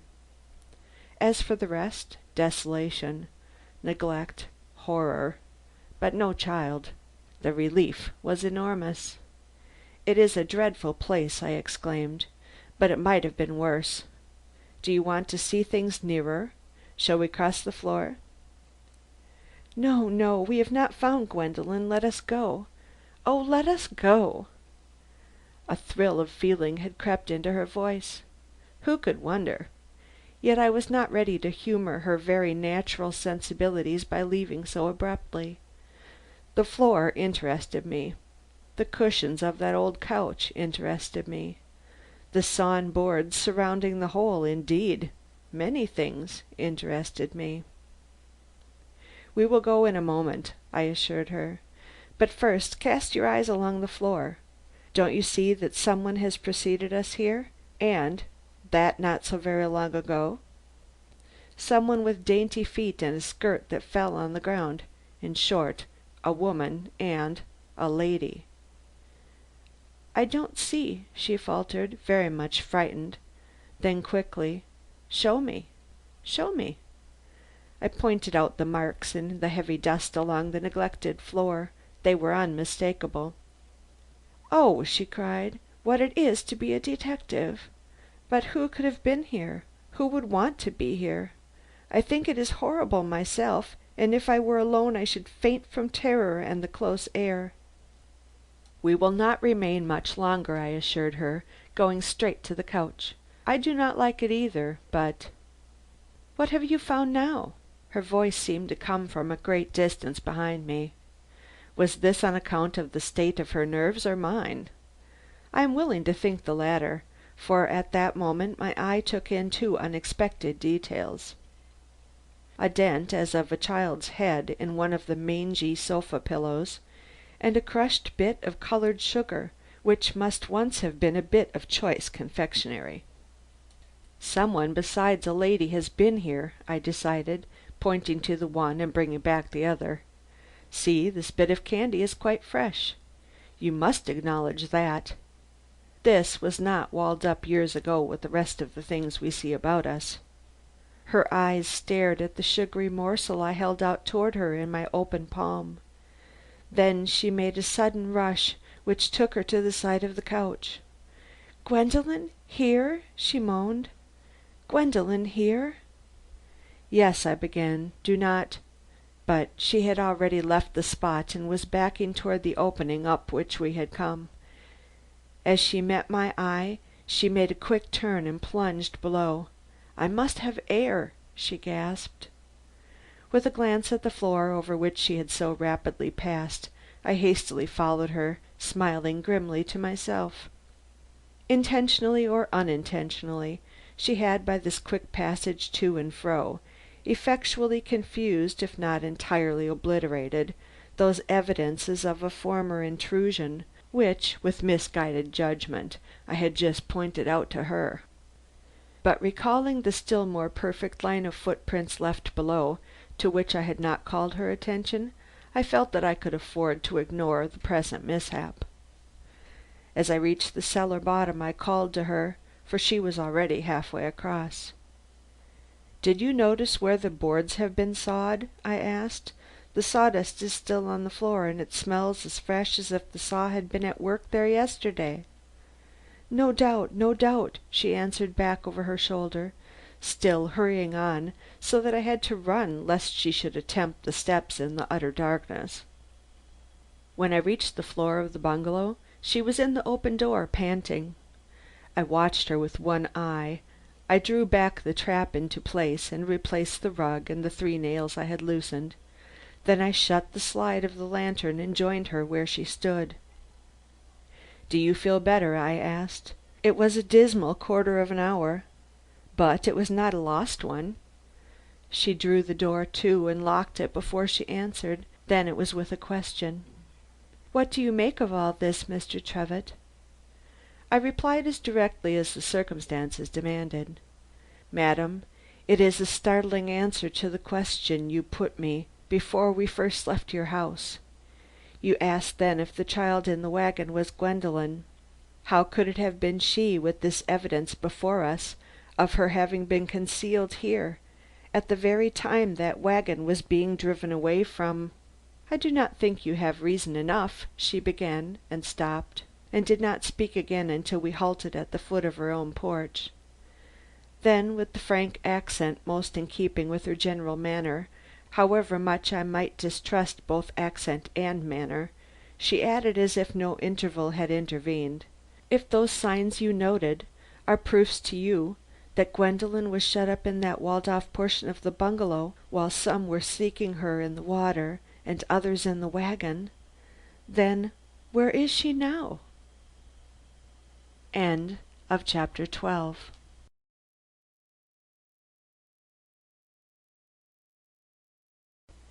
Chapter 13 of The Millionaire Baby. We shall have to begin again. It was a leading question, which I was not surprised to see accompanied by a very sharp look from beneath the cloudy wrap she had wound about her head. "You suspect some one or something," continued Mrs. Carew, with a return of the indefinable manner which had characterized her in the beginning of our interview. "Whom? What?" I should have liked to answer her candidly, and in the spirit, if not the words, of the prophet of old, but her womanliness disarmed me. With her eyes on me, I could get no further than a polite acknowledgment of defeat. "Mrs. Carew, I am all at sea. We shall have to begin again." "Yes," she answered like an echo. Was it sadly or gladly? "You will have to begin again." Then with a regretful accent, "And I cannot help you, for I am going to sail tomorrow. I positively must go. Cablegrams from the other side hurry me. I shall have to leave Mrs. Ocumpaugh in the midst of her distress." "And what time does your steamer sail, Mrs. Carew?" "At 5 o'clock in the afternoon from the Cunard docks." "Nearly 16 hours from now. Perhaps fate, or my efforts, will favor us before then with some solution of this disheartening problem. Let us hope so." A quick shudder to hide which she was reaching out her hand, when the door behind us opened and a colored girl looked out. Instantly, and with the slightest possible loss of self possession, Mrs. Carew turned to motion the intruder back, when the girl suddenly blurted out: "Oh, Mrs. Carew, Harry is so restless. He is sleepy, he says." "I will be up instantly. Tell him that I will be up instantly." Then, as the girl disappeared, she added, with a quick smile: "You see, I haven't any toys for him. Not being a mother, I forgot to put them in his trunk." As though in response to these words, the maid again showed herself in the doorway. "Oh, Mrs. Carew," she eagerly exclaimed, "there is a little toy in the hall here, brought over by Mrs. Ocumpaugh's maid. The girl said that hearing that the little boy fretted, Mrs. Ocumpaugh had picked out one of her little girl's playthings and sent it over with her love. It's a little horse, ma'am, with a curly mane and a long tail. I am sure 'twill please Master Harry." Mrs. Carew turned upon me a look brimming with feeling. "What thoughtfulness! What self control!" she cried. "Take up the horse, Dinah. It was one of Gwendolen's favorite playthings," she explained to me as the girl vanished. I did not answer. I was hearing again in my mind that desolate cry of "Philo, Philo, Philo," which an hour or so before had rung down from Mrs. Ocumpaugh's open window. There had been a wildness in the tone, which spoke of a tossing head on a feverish pillow. Certainly an irreconcilable picture with the one just suggested by Mrs. Carew, of the considerate friend sending out the toys of her lost one to a neighbor's peevish child. Mrs. Carew appeared to notice the preoccupation with which I lingered on the lower step. "You like children?" she hazarded. "Or have you interested yourself in this matter purely from business reasons?" "Business reasons were sufficient," was my guarded reply, "but I like children very much. I should be most happy if I could see this little Harry of yours nearer. I have only seen him from a distance, you know." She drew back a step. Then she met my look squarely in the moonlight. Her face was flushed, but I attempted no apology for a presumption which could have but one excuse. I meant that she should understand me, if I did not her. "You must love children," she remarked, but not with her usual correctness of tone. Then before I could attempt an answer to the implied sarcasm, a proud light came into her eyes, and with a gracious bend of her fine figure she met my look with one equally as frank, and cheerfully declared, "You shall. Come early in the morning." In another moment she had vanished inside and closed the door. I was defeated for the nonce, or else she was all she appeared to be, and I a dreaming fool.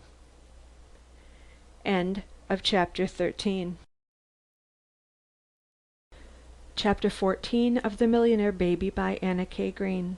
Espionage. As I moved slowly away into the night, the question thus raised in my own mind assumed greater and more vital consequence. Was she a true woman, or what my fears had pictured her? The scheming, unprincipled abductor of Gwendolen Ocumpaugh?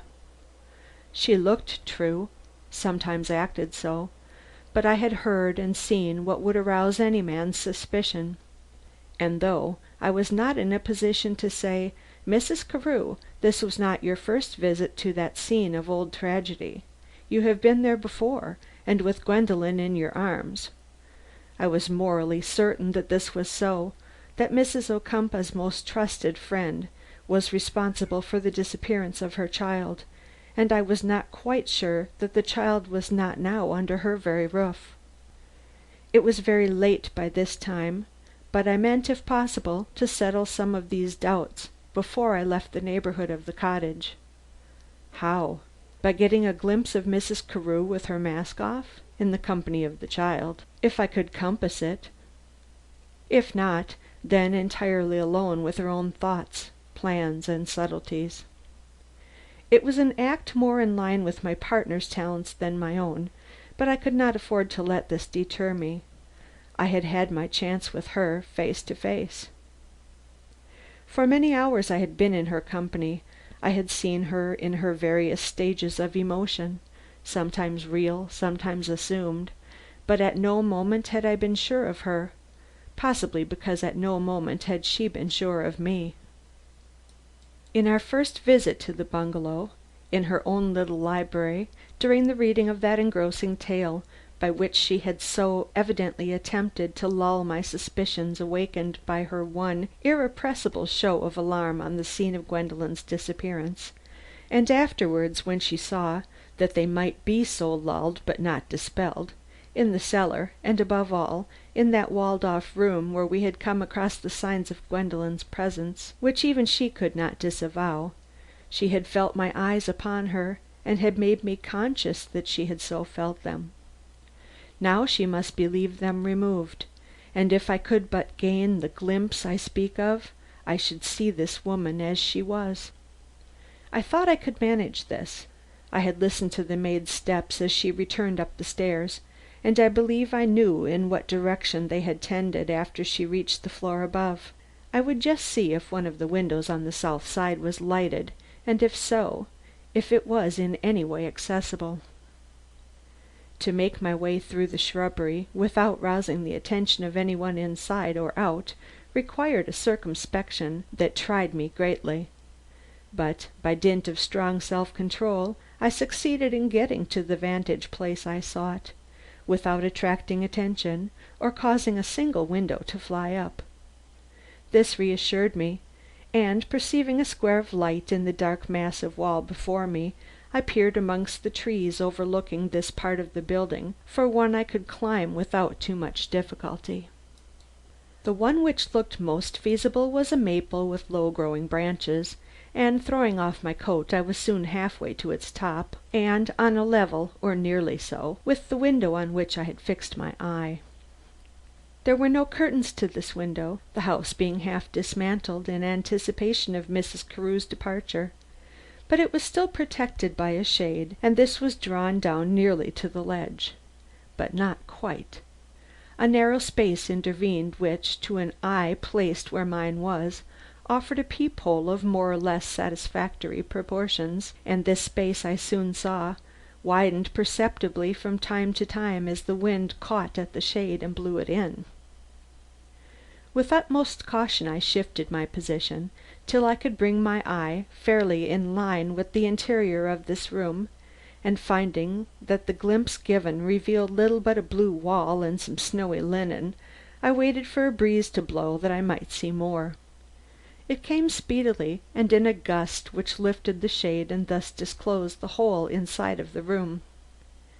It was an instantaneous glimpse, but in that moment the picture projected upon my eye satisfied me that, despite my doubts, despite my causes for suspicion, I had been doing this woman the greatest injustice in supposing that her relation to the child she had brought into her home were other than she had made out.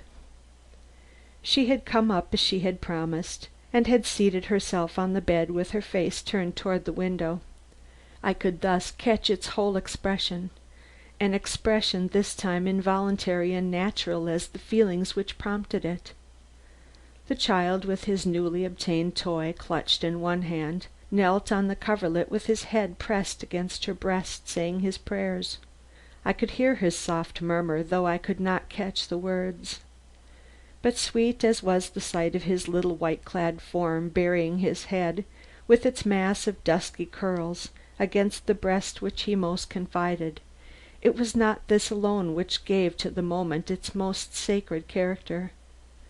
It was the rapturous look with which Mrs. Carew gazed down on his little head, the mother look, which admits of nothing false, and which, when once seen on a woman's face, whether she be mother in fact or mother only in heart, idealizes her in the mind forever. Eloquent with love and holy devotion, the scene flashed upon my eyes for only a moment and was gone. But that moment made its impression, and settled for good and all the question with which I had started upon this venture. She was the true woman, and I was the dreaming fool. As I realized this, I also realized that 3 days out of the 7 were gone. End of chapter 14.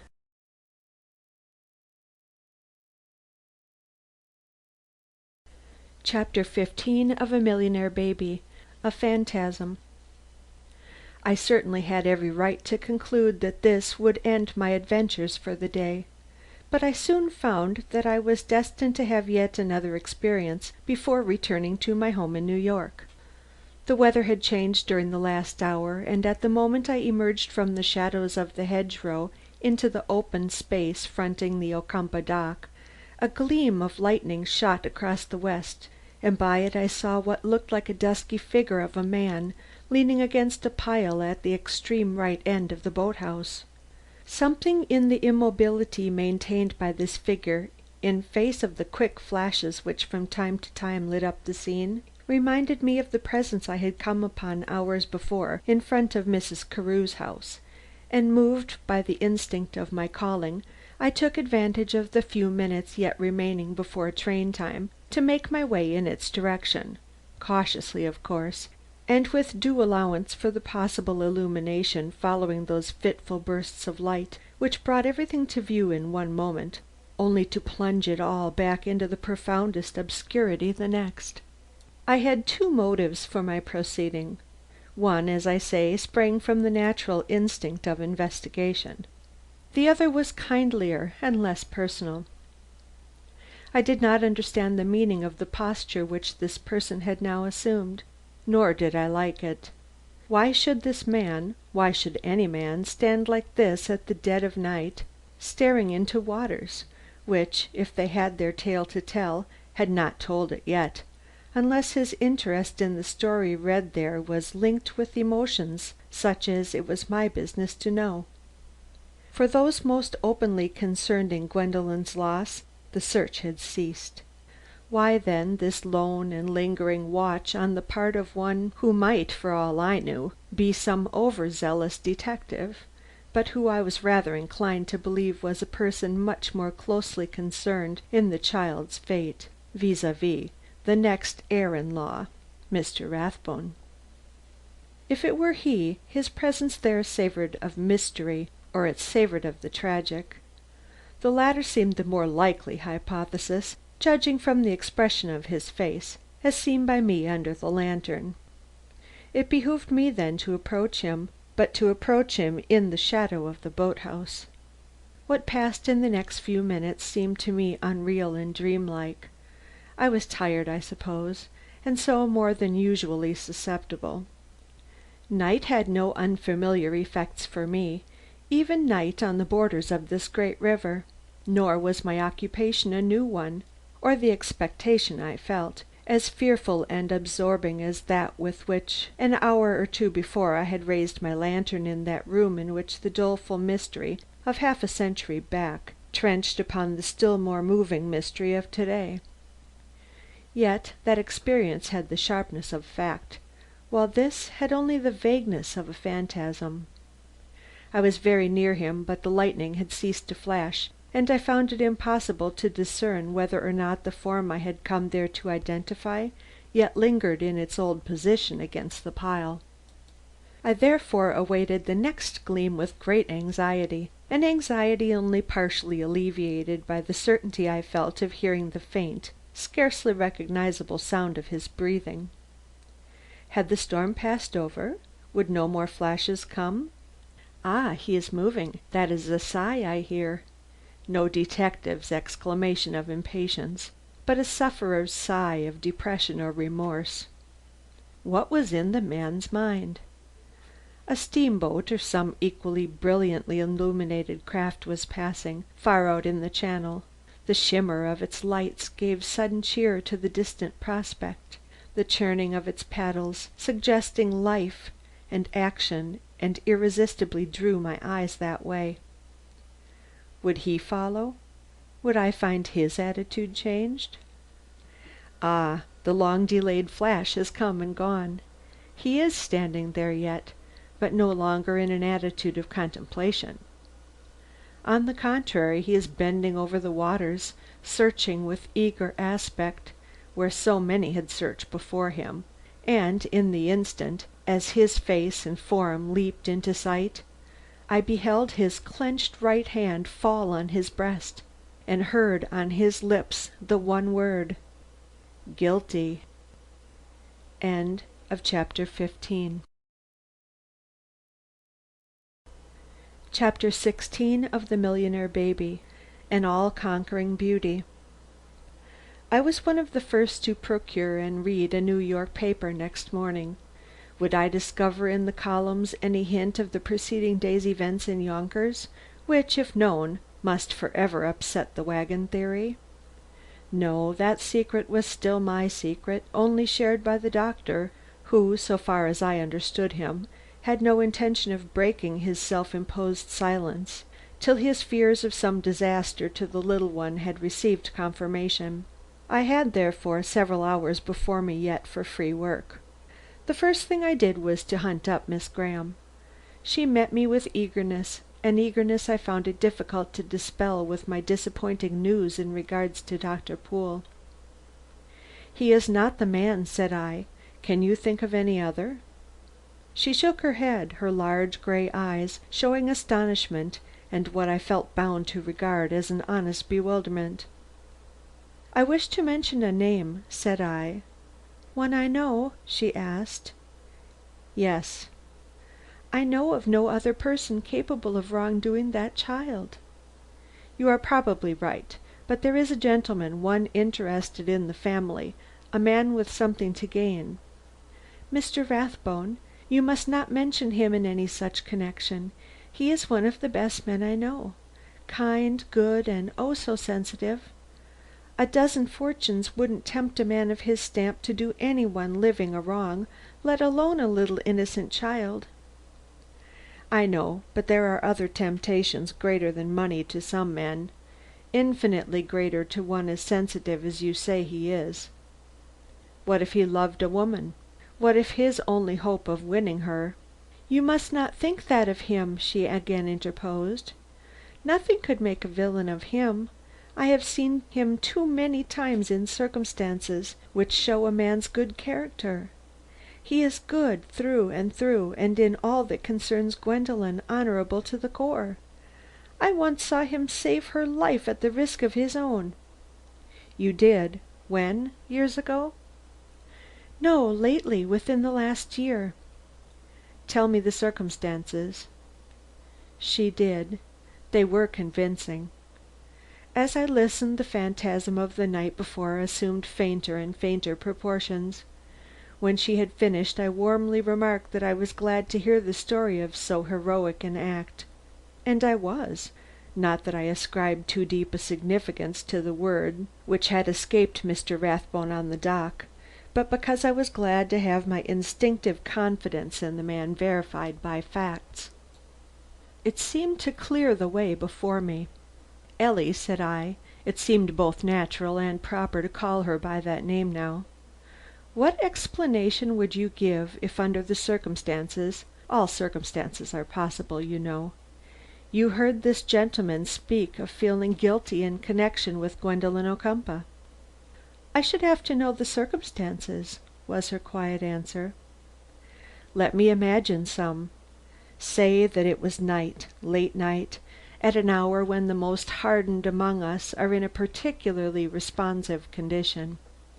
Say that he had been spending hours near the house of the woman he had long loved, but had quite despaired of winning in his greatly hampered condition, and with the fever of this longing upon him, but restrained by emotions of the nature which we cannot surmise, had now found his way down to the river, to the spot where the boats have clustered, and men crouched in the gruesome and unavailing search we know of.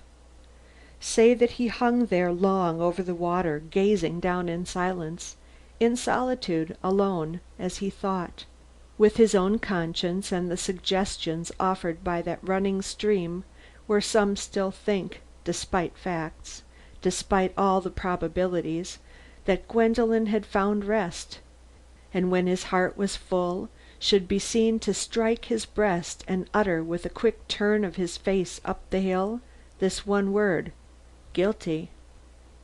What would I think? This, that being overwrought by the struggle you mention, a struggle we can possibly understand when we consider the unavoidable consciousness which must be his of the great change which would be effected in all his prospects if Gwendolen should not be found, he gave the name of guilt to feelings which some would call simply human. Ellie, you are an oracle. This thought of hers had been my thought ever since I had time really to reflect upon the matter. I wonder if you will have an equally wise reply to give to my next question. I cannot say from my intuition. I am really not wise."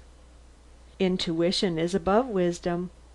Does your intuition tell you that Mrs. Carew is the true friend she professes to be to Mrs. Ocumpaugh?" "Ah, that is a different thing." The clear brow I loved, there, how words escape a man, lost its smoothness, and her eyes took on a troubled aspect while her words came slowly. "I do not know how to answer that offhand. Sometimes I have felt that her very soul was knit to that of Mrs. Ocumpaugh, and again I have had my doubts, but never deep ones, never any such as would make it easy for me to answer the question you have just put me." "Was her love for Gwendolen sincere?" I asked. "Oh yes, oh yes. That is, I always thought so, and with no qualification, till something in her conduct when she first heard of Gwendolen's disappearance, I cannot describe it, gave me a sense of disappointment. She was shocked, of course, and she was grieved, but not hopelessly so. There was something lacking in her manner, we all felt it. Mrs. Ocumpaugh felt it, and let her dear friend go the moment she showed the slightest inclination to do so." "There were excuses for Mrs. Carew just at that time," said I. "You forget the new interest which had come into her life. It was natural that she should be preoccupied." "With thoughts of her little nephew?" replied Miss Graham. "True, true. But she had been so fond of Gwendolen, and you would have thought but why all this talk of Mrs. Carew? You don't believe, surely you cannot believe—" "That Mrs. Carew is a charming woman? Oh yes, but I do. Mr. Rathbone shows good taste." "Ah, is she the one? Did you not know it?" "No, yet I have seen them together many times. Now I understand much that had always been a mystery to me. He never pressed his suit. He loved, but he never harassed her. Oh, he is a good man." This with emphasis. "Is she a good woman?" Miss Graham's eyes suddenly fell, then rose again until they met mine fully and frankly. "I have no reason," said she, "to believe her otherwise. I have never seen anything in her to hinder my esteem, only—" "Finish that 'only.'" "She does not appeal to me as many less gifted women do, Perhaps I'm secretly jealous of the extreme fondness Gwendolen has always shown for her. If so, the fault is in me, not in her. What I said in reply is not germane to this story. After being assured by a few more discreet inquiries in some other perfectly safe quarters that Miss Graham's opinion of Mr. Rathbone was shared by those who beat knew him, I returned to the one spot most likely to afford me a clue to, if not an explanation of, this elusive mystery. What did I propose to myself? First, to revisit Mrs. Carew and make the acquaintance of the boy Harry.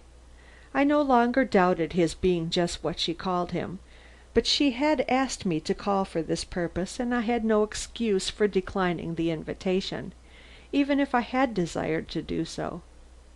Afterward, but first let us finish with Mrs. Carew. As she entered her reception room that morning she looked so bright, that is, with the instinctive brightness of a naturally vivacious temperament, that I wondered if I had been mistaken in my thought that she had had no sleep all that night, simply because many of the lights in her house had not been put out till morning. But as inspection of her face revealed lines of care which only her smile could efface, and she was not quite ready for smiles, affable and gracious as she showed herself. Her first words, just as I expected, were: "There is nothing in the papers about the child in the wagon." "No, everything does not get into the papers." "Will what we saw and what we found in the bungalow last night?" "I hardly think so. This is our own special clue, Mrs. Carew, if it is a clue." "You seem to regard it as such." With a shrug I declared that we had come upon a mystery of some kind. "But the child is not dead. That you feel demonstrated. Or don't you? As I said last night, I do not know what to think. Ah, is that the little boy?" "Yes," she gaily responded, as the glad step of a child was heard descending the stairs. "Harry! Come here, Harry!" she cried, with a joyous accent which a child's presence seems to call out in some women.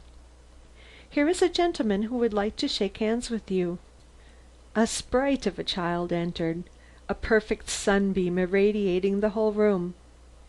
If, under the confidence induced by the vision I had had of him on his knees the night before, any suspicion remained in my mind of his being Gwendolen Ocumpaugh in disguise, it vanished at the sight of the fearless head lifted high in boyish freedom, and the gay swish swish of the whip in his nervous little hand.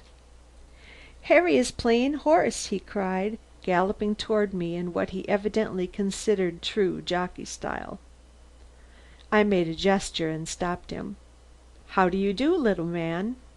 What did you say your name is?" "Harry." This very stoutly. "Harry what? Harry Carew?" "No, Harry, just Harry." "And how do you like it here?" I like it better than my old home." "Where was your old home?" "I don't know. I didn't like it." "He was with uncongenial people, and he is very sensitive," put in Mrs. Carew softly. "I like it here," he repeated, "and I like the big ocean. I am going on the ocean, and I like horses. Get up, Dandy!" And he cracked his whip and was off again on his imaginary trot. I felt very foolish over the doubts I had so openly evinced.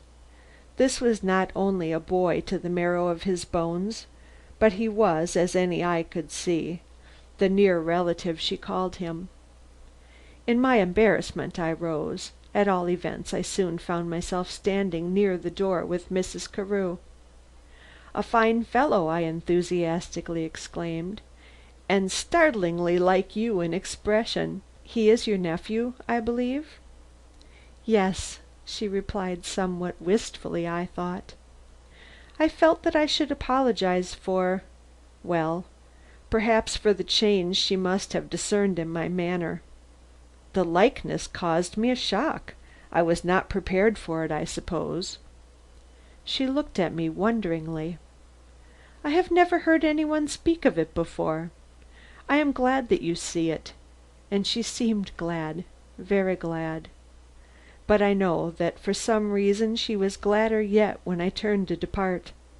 However, she did not hasten me. "What are you going to do next?" she inquired as she courteously led the way through the piles of heaped boxes and baskets, the number of which had rather grown than diminished since my visit the evening before. "Pardon my asking." "Resort to my last means," said I. "See and talk with Mrs. Ocumpaugh." An instant of hesitation on her part, so short, however, that I could hardly detect it. Then she declared: "But you cannot do that." "Why not?" "She is ill. I am sure that they will let no one approach her. One of her maids was in this morning. She did not even ask me to come over." "I am sorry," said I, "but I shall make the effort. The illness which affects Mrs. Ocumpaugh can best be cured by the restoration of her child." "But you have not found Gwendolen," she replied. "No, but I have discovered footprints on the dust of the bungalow floor, and, as you know, a bit of candy which looks as if it had been crushed in a sleeping child's hand, and I am in need of every aid possible in order to make the most of these discoveries.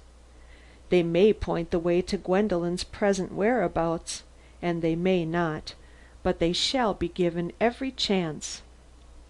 "Whoop! Get up! Get up!" broke in a childish voice from the upper landing. "Am I not right?" I asked. "Always. Only I am sorry for Mrs. Ocumpaugh. May I tell you," as I laid my hand upon the outer door knob, "just how to approach her?" "Certainly, if you would be so good." "I would not ask for Miss Porter. Ask for Celia. She is Mrs. Ocumpaugh's special maid. Let her carry your message if you feel that it will do any good to disturb her." "Thank you. The recommendation is valuable. Good morning, Mrs. Carew. I may not see you again. May I wish you a safe journey?" "Certainly. Are we not almost friends?" Why did I not make my bow and go? There was nothing more to be said, at least by me. Was I held by something in her manner? Doubtless, for while I was thus reasoning with myself, she followed me out onto the porch, and with some remark as to the beauty of the morning, led me to an opening in the vines whence a fine view could be caught of the river. But it was not for the view she had brought me there. This was evident enough from her manner, and soon she paused in her observations of the beauties of nature, and with a strange ringing emphasis, for which I was not altogether prepared, remarked with feeling: "I may be making a mistake. I was always an unconventional woman, but I think you ought to know something about Mrs. Ocumpaugh's private history before you see her. It's not a common one, at least its romantic elements, and an acquaintance with some of its features is almost necessary to you if you expect to approach her on so delicate a matter with any hope of success. But perhaps you are better informed on this subject than I supposed. Detectives are a mine of secret intelligence, I am told. Possibly you have already learned from some other source the story of her marriage and home coming to Homewood, and the particular circumstances around her early married life?" "No," I disclaimed in great relief, and I have no doubt with unnecessary vivacity. "On the contrary, I have never heard anything said in regard to it." "Would you like to? Men have not the curiosity of women, and I do not wish to bore you. But "I see that I shall not do that," she exclaimed. "Sit down, Mr. Trevitt. I shall not detain you long. I have not much time myself." As she sank into a chair in saying this, I had no alternative but to follow her example. I took pains, however, to choose one which brought me into the shadow of the vines, for I felt some embarrassment at this new turn in conversation, and was conscious that I should have more or less difficulty in hiding my only too intense interest in all that concerned the lady of whom we were speaking. Mrs. Ocumpaugh was a Western woman, Mrs. Carew began softly, the oldest of 5 daughters. There was not much money in the family, but she had beauty, all commanding, all conquering beauty, not the beauty you see in her today, but the exquisite, pervasive loveliness which seizes upon the imagination as well as moves the heart. I have a picture of her at 18, but never mind that. Was it affection for her friend which made Mrs. Carew's always rich voice so very mellow? I wished I knew, but I was successful, I think, in keeping that wish out of my face, and preserving my manner of the simply polite listener. "Mr. Ocumpaugh was on a hunting trip," she proceeded, after a slight glance my way. "He had travelled the world over and seen beautiful women everywhere, but there was something in Marian Allison which he had found in no other, and at the end of their first interview he determined to make her his wife. A man of impulses, but also a man of steady resolution, Mr. Trevitt. Perhaps you know this?" I bowed. "A strong man," I remarked. "And a romantic one. He had this intention from the first, as I have said, but he wished to make himself sure of her heart. He knew how his advantages counted, how hard it is for a woman to disassociate the man from his belongings, and having a spirit of some daring, he resolved that this pearl of the West, so I have heard him call her, should marry the man and not his money." "Was he as wealthy then as now?" "Almost. Possibly he was not quite such a power in the financial world, but he had Homewood in almost as beautiful a condition as now, though the new house was not put up till after his marriage. He courted her, not as the landscape painter of Tennyson's poems, but as a rising young business man who had made his way sufficiently to give her a good home. This home he did not have to describe, since her own imagination immediately pictured it as much below the one she lived in. And he was years younger than her hard-working father. Delighted with this naivete, he took pains not to disabuse her mind of the simple prospects with which she was evidently so well satisfied, and succeeded in marrying her and bringing her as far as our station below there, without her having the least suspicion of the splendors she was destined for. And now, Mr. Trevitt, picture, if you can, the scene of that first arrival. I have heard it described by him, and I have heard it described by her. He was plainly dressed, so was she, and lest the surprise should come before the proper moment, he had brought her on a train little patronized by his friends.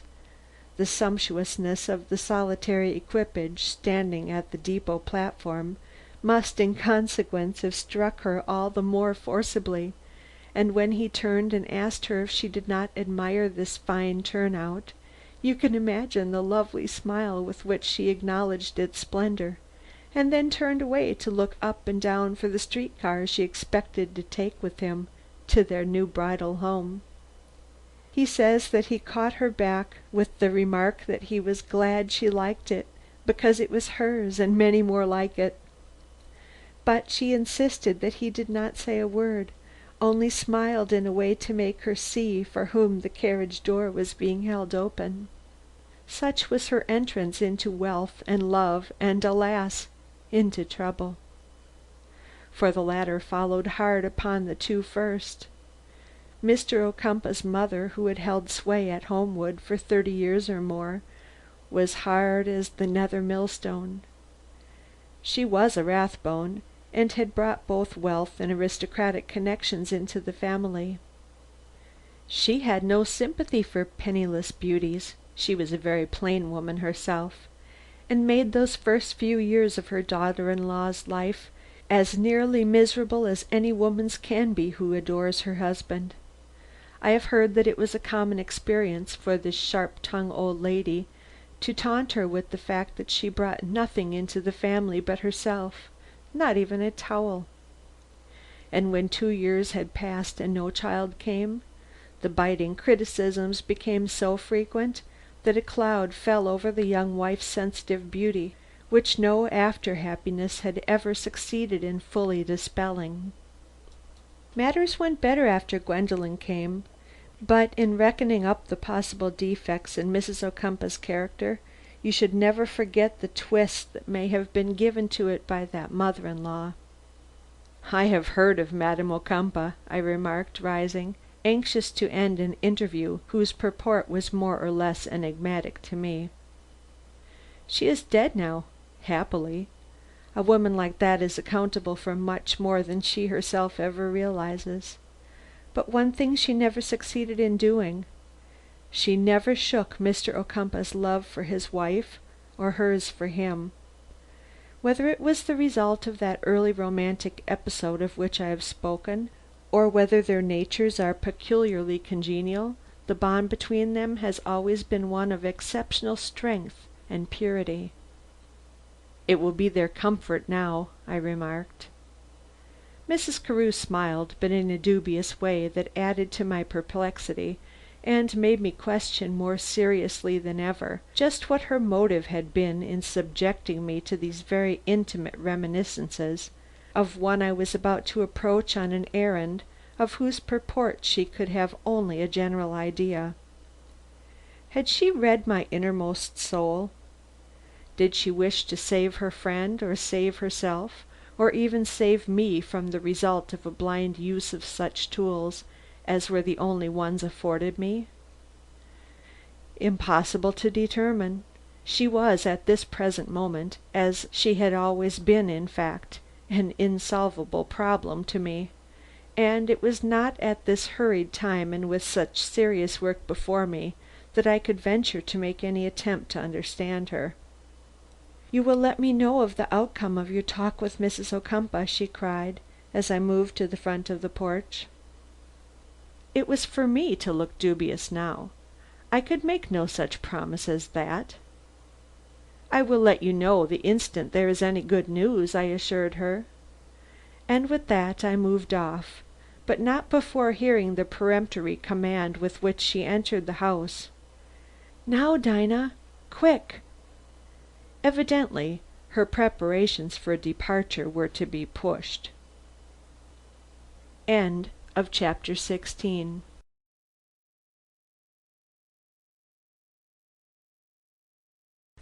Chapter 17 of The Millionaire Baby, In The Green Boudoir. So far in this narrative I have kept from the reader nothing but an old experience of which I was now to make use. The experience involved Mrs. Ocumpaugh, and was the cause of the confidence which I had felt from the first in my ability to carry this search through to a successful termination. I believed that in some secret but as yet undiscovered way it offered a key to this tragedy, and I still believed this, little as I had hitherto accomplished, and blind as the way continued to look before me.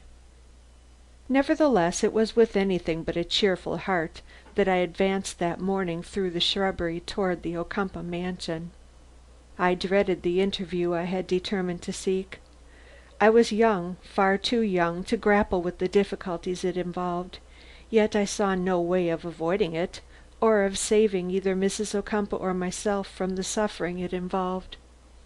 Mrs. Carew had advised that I should first seek the girl called Celia, but Mrs. Carew knew nothing of the real situation. I did not wish to see any girl. I felt that no such intermediary would answer in a case like this, nor did I choose to trust Miss Porter. Yet to Miss Porter alone could I appeal. The sight of a doctor's gig standing at the side door gave me my first shock. Mrs. Ocumpaugh was ill then, really ill. Yet if I came to make her better. I stood irresolute till I saw the doctor come out, then I walked boldly up and asked for Miss Porter. Just what Mrs. Carew had advised me not to do. Miss Porter came. She recognized me, but only to express her sorrow that Mrs. Ocumpaugh was totally unfit to see anyone today. "Not if he brings news." "News? I have news, but of a delicate nature. I should like the privilege of imparting the same to Mrs. Ocumpaugh herself." "Impossible. Excuse me if I urge it." "She cannot see you. The doctor, who has just gone, says that at all hazards she must be kept quiet to day. Won't Mr. Atwater do? Is it good news?"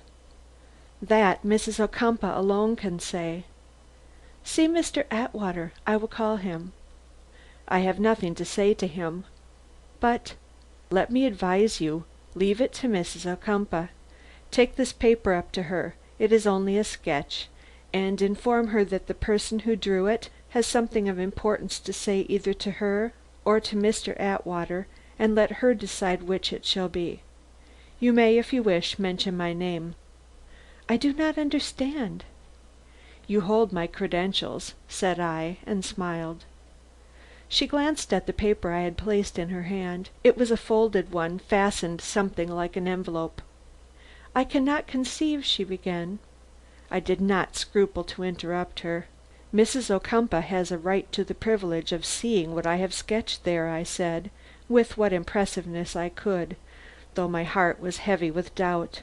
"Will you believe that what I ask is for the best, and take the envelope to her? It may mean the ultimate restoration of her child." "This paper?" "Yes, Miss Porter." She did not try to hide her incredulity. "I do not see how a picture, yet you seem very much in earnest, and I know that she has confidence in you, she and Mr. Ocumpaugh too.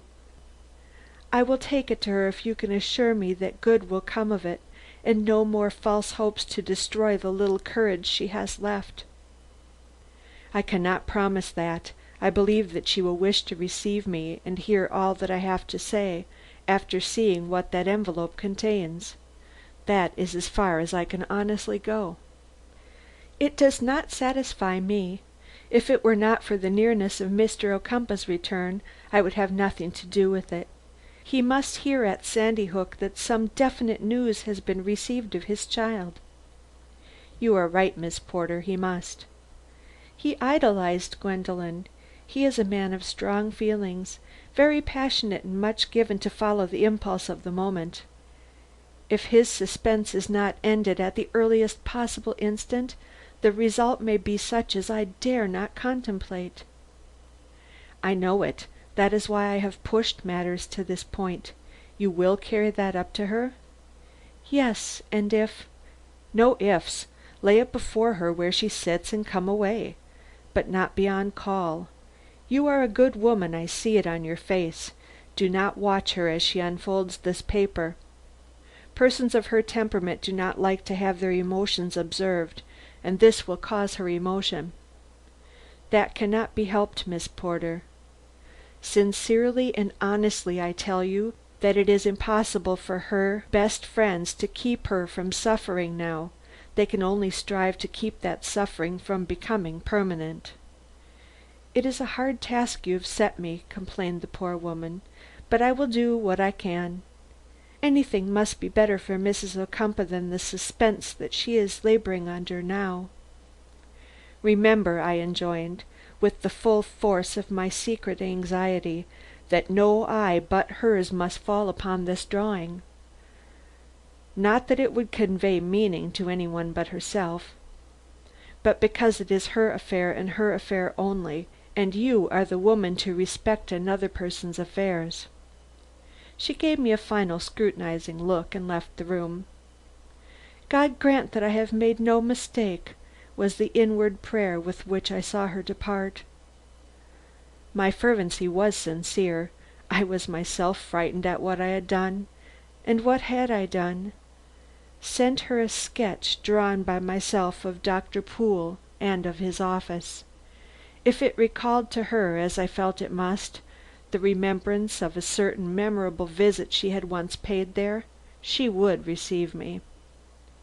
When Miss Porter re-entered some 15 minutes later, I saw that my hazardous attempt had been successful. "Come," she said, but with no cheerful alacrity, rather with an air of gloom. Was Mrs. Ocumpaugh very much disturbed by what she saw? "I fear so. She was half asleep when I went in, dreaming as it seemed, and pleasantly. It was cruel to disturb her. Indeed, I had not the heart, so I just laid the folded paper near her hand and waited, but not too near, not within sight of her face. A few minutes later, interminable minutes to me, I heard the paper rattle, but I did not move. I was where she could see me, so she knew that she was not alone, and presently I caught the sound of a strange noise from her lips, then a low cry, then the quick inquiry in sharper and more peremptory tones than I had ever heard from her before. "Where did this come from? Who has dared to send me this?" I advanced quickly. I told her about you and your desire to see her, how you had asked me to bring up this little sketch so that she would know that you had real business with her, that I regretted troubling her when she felt so weak, but that you promised revelations of some sort. At which I thought she grew very pale. "Are you quite convinced that you have news of sufficient importance to warrant the expectations you have raised in her?" "Let me see her," I prayed. She made a sign and we both left the room. Mrs. Ocumpaugh awaited me in her own boudoir on the second floor. As we went up the main staircase I was afforded short glimpses of room after room of varying richness and beauty, among them one so dainty and delicate in its coloring that I presumed to ask if it were that of the missing child. Miss Porter's look as she shook her head roused my curiosity. "I should be glad to see her room," I said. She stopped, seemed to consider the matter for a moment, then advanced quickly and, beckoning me to follow, led me to a certain door which she quietly opened. One look and my astonishment became apparent. The room before me, while large and sunny, was as simple, I had almost said, as bare, as my sister's at home. No luxurious furnishings here, no draperies of silk and damask, no half lights drawing richness from stained glass, no gleam of silver or sparkle of glass on bedecked dresser or carved mantel.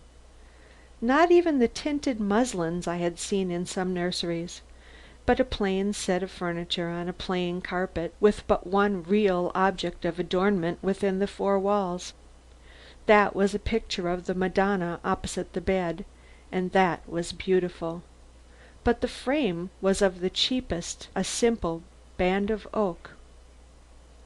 Catching Miss Porter's eye as we quietly withdrew, I ventured to ask whose taste this was. The answer was short, and had a decided ring of disapproval in it. "Her mother's. Mrs. Ocumpaugh believes in simple surroundings for children." "Yet she dressed Gwendolen like a princess." "Yes, for the world's eye. But in her own room she wore gingham aprons which effectively covered up her ribbons and laces. The motive for all this was in a way evident to me, but somehow what I had just seen did not add to my courage for the coming interview.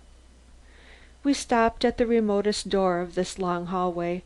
As Miss Porter opened it I summoned up all my nerve, and the next moment found myself standing in the presence of the imposing figure of Mrs. Ocumpaugh, drawn up in the embrasure of a large window overlooking the Hudson. It was the same window, doubtless, in which she had stood 2 nights before and a day, watching for some sign from the boats engaged in the dragging of the river bed. Her back was to me, and she seemed to find it difficult to break away from her fixed attitude, for several minutes elapsed before she turned slowly around and showed me her face. When she did, I stood appalled. Not a vestige of color was to be seen on the cheek, lip or brow. She was the beautiful Mrs. Ocumpaugh still, but the heart which had sent the hues of life to her features was beating slow, and the effect was heartbreaking to one who had seen her in her prime and the full glory of her beauty as wife and mother. "Pardon," I faltered out, bowing my head, as if before some powerful rebuke, though her lips were silent and her eyes pleading rather than accusing. Truly I had ventured far in daring to recall to this woman an hour which at this miserable time she preferably would have given her life to forget. "Pardon," I repeated, with an even more humble intonation than before, for she did not speak and I hardly knew how to begin the conversation. Still she said nothing, and at last I found myself forced to break the unbearable silence by some definite remark. "I have presumed," I therefore continued, advancing but a step toward her, who made no advance at all, "to send you a hurried sketch of one who says he knows you, that you might be sure I was not one of the many eager but irresponsible men who offer help in your great trouble, without understanding your history or that of the little one whose seemingly unaccountable disappearance all are seeking a clue." "My history!" The words seemed forced from her, but no change in eye or look accompanied them, nor could I catch a motion of her lips when she presently added in a far away tone, inexpressibly affecting: "Her history. Did he bid you say that?" "Doctor Pool? He has given me no commands other than to find the child. I am not here as an agent of his. I am here in Mr. Ocumpaugh's interest and your own, with some more knowledge, a little more knowledge than others have perhaps, to aid me in the business of recovering this child. Madam, the police are seeking her in the holes and slums of the great city and at the hands of desperate characters who make a living out of the terrors and griefs of the rich. But this is not where I should look for Gwendolen Ocumpaugh. I should look nearer, just as you have looked nearer, and I should use means which I am sure have not commended themselves to the police. These means you can doubtless put in my hands. A mother knows many things in connection with her child, which she neither thinks to impart nor would, under any ordinary circumstances, give up, especially to a stranger. I am not a stranger. You have seen me in Mr. Ocumpaugh's confidence. Will you then pardon me if I ask what may strike you as impertinent questions, but which may lead to the discovery of the motive, if not to the method of the little one's abduction?" "I do not understand." She was trying to shake off her apathy. "I feel confused, sick, almost like one dying. How can I help? Haven't I done everything? I believe that she strayed to the river and drowned. I still believe her dead. Otherwise we should have news, real news, and we don't. We don't." The intensity with which she uttered the last two words brought a line of red into her gasping lips. She was becoming human, and for a minute I could not help drawing a comparison between her and her friend Mrs. Carew, as the latter had just appeared to me in her little half denuded house on the other side of the hedgerow. Both beautiful, but owing their charms to quite different sources, I surveyed this woman, white against the pale green of the curtain before which she stood, and imperceptibly but surely the glowing attractions of the gay hearted widow who had found a child to love, faded before the cold loveliness of this bereaved mother, wan with suffering and alive with terrors of whose depths I could judge from the clutch with which she still held my little sketch. Meanwhile I had attempted some kind of answer to Mrs. Ocumpaugh's heartrending appeal. "We do not hear, because she was not taken from you simply for the money her return would bring. Indeed, after hours of action and considerable thinking, I'm beginning to doubt if she was taken for money at all. Can you not think of some other motive? Do you not know of some one who wanted the child from love, let us say?" "Love?" Did her lips frame it, or did I see it in her eyes? Certainly I heard no sound, yet I was conscious that she was repeating the word in her mind if not aloud. "I know I have startled you," I pursued, "but pardon me, I cannot help my presumption. I must be personal. I must even go so far as to probe the wound I have made. You have a claim to Gwendolen, not to be doubted, not to be gainsaid. But isn't there someone else who is conscious of possessing certain claims also? I do not allude to Mr. Ocumpaugh." "You mean some relative, aunt, cousin?" She was fully human now, and keenly alert. "Mr. Rathbone, perhaps?" "No, Mrs. Ocumpaugh, none of these." Then, as the paper rattled in her hand, and I saw her eyes fall in terror on it, I said as calm and respectfully as I could: "You have a secret, Mrs. Ocumpaugh. That secret I share." The paper trembled from her clasp and fell fluttering downward.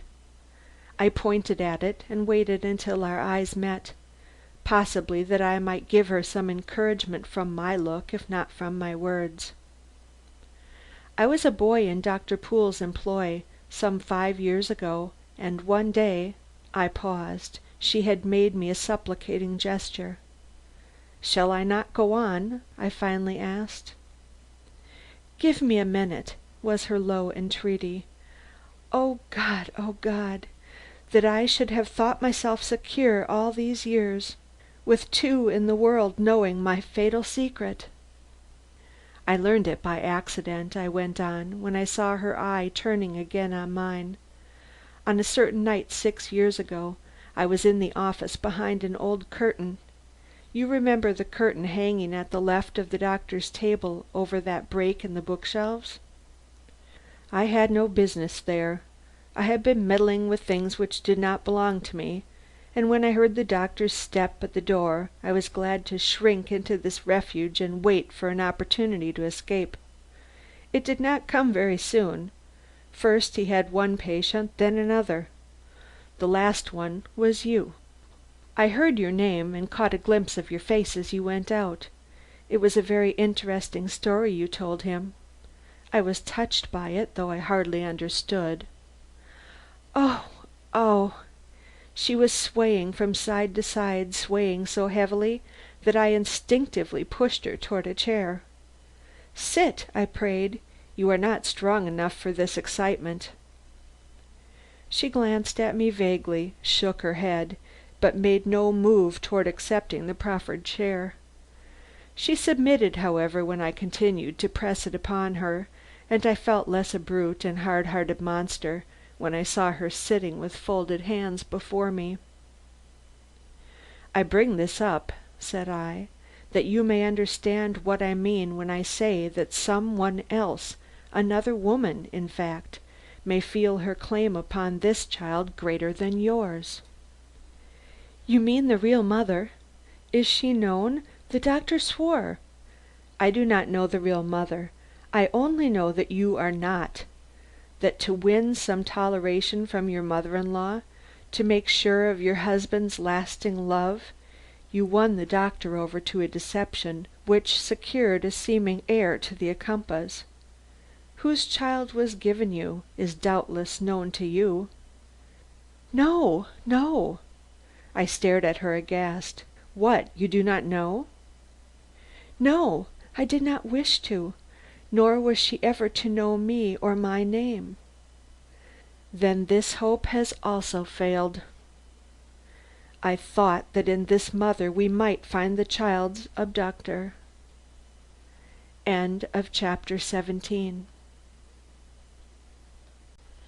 Chapter 18 of The Millionaire Baby. You look as if.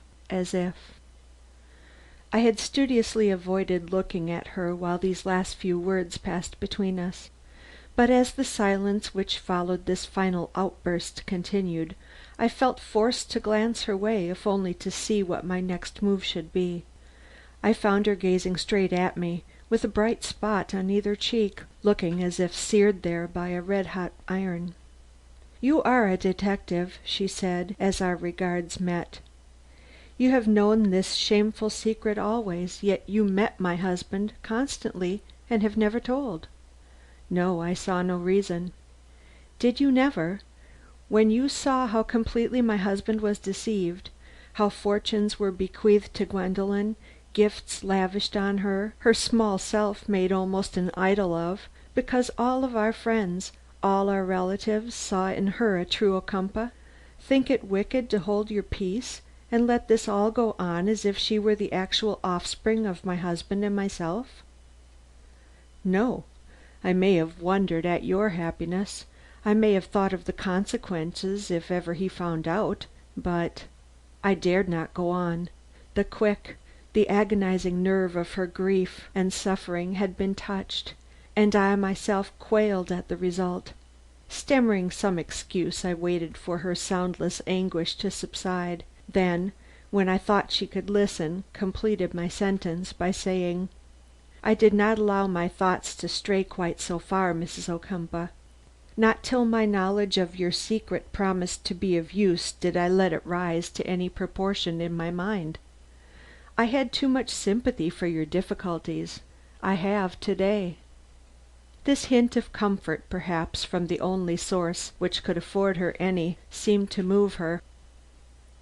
"Do you mean that you are my friend?" she cried. "That you would help me, if any help were possible, to keep my secret and my husband's love?" I did not know how to dash the first spark of hope I had seen in her from the beginning of this more than painful interview. To avoid it, I temporized a trifle and answered with ready earnestness: "I would do much, Mrs. Ocumpaugh, to make the consequences of your act as ineffective as possible and still be true to the interests of Mr. Ocumpaugh. If that child can be found, you wish that. You loved her?" Oh, yes, I loved her. There was no mistaking the wistfulness of her tone. Too well, far too well, only my husband more. "If you can find her, that is the first thing, isn't it?" "Yes." It was a faint rejoinder. I looked at her again. "You do not wish her found?" I suddenly declared. She started, rose to her feet, then suddenly sat again, as if she felt that she could not stand. "What makes you say that? How dare you? How can you say that? My husband loves her. I love her. She is our own child, if not by birth, by every tie which endears a child to a parent. Has that wicked man—" "Doctor Pool?" I put in, for she stopped, gasping. "Yes, Doctor Pool, whom I wish to God I had never seen.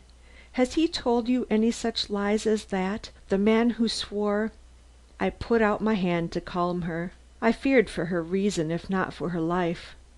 "Be careful," I enjoined. "Your walls are thick, but tones like yours are penetrating." Then, as I saw she would be answered, I replied to the question still alive in her face. "No, Doctor Pool has not talked of it. I saw it in your own manner, madam. It or something else. Perhaps it was something else, another secret which I have not shared." She moistened her lips and placed her two hands on the knobs of the chair in which she sat, leaning passionately forward. Who could say she was cold now? Who could see anything but a feeling heart in this woman, beautiful beyond all precedent in her passion and woe? It was a secret. I have to confess to the abnormal. The child did not love me, has never loved me. Lavish as I have been in my affection and caresses, she has never done aught but endure them. Though she believes me her own mother, she has shrunk from me with all the might of her nature from the very first. It was God's punishment for the lie by which I strove to make my husband believe himself the father, which in God's providence he was not. I have borne it, but my life has been a living hell. It was that you saw in my face, nothing else." I was bound to believe her. The child had made her suffer, but she was bent upon recovering her, of course. I dared not contemplate any other alternative. Her love for her husband precluded any other desire on her part. And so I admitted, when after a momentary survey of the task yet before me I ventured to remark: "Then we find ourselves once more at the point from which we started. Where shall we look for his child, Mrs. Ocumpaugh? Perhaps it would aid us in deciding this question if you told me, sincerely told me, why you had such a strong belief in Gwendolen's having been drowned in the river." You did believe this. I saw you at the windows. You are not an actress like your friend. You expected to see her body drawn from those waters. For 24 hours you expected it, though everyone told you it was not possible. Why?" She crept a step nearer to me, her tones growing low and husky. "Don't you see? I thought that to escape me she might have leapt into the water. She was capable of it. Gwendolen had a strong nature. The struggle between duty and repulsion made havoc even in her infantile breast. Besides, we had had a scene that morning, a secret scene in which she showed absolute terror of me. It broke my heart, and when she disappeared in that mysterious way, and one of her shoes was found on the slope, what was I to think but that she had chosen to end her misery? This child, this babe I had loved as my own flesh and blood, in the river where she had been forbidden to go." "Suicide by a child of 6? You gave another reason for your persistent belief at the time, Mrs. Ocumpaugh." "Was I to give this one?" "No, no one could expect you to do that, even if there had been no secret to preserve, and the child had been your own. But the child did not go to the river. You are convinced of that now, are you not?" "Yes." "Where then did she go? Or rather, to what place was she taken?" "Somewhere near, somewhere within easy reach, for the alarm soon rose, and then she could not be found. Mrs. Ocumpaugh, I am going to ask you an apparently trivial and inconsequential question. Was Gwendolen very fond of sweets?" "Yes." She was sitting upright now, staring me in the face in unconcealed astonishment and a little fear. "What sort of candy? Pardon me if I seem impertinent. Had you in your house on the Wednesday the child disappeared? Any which she could have got at or the nurse had given her?" "There were the confections brought by the caterer. None other that I know of. I do not indulge her much in sweets." "Was there anything peculiar about these confections either in taste or appearance?" "I didn't taste them. In appearance they were mostly round and red with a brandied cherry inside. Why, sir, why do you ask? What have these miserable lumps of sugar to do with Gwendolen?" "Madam, do you recognize this?" I took from my pocket the crushed mass of sugar and fruit I had picked up from the musty cushions of the old sofa in the walled up room of the bungalow. She took it and looked up, staring. "It is one of them," she cried. "Where did you get it? You look as if I had come upon a clue to Gwendolen. Madam, I believe I have.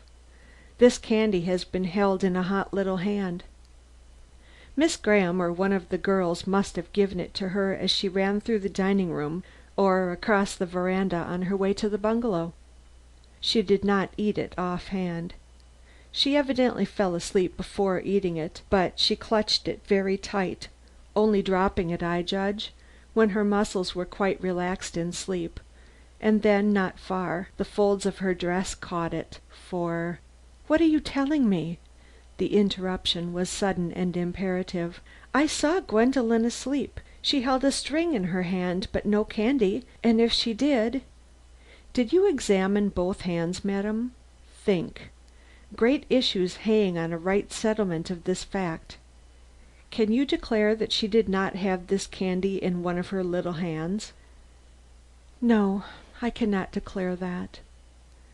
"Then I shall always believe she did, and this same sweetmeat, this morsel from the table set for your guests on the afternoon of the 16th of this month, I found last night in the disused portion of the bungalow walled up by Mr. Ocumpaugh's father, but made accessible since by an opening let into the floor from the cellar.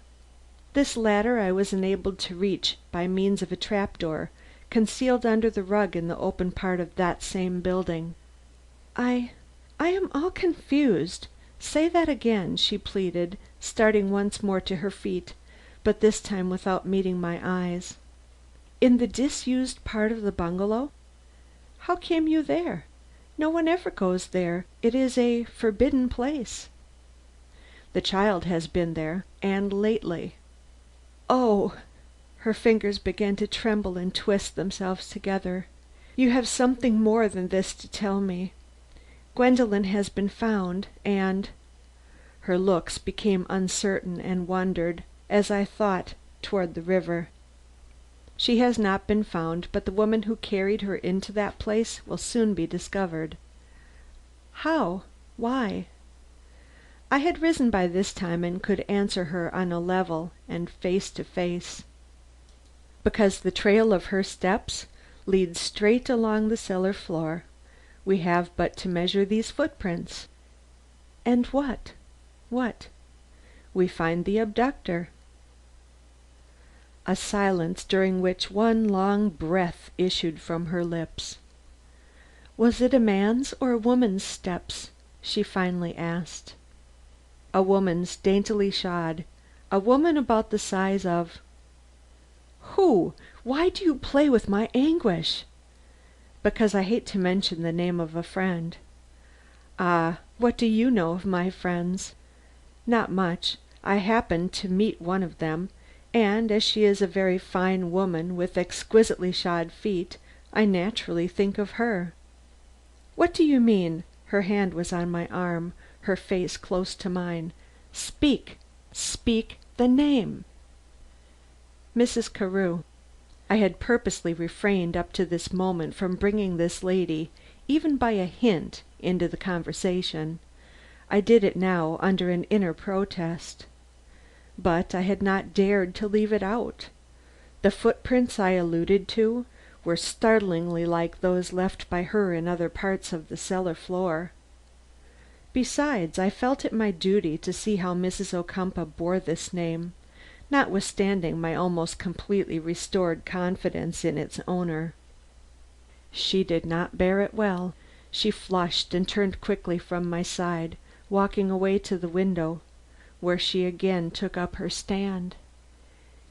"You would have shown better taste by not following your first impulse," she remarked. "Mrs. Carew's footsteps in that old cellar! You presume, sir, and you make me lose confidence in your judgment." "Not at all. Mrs. Carew's feet have been all over that cellar floor. She accompanied me through it last night, at the time I found this crushed bonbon." I could see that Mrs. Ocumpaugh was amazed, well nigh confounded, but her manner altered from that moment. "Tell me about it." And I did.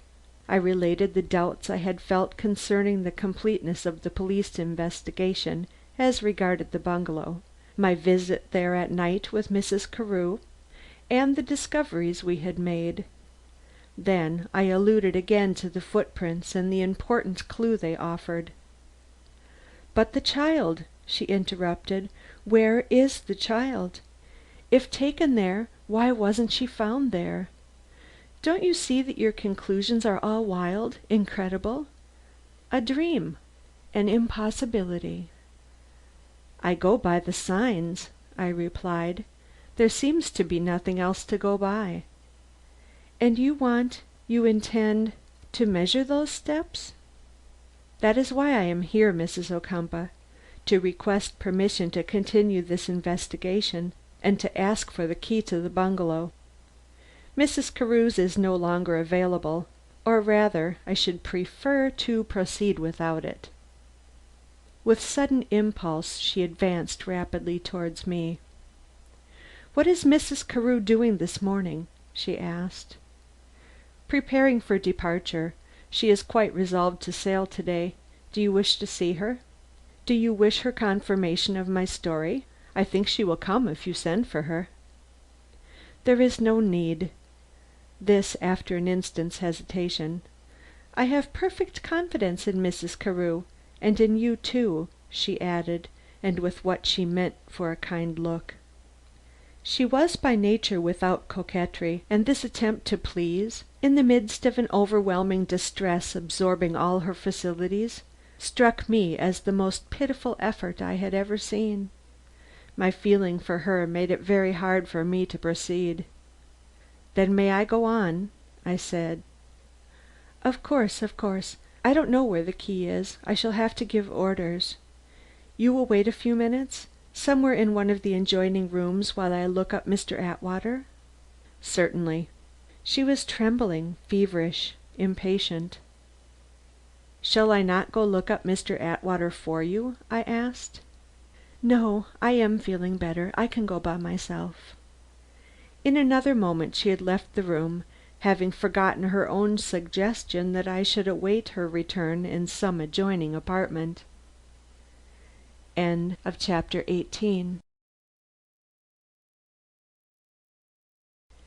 Chapter 19 of The Millionaire Baby by Anna K. Green. Frenzy. 5 minutes, 10 minutes elapsed and I became greatly impatient. I walked the floor. I stared from the window. I did everything I could think of to pass away these unendurable moments of suspense with creditable self-possession, but I failed utterly. As the clock ticked off the quarter hour and then the half, I grew not only impatient but seriously alarmed, and flinging down the book I had taken up as a last resort, stepping from the room in the hope of coming across some one in the hall whom I could interrogate. But the house seemed strangely quiet, and when I had walked the full length of the hall without encountering either maid or mistress, I summoned up the courage to return to the room I had left and ring the bell. No answer, though I waited long for it. Thinking that I had not pressed the button hard enough, I made a second attempt, but again there was no answer. Was anything amiss? Had she My thought did not complete itself. In sudden apprehension of I knew not what, I dashed from the room and made my way downstairs without further ceremony. The unnatural stillness which had attracted my attention above was repeated on the floor below. No one in the rooms, no one in the passages. Disturbed as I had not been yet by anything which had occurred in connection with this harrowing affair, I leaped to the nearest door and stepped out on the lawn. My first glance was toward the river. All was as usual there, with my worst fears dispelled, but still a prey to doubts for which as yet I had no name. I moved toward the kitchen windows, expecting of course to find some one there who would explain the situation to me, but not a head appeared to my call. The kitchen, too, was deserted. "This is not chance," I involuntarily exclaimed, and was turning toward the stables, when I perceived a child, the son of one of the gardeners, crossing the lawn at a run, and hailing him, asked where everybody had gone, that the house seemed deserted. He looked back, but kept on running, shouting as he did so, "I guess they're all down at the bungalow. I'm going there. Men are digging up the cellar. Mrs. Ocumpaugh says she's afraid Miss Gwendolen's body is buried there." Aghast, and perhaps a trifle conscience stricken, I stood stock still in the sunshine. So this was what I had done: driven her to frenzy, roused her imagination to such a point that she saw her darling, always her darling even if another woman's child, lying under the clay across which I had attempted simply to prove that she had been carried. Or no, I would not think that. A detective of my experience, outwitted by this stricken, half dead woman who I had trembled to see try to stand upon her feet? Impossible! Yet the thought brought the blood to my cheek. Digging up the bungalow cellar!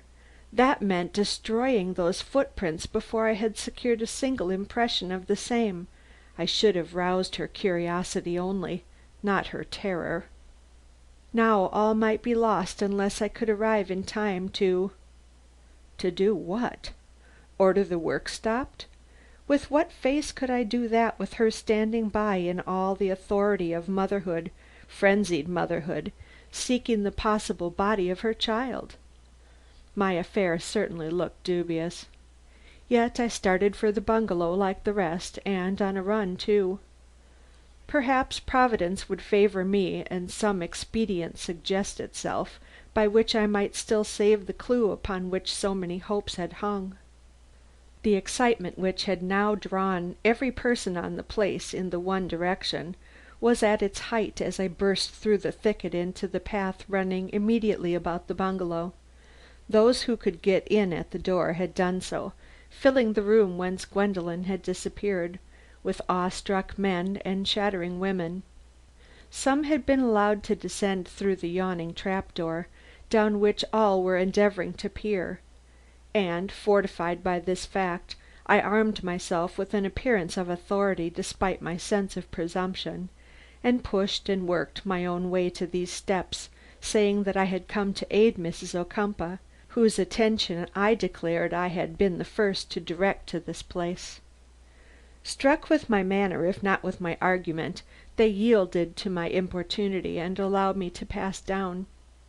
The stroke of the spade and the harsh voice of the men directing the work greeted my disquieted ears. With a bound I cleared the last half dozen steps, and, alighting on the cellar bottom, was soon able, in spite of the semi-darkness, to look about me and get some notion of the scene. A dozen men were working, the full corps of gardeners without doubt, and a single glance sufficed to show me that such of the surface as had not been upturned by their spades had been harried by their footsteps. Useless now to promulgate my carefully formed theory with any hope of proof to substantiate it. The crushed bonbon, the piled up boxes and the freshly sawed hole were enough without doubt to establish the fact that the child had been carried into the walled up room above, but the link which would have fixed the identity of the person so carrying her was gone from my chain of evidence forever. She who should have had the greatest interest in establishing this evidence was leaning on the arm of Miss Porter and directing, with wavering finger and a wild air, the movements of the men, who, in a frenzy caught up from her own, dug here and dug there as that inexorable finger pointed. Sobs choked Miss Porter, but Mrs. Ocumpaugh was beyond all such signs of grief. Her eyes moved, her breast heaved. Now and then a confused command left her lips, but that was all. Yet to me she was absolutely terrifying, and it took all the courage left from my disappointment for me to move so as to attract her attention. When I saw that I had succeeded in doing this, I regretted the impulse which had led me to break into her mood. The change which my sudden appearance caused in her was too abrupt, too startling. I feared the effects and put up my hand in silent deprecation as her lips essayed to move in what might be a very disturbing command. If she heeded it I cannot say. What she said was this: "It's the child. I'm looking for the child. She was brought here. You proved that she was brought here. Then why don't we find her, or her little innocent body?" I did not attempt an answer. I dared not. I merely turned away into the corner, where I should be out of the way of the men. A thought was rising in my mind, a thought which might have led to some definite action if her voice had not risen shrilly and with a despairing utterance in these words: "Useless. It is not here she will be found. I was mad to think it. Pull up your spades and go." A murmur of relief from one end of the cellar to the other, and every spade was drawn out of the ground. "I could have told you," ventured one more hardy than the rest, "that there was no use disturbing this old clay for any such purpose. Any one could see that no spade has been at work here before in years." "I said that I was mad," she repeated, and waved the men away.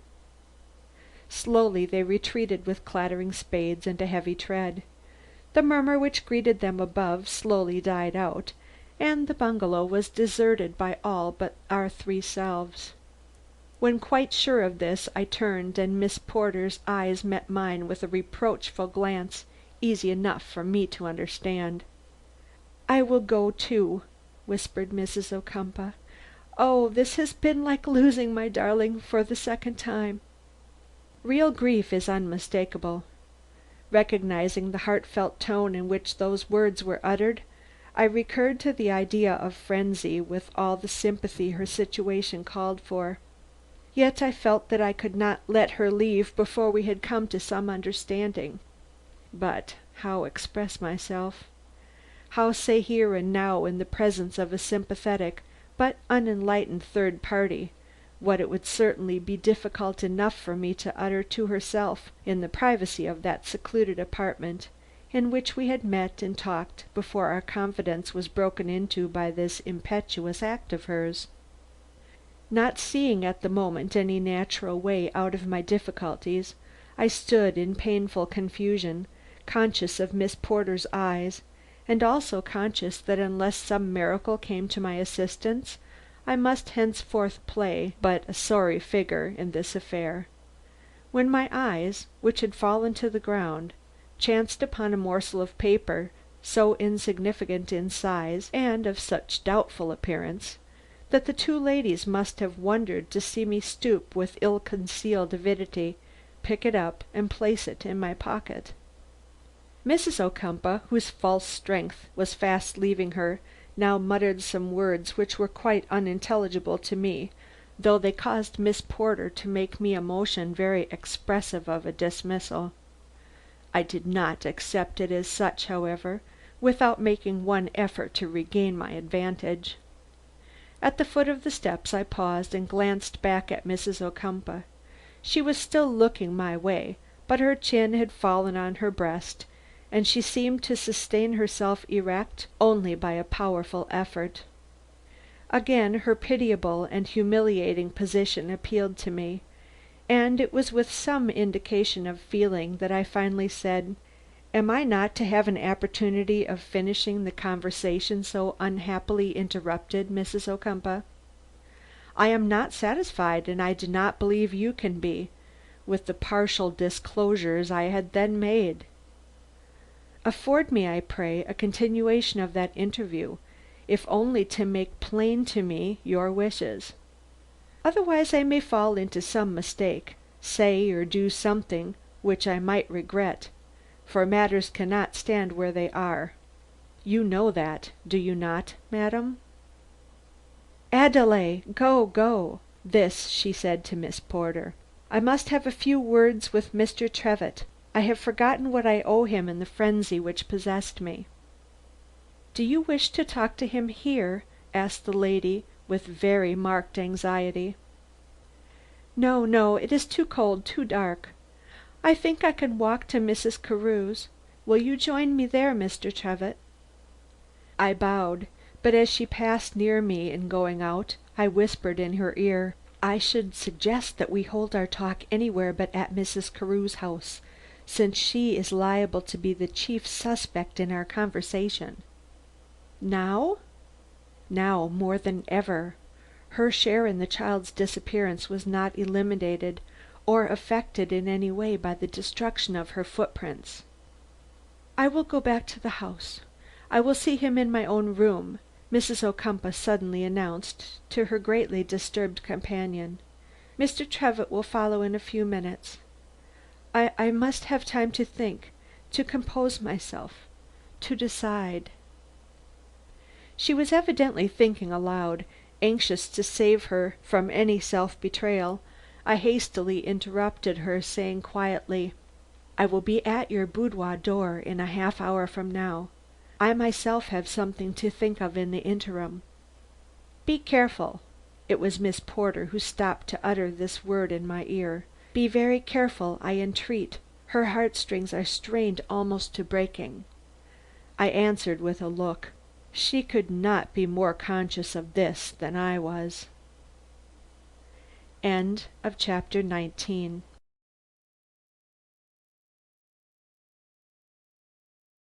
Chapter 20 of The Millionaire Baby. What do you know? I was glad of that half hour. I, too, wanted a free moment in which to think and examine the small scrap of paper I had picked up from this cellar floor. In the casual glance I had given it, it had seemed to offer me a fresh clue, quite capable of replacing the old one, and I did not change my mind on a second examination. The shape, the hue, the few words written on it, even the musty smell pervading it, all going to prove it to be one possible link which could reunite the chain whose continuity I believed to be gone forever. Rejoicing in my good luck, yet conscious of still moving in very troubled waters, I cast a glance in the direction of Mrs. Carew's house, from the door of the bungalow whence I had seen Mrs. Ocumpaugh depart, and asked myself why Mrs. Carew, of all persons in the vicinity, had been the only one to hang back from this scene of excitement. It was not like her to hide herself in such a crisis. How invariably she had followed me in each and every visit I had paid here, and though I remembered all her reasons for preoccupation, her absence under the present conditions bore an aspect of guilt which set my mind working in a direction which was not entirely new to me, but which I had not as yet resolutely faced. Guilt. The word recalled that other and similar one uttered by Mr. Rathbone in that adventure which had impressed me as so unreal, and still held its place in my mind as something I had dreamed. He was looking up when he said it, up the hill, up toward Mrs. Carew's house. He had struck his own breast, but he had looked up, not down, and though I had naturally associated the word he had used with himself, and Miss Graham with a womanly intuition had supplied me with an explanation of the same, which was neither far-fetched nor unnatural, yet all through this day of startling vicissitudes and unimaginable interviews, faint doubts, bidden and unbidden, had visited my mind, which at this moment culminated in what I might call the irresistible question as to whether he might not have had in mind some one nearer and dearer than himself when he uttered that accusing word. Her position, as I saw it now, did not make this supposition too monstrous for belief. That is, if she secretly loved this man who did not dare, or was too burdened with responsibility, to woo her. And who can penetrate a woman's mind? To give him, possibly without his knowledge, what every one who knew him declared him to stand in special need of, money and relief from too exacting work, might have seemed motive enough to one of her warm and impulsive temperament for eliminating the child she cared for, but not as she cared for him. It was hard to think it, it would be harder yet to act upon it, but the longer I stood there brooding, the more I felt my conviction grow that from her and from her alone we should yet obtain definite traces of the missing child, if only Mrs. Ocumpaugh would uphold me in the attempt. But would Mrs. Ocumpaugh do this? I own that I had my doubts. Some hidden cause or instinct which I had not been able to reach, though I had plunged deep into the most galling secrets of her life, seemed to stand in the way of her full acceptance of the injury I believed her to have received from Mrs. Carew, or rather in the way of her public acknowledgment of it. Though she would fain have this upturning of the bungalow cellar pass for an act of frenzy, I could not quite bring myself to look upon it as such, since taking a final observation of its condition. Though her professed purpose had been to seek the body of her child, the spades had not gone deeper than their length. It had been harrowing, not digging, she had ordered, and harrowing meant nothing more than an obliteration of the footprints which I had menaced her with, comparing with those of Mrs. Carew. Why this show of consideration to one she might call a friend, but who could hold no comparison in her mind with the safety or recovery of the child which, if not hers, was the beloved object of her husband's heart, and only too deeply cherished by herself? Did she fear her charming neighbor? Was the bond between them founded on something besides love, and did she apprehend that a discovery of Mrs. Carew's connection with Gwendolen's disappearance would only precipitate her own disgrace, and open up to public recognition the false relationship she held toward the little heiress? Hard questions these, but ones which must soon be faced and answered, for wretched as was Mrs. Ocumpaugh's position, and truly as I sympathized with her misery, I was none the less resolved to force such acknowledgment from her as would allow me to approach Mrs. Carew with a definite accusation such as even that daring spirit could not withstand. Thus resolved, and resisting all temptation to hazard an interview with the latter lady before I had seen Mrs. Ocumpaugh again, I made my way up slowly through the grounds and entered by the side door just as my watch told me that the half hour of my waiting was over. Miss Porter was in an upper hall, but turned aside at my approach, with a meaning gesture in the direction of the boudoir. I thought that her eyes looked red. Certainly she was trembling very much, and with this poor preparation for an interview before which the strongest and most experienced man might quail, I advanced for the second time that morning to the door behind which the distracted mother awaited me. If I knocked, I do not remember it. I rather think she opened the door for me herself upon hearing my step in the hall. At all events, we were soon standing face to face again, and the battle for our two wills, for it would be nothing less now, had begun. She was the first to speak. Braving my inquiring look with eyes in whose depths determination struggled with growing despair, she asked me peremptorily, almost wildly: "Have you told anyone? Do you mean to publish my shame to the world? I see decision in your face.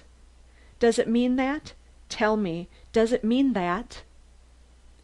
"No, madam, far be it from me to harbor such an intention, unless driven to it by the greatest necessity. Your secret is your own. My only reason for betraying my knowledge of it was in the hope I cherished of its affording some clue to the identity of Gwendolen's abductor. It has not done so yet, may never do so.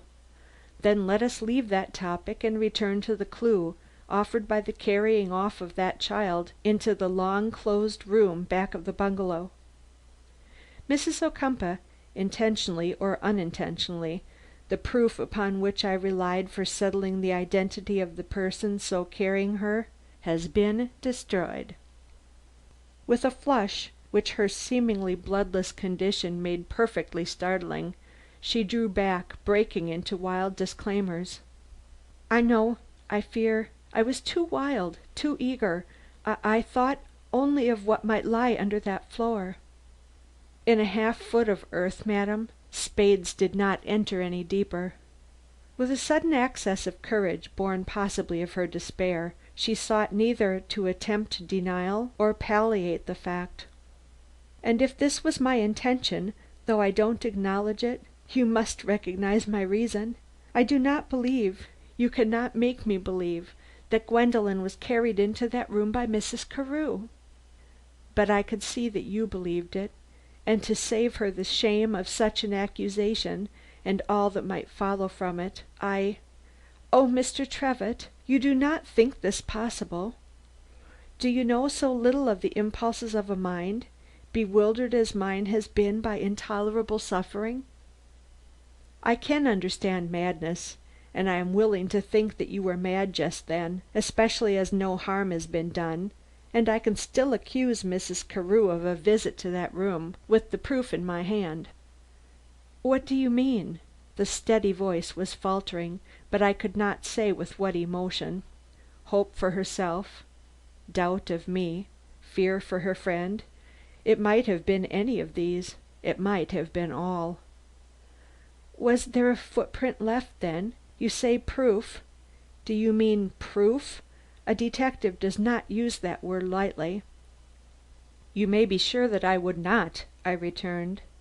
Then, in answer to the appeal of her whole attitude and expression: "No, there were no footprints left, but I came upon something else, which I have sufficient temerity to believe will answer the same purpose. Remember that my object is first to convince you, and afterwards Mrs. Carew, that it will be useless for her to deny that she had been in that room. Once that is understood, the rest will come easy, for we know the child was there. and it is not a place she could have found alone. The proof? She had no strength for more than that.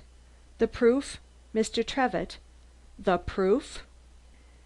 I put my hand in my pocket, then drew it out again, empty, making haste, however, to say, "Mrs. Ocumpaugh, I do not want to distress you, but I must ask you a few questions first. Do you know the secret of that strangely divided room?" "Only in a general way. Mr. Ocumpaugh has never told me." "You have not seen the written account of it?" "No." "Nor given into Mrs. Carew's hands such an account?" "No." Mrs. Carew's duplicity was assuming definite proportions. "Yet there is such an account, and I have listened to a reading of it." "You?" "Yes, madam. Mrs. Carew read it to me last night in her own house. She told me it came to her from your hands. You see, she is not always particular in her statements." A lift of the hand, whether in depreciation or appeal I could not say, was all the answer this received. I saw that I must speak with the utmost directness. This account was in the shape of a letter on several sheets of paper. These sheets were very old, and were torn as well as discolored. I had them in my hand, and noticed that a piece was lacking from one of them. "Mrs. Ocumpaugh, are you ready to repeat that Mrs. Carew did not receive this old letter from you, or obtain it in any way you know of from the house we are in now?" "I'd rather not be forced to contradict Mrs. Carew," was the low reply, "but in justice to you I must acknowledge that I hear of this letter for the first time." "God grant! But what can any old letter have to do with this agonizing question before us? I am not strong, Mr. Trevitt. I am suffering. Do not confuse me and burden me, I pray." "Pardon, but I am not saying one unnecessary word.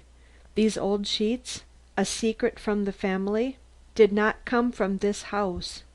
Whence then did they come into Mrs. Carew's possession?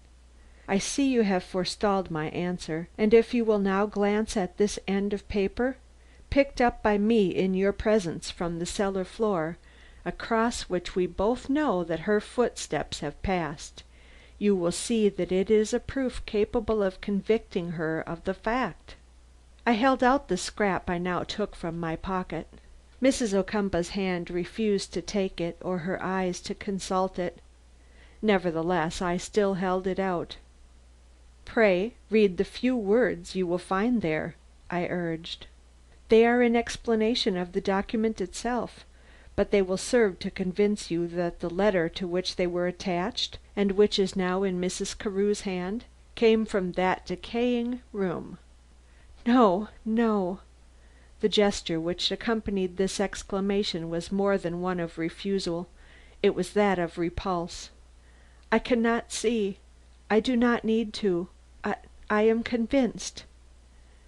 "Pardon me, but that is not enough, Mrs. Ocumpaugh. I want you to be certain. Let me read these words. The story they prefaced is unknown to you. Let it remain so.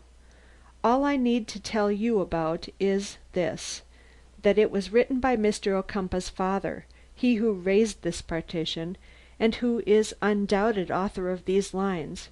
Remember that they headed the letter. Perish with the room whose ceiling oozes blood. If in time to come any man reads these lines, he will know why I pulled down the encircling wall built by my father, and why I raised a new one across this end of the pavilion." Mrs. Ocumpaugh's eyes opened wide in terror. "Blood?" she repeated. "A ceiling oozing blood?"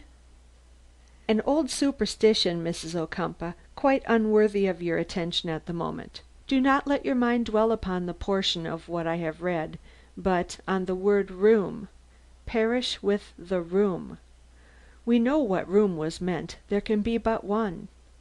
I have myself seen the desk from which these sheets were undoubtedly taken, and for them to be in the hand of a certain person argues—" Mrs. Ocumpaugh's hand went up in dissuasion, but I relentlessly finished. that she has been in that room. Are you more than convinced of this now? Are you sure?" She did not need to make reply. Eyes and attitude spoke for her. But it was the look and attitude of despair, not hope. Evidently she had the very greatest reason to fear Mrs. Carew, who possibly had her hard side as well as her charming one. To ease the situation I spoke what was in both our minds. "I see that you are sure. That makes my duty very plain, Mrs. Ocumpaugh. My next visit must be upon Mrs. Carew." The spirit which, from the beginning of this latter interview, had infused fresh strength into her feeble frame, seemed to forsake her at this simple declaration. Her whole form drooped, and the eyes, which had rested on mine, turned in their own way to the river. I took advantage of the circumstance. "Some one who knows you well, who knows the child well, dropped the wrong shoe into the river." A murmur, nothing more, from Mrs. Ocumpaugh's set lips. "Could it? I do not say that it was. I don't see any reason why it should be. But could it have been Mrs. Carew?" Not a sound this time. Not a sound. "She was down at the dock that night. Did you know it?" A gesture, but whether of assent or dissent I could not tell. "We know of no other person who was there but the men employed." "What do you know?" With all her restraint gone, a suffering and despairing woman, Mrs. Ocumpaugh was on her knees, grasping my arm with both hands. "Quit this torture. Tell me that you know it all, and leave me to die." "Madam!" I was confounded, and as I looked at her face, strained back in wild appeal, I was more than confounded, I was terrified. "Madam, what does this mean? Are you "Lock the door," she cried. "No one must come in here now. I have said so much that I must say more. Listen, and be my friend. Oh, be my friend. Those were my footsteps you saw in the bungalow. It was I who carried Gwendolen into that secret hole."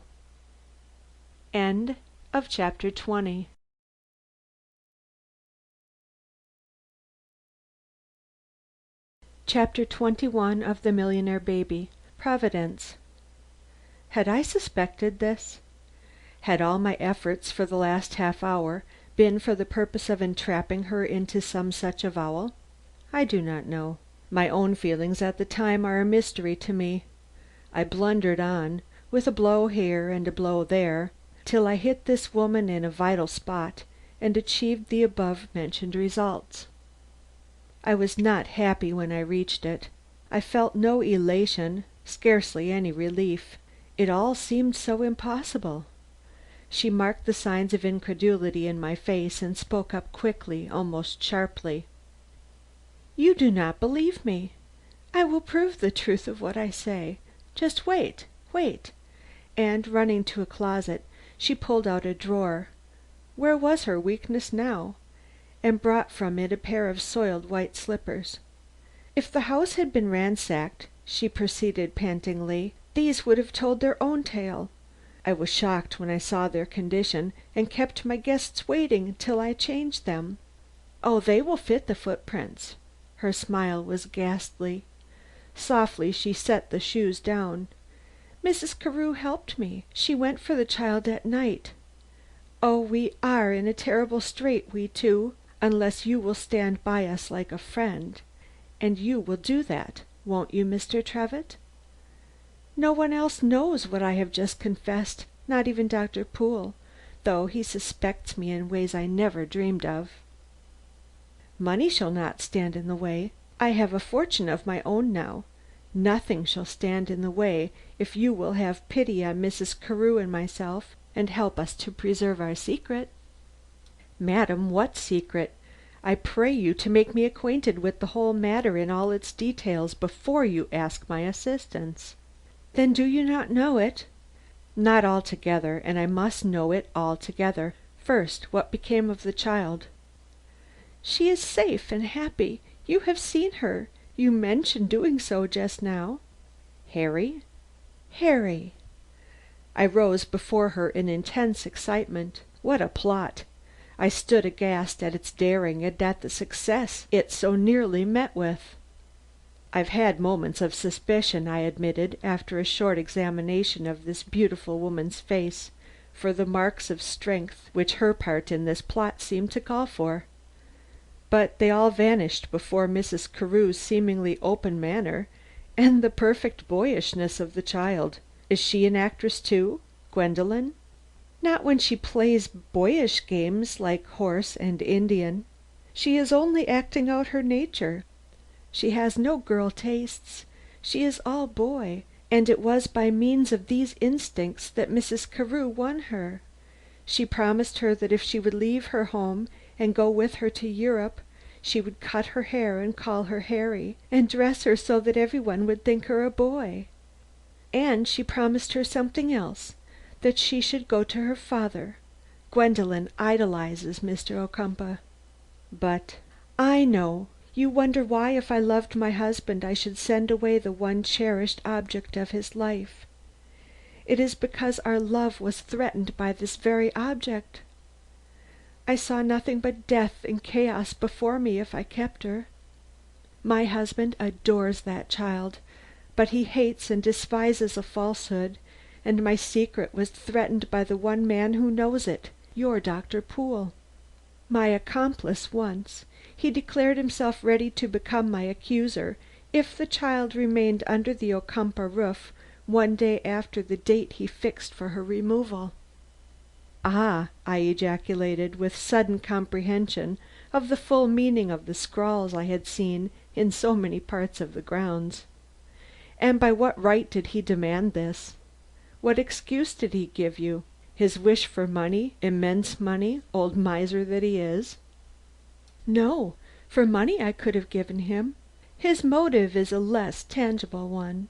He has scruples, he says, religious scruples following a change of heart. Oh, he was a cruel man to meet, determined, inexorable. I could not move or influence him. The proffer of money only hurt my cause. A fraud had been perpetrated, he said, and Mr. Ocumpaugh must know it. Would I confess the truth to him myself?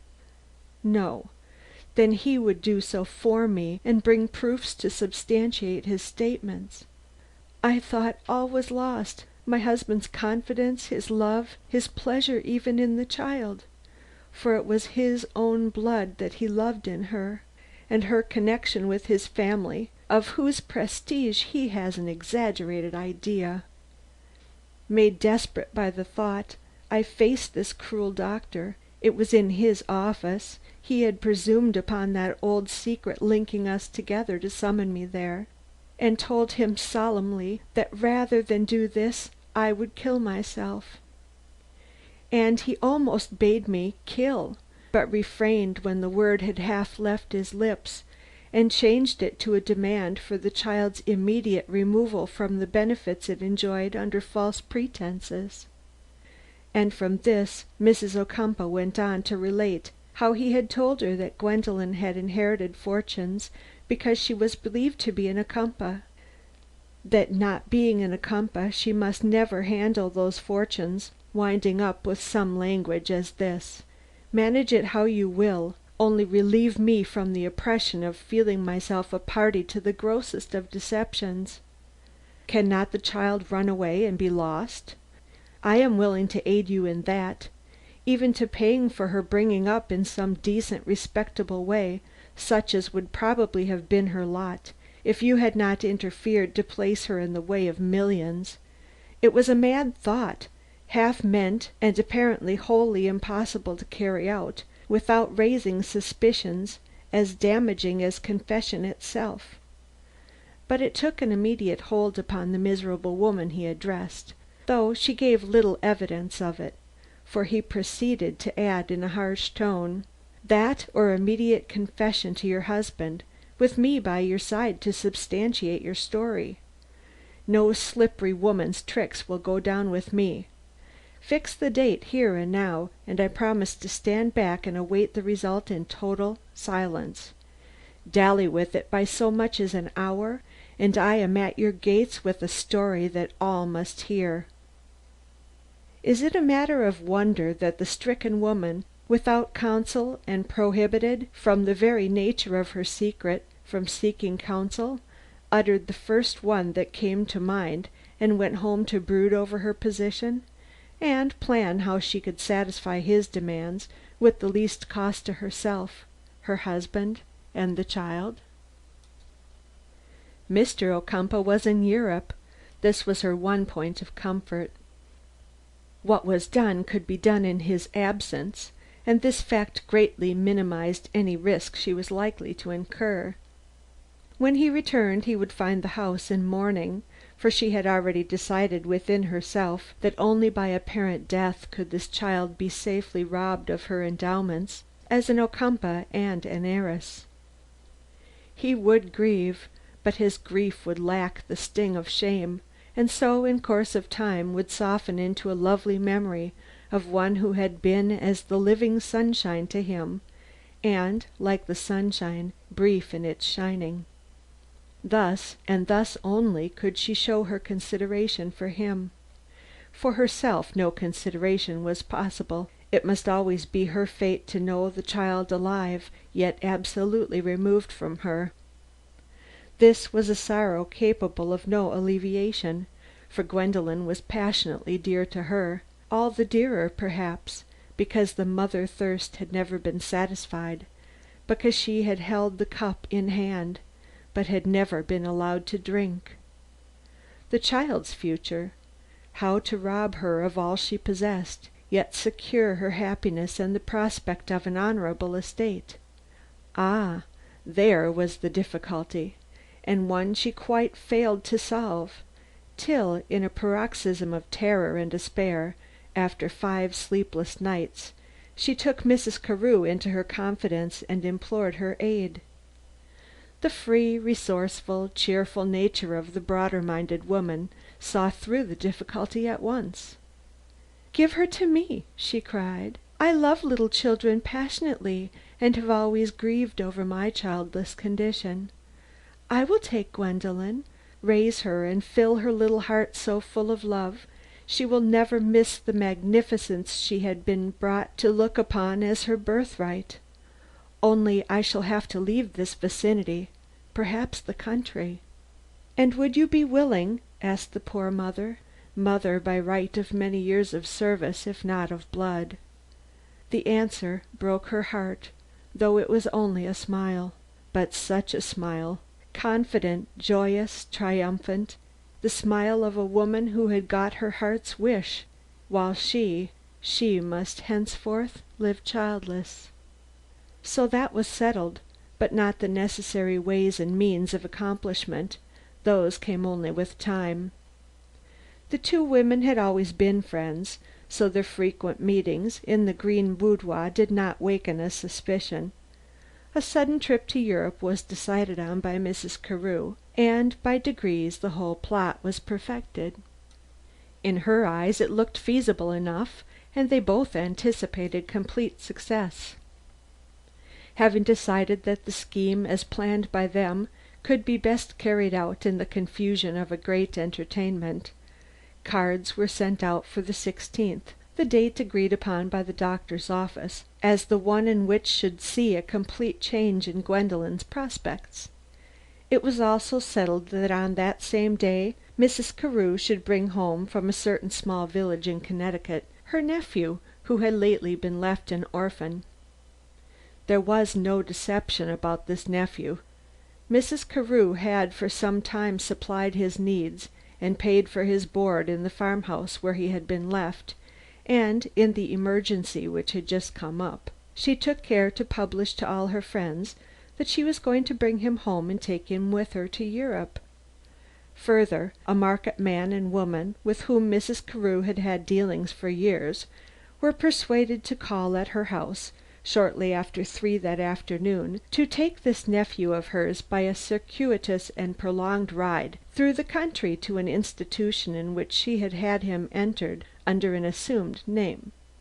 All this in one day.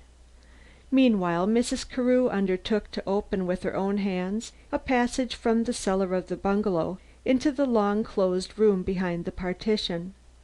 This was to ensure a safe retreat for the child during the first search, that by no possibility could anything be found to contradict the testimony of the little shoe which Mrs. Ocumpaugh proposed presenting to all eyes as found on the slope leading to the great burial place, the river.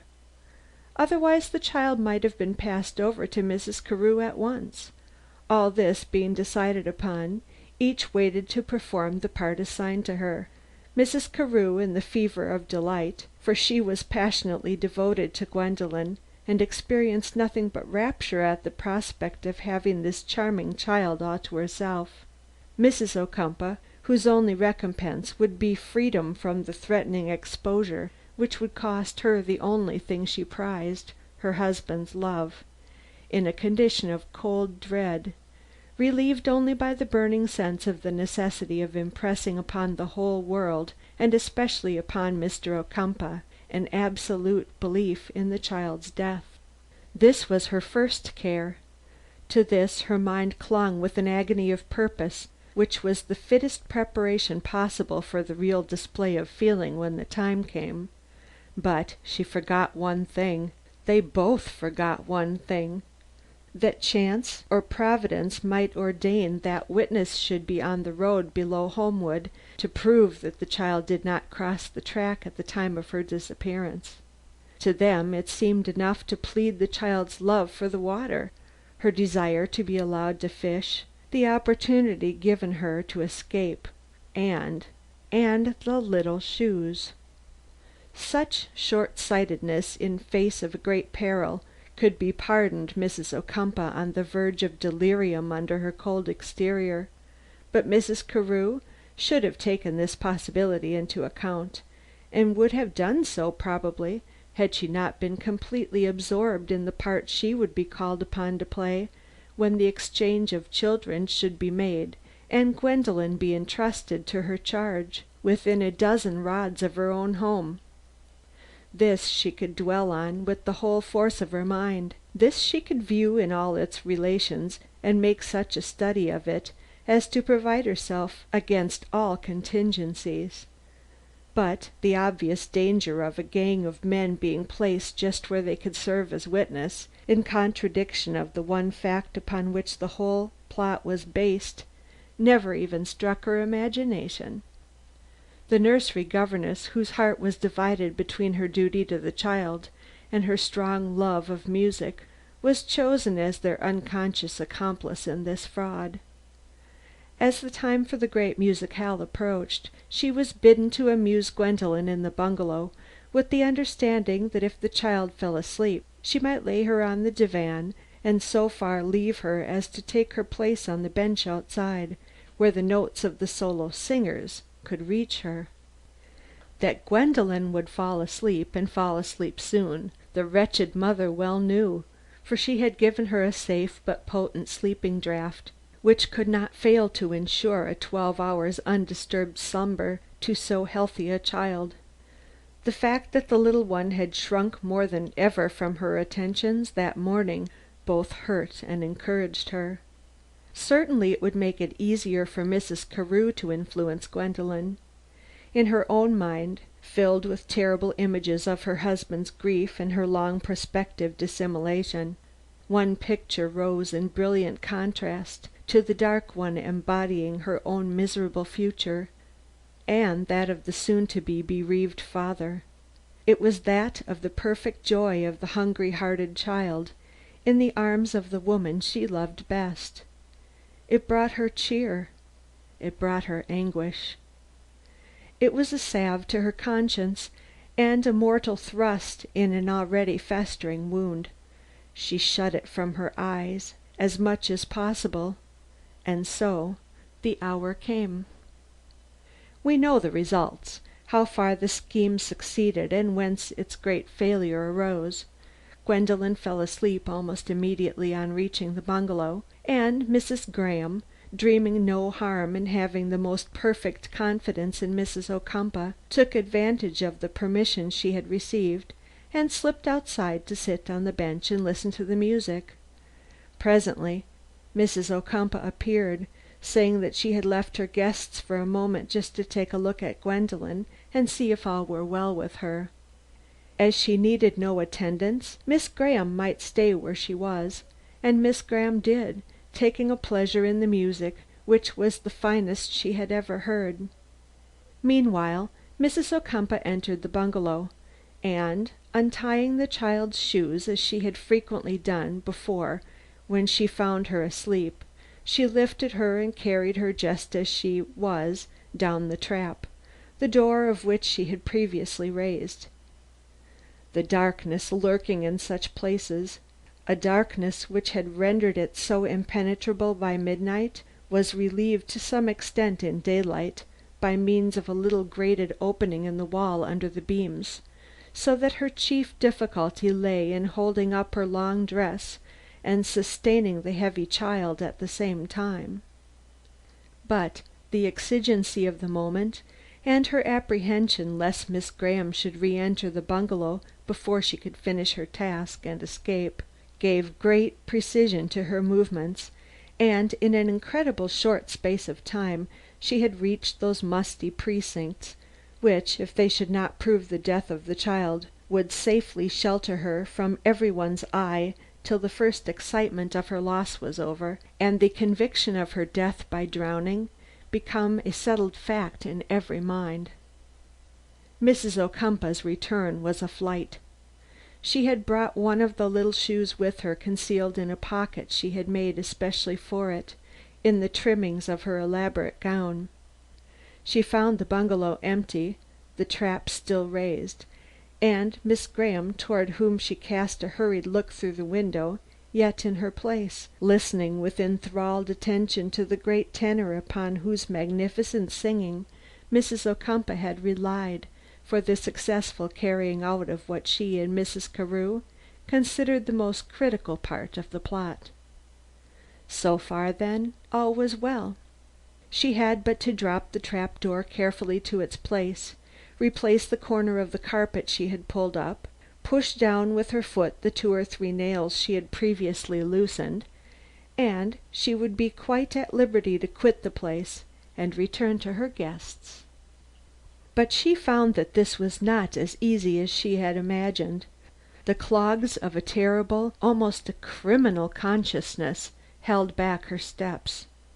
The stumble as she left the bungalow and stopped to catch her breath, as if the oppression of the room in which she had immured her darling had infected the sunny air of this glorious day and made free breathing an impossibility. The weights on her feet were so palpable to her that she unconsciously looked down at them. This was how she came to notice the dust on her shoes. Alive to the story it told, she burst the spell which held her and made a bound to the house. Rushing to her room, she shook her skirts and changed her shoes, and thus freed from all the connecting links with that secret spot, re-entered among her guests, as beautiful and probably as wretched a woman as the world contained that day. Yet as wretched as she could be, there were depths beneath these depths. If he should ever know, if he should ever come to look at her with horrified, even alienated eyes, ah, that were the end.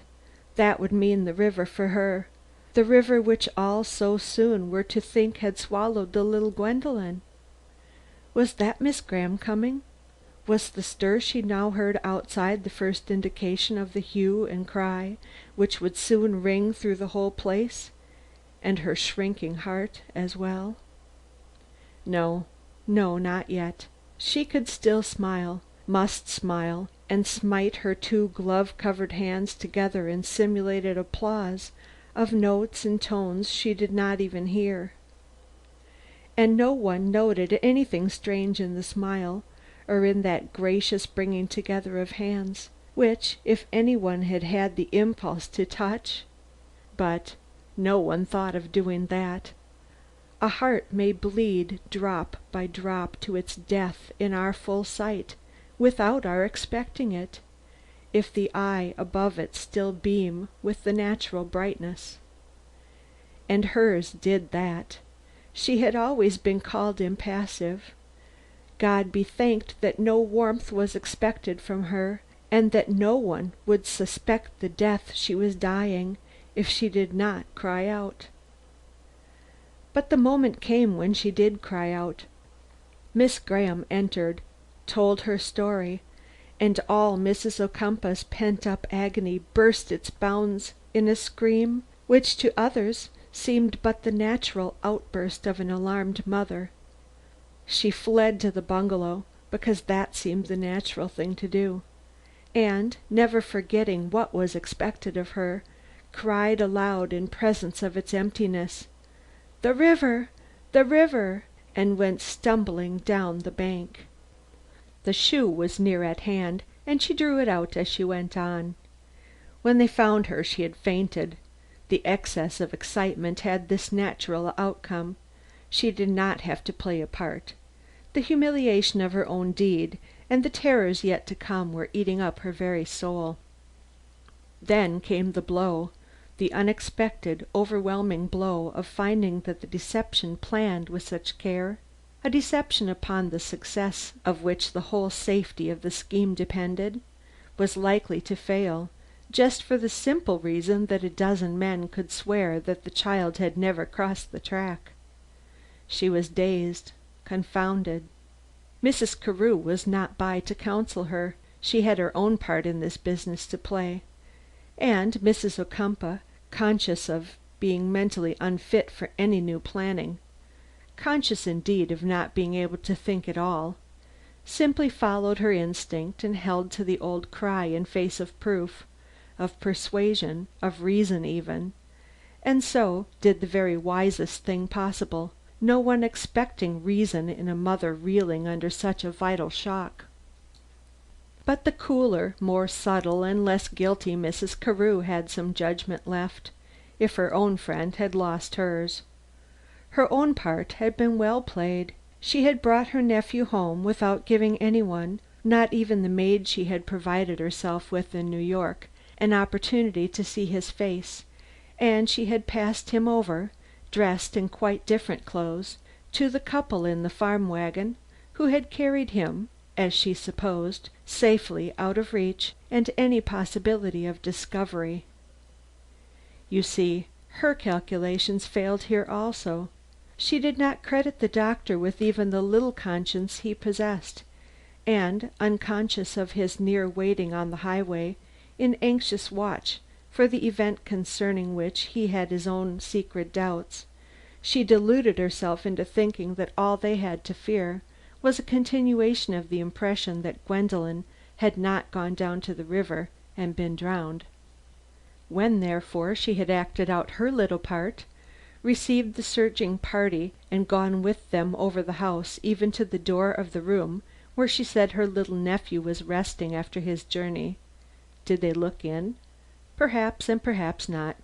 It mattered little, for the bed had been arranged against this contingency, and no one but a detective bent upon ferreting out a crime would have found it empty.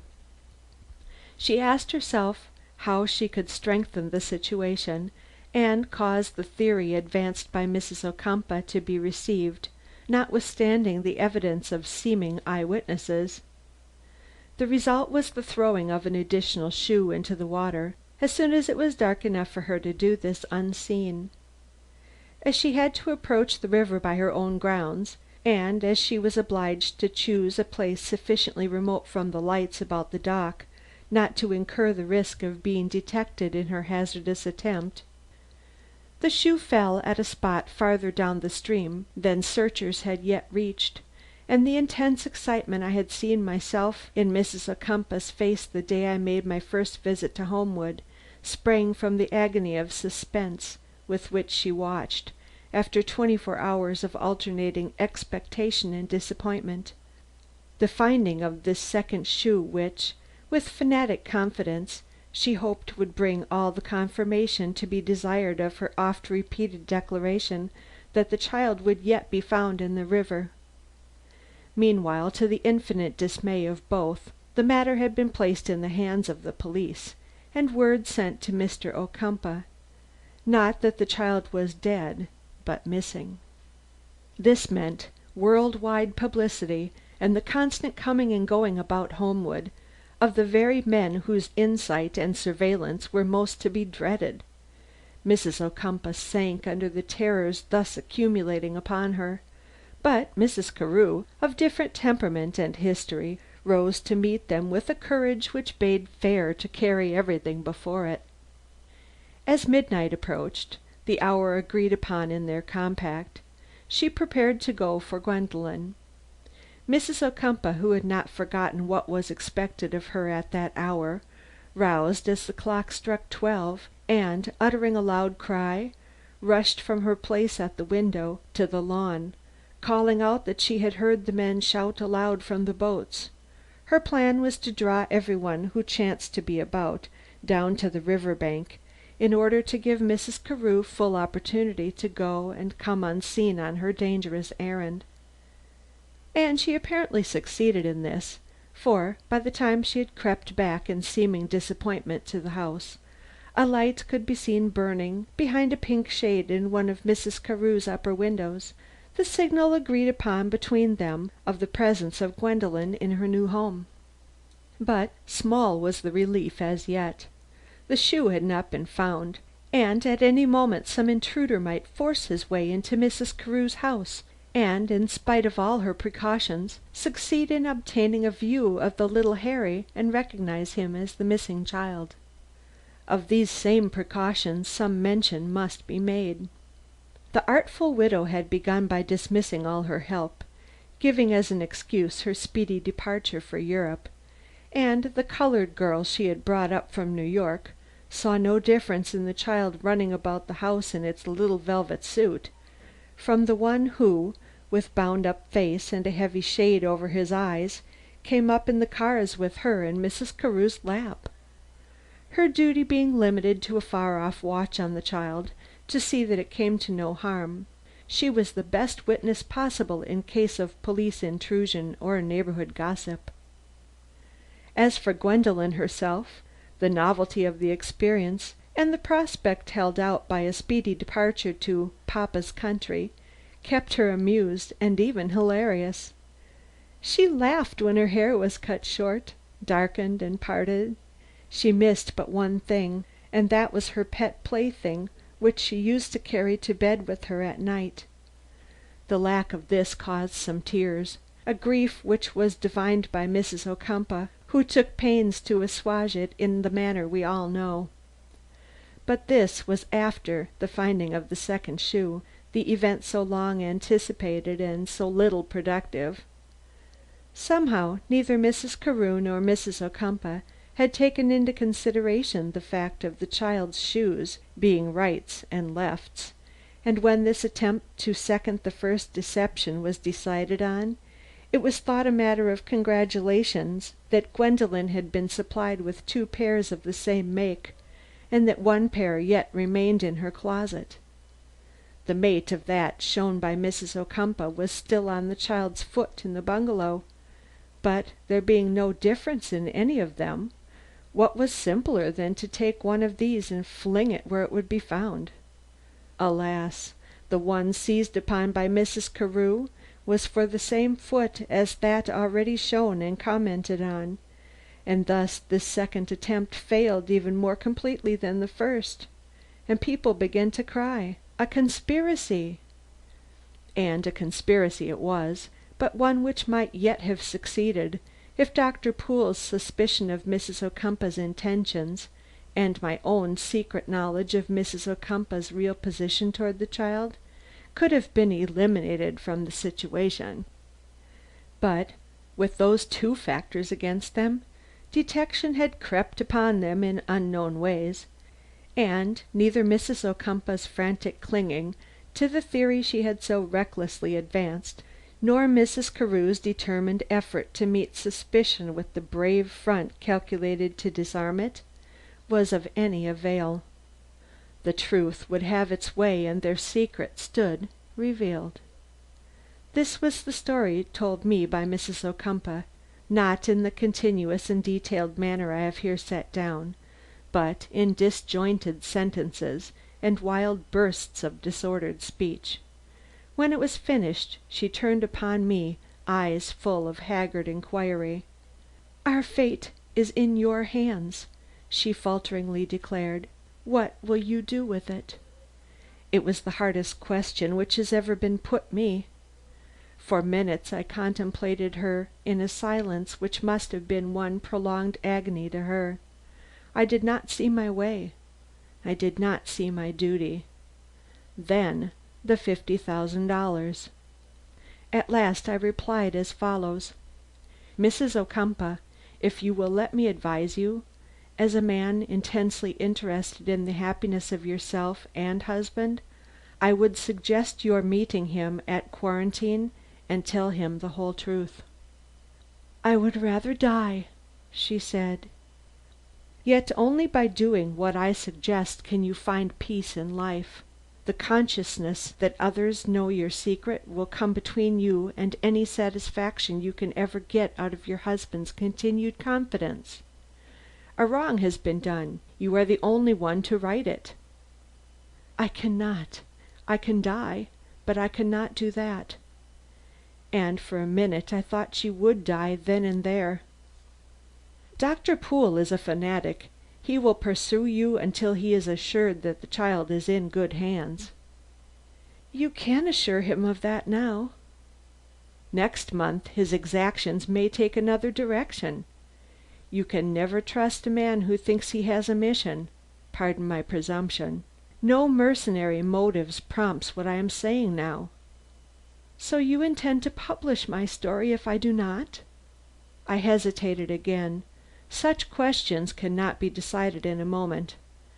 Then, with a certain consciousness of doing right, I answered earnestly: "To no one but Mr. Ocumpaugh do I feel called upon to disclose what really concerns no one but yourself and him." Her hands rose toward me in a gesture which may have been an expression of gratitude or only one of simple appeal.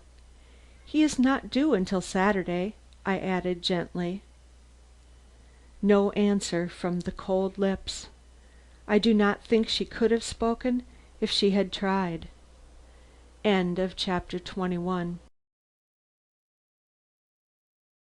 Chapter 22 of The Millionaire Baby by Anna K. Green, On the Second Terrace. My first step on leaving Homewood was to seek a public telephone.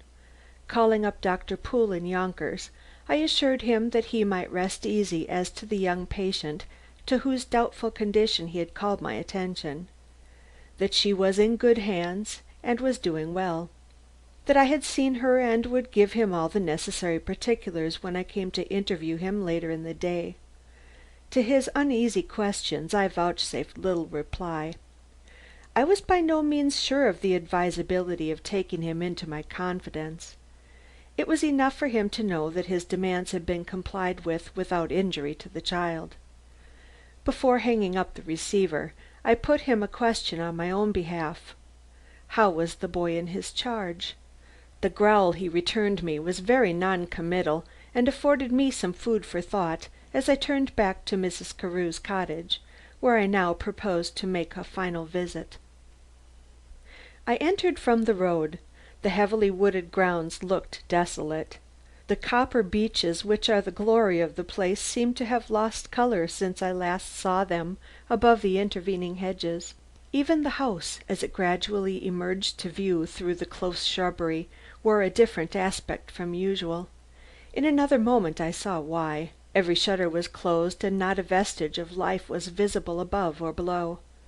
Startled, for I had not expected quite so hasty a departure on her part, I ran about to the side door where I had previously entered and rang, fit to wake the dead. Only solitary echoes came from within, and I was about to curse the time I had lost in telephoning to Dr. Poole, when I heard a slight sound in the direction of the private path, and leaping hastily to the opening, caught the glimpse of something or somebody disappearing down the first flight of steps.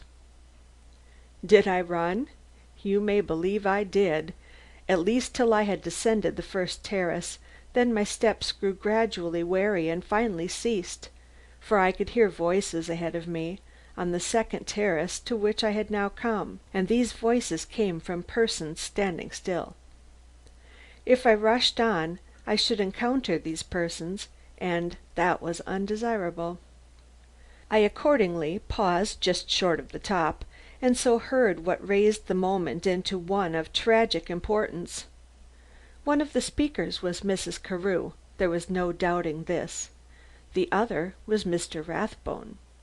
From no other lips than his could I hope to hear words uttered with such intensity, though he was guarded in his speech, or thought he was, which is not always the same thing.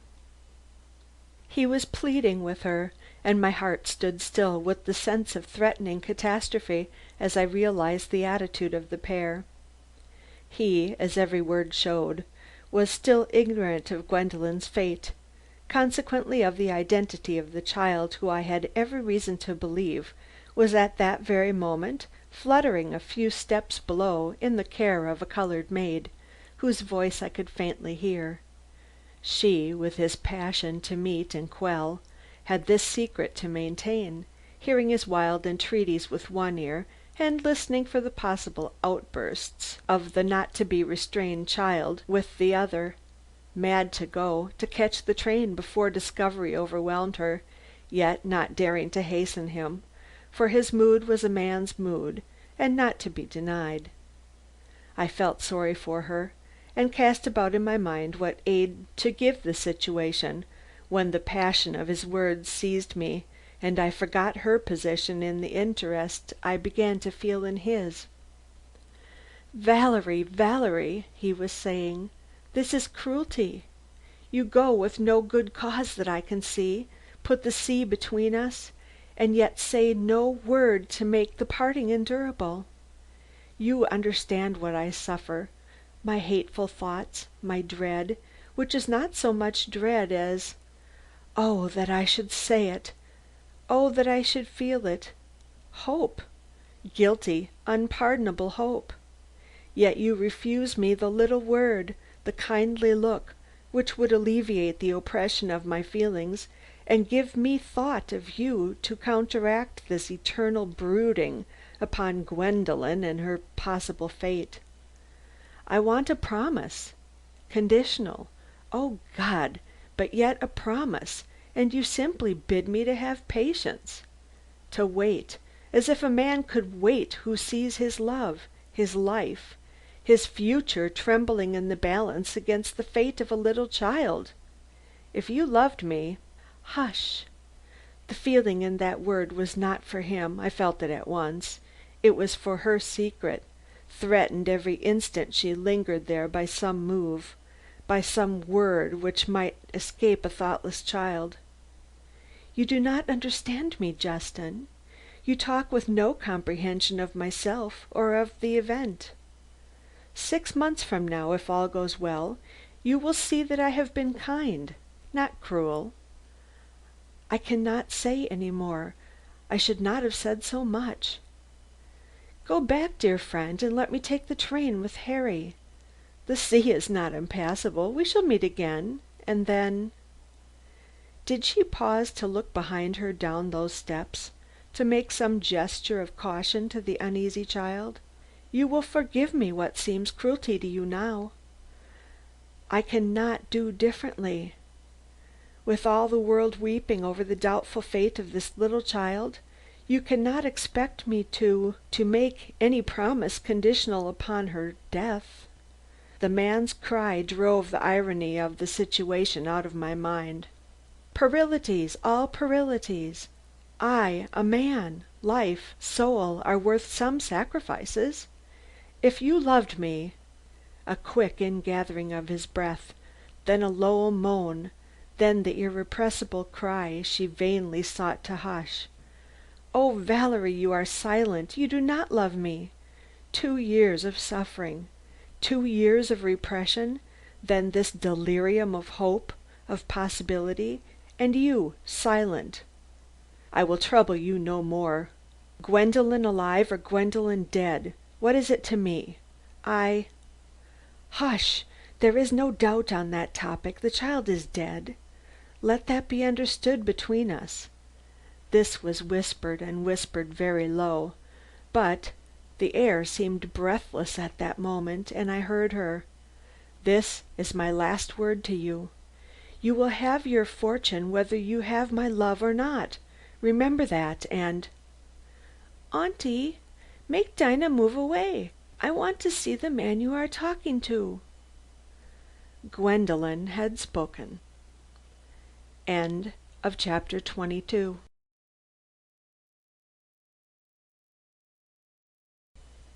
Chapter 23 of A Millionaire Baby. A Coral Bead. "What's that?" It was Mr. Rathbone who first found his voice.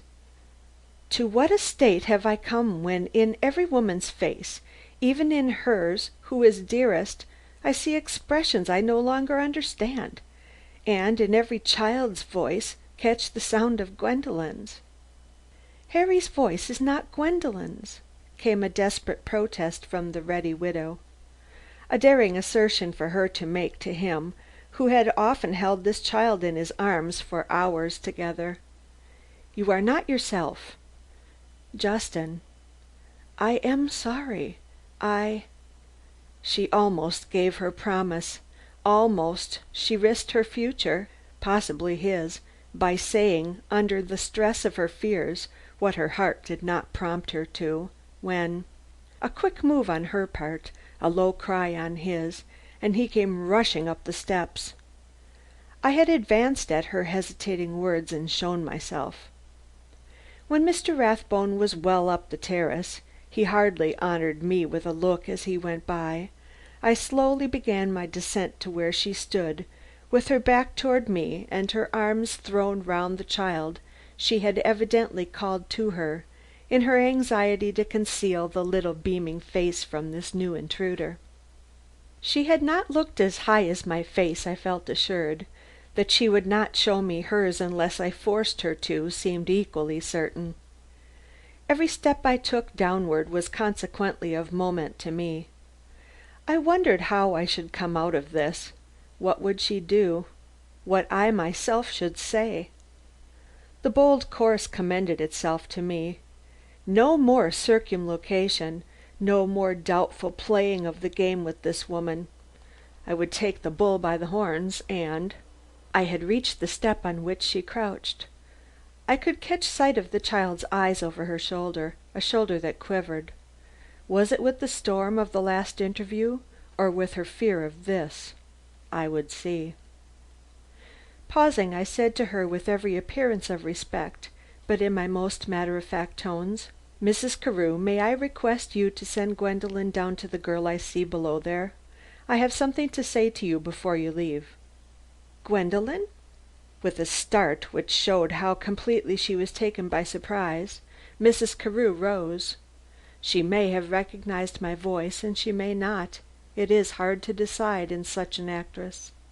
Whether she did or not, she turned with a frown, which gave way to a ravishing smile as her eyes met my face. "You," she said, and without any betrayal in her voice or gesture that she recognized that her hopes, and those of the friend to whose safety she had already sacrificed so much, had just received their death blow.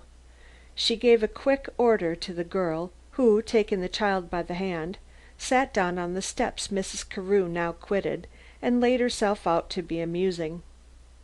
Gravely Mrs. Carew confronted me on the terrace below. "Explain," she said. "I have just come from Mrs. Ocumpaugh," I replied. The veiled head dropped a trifle.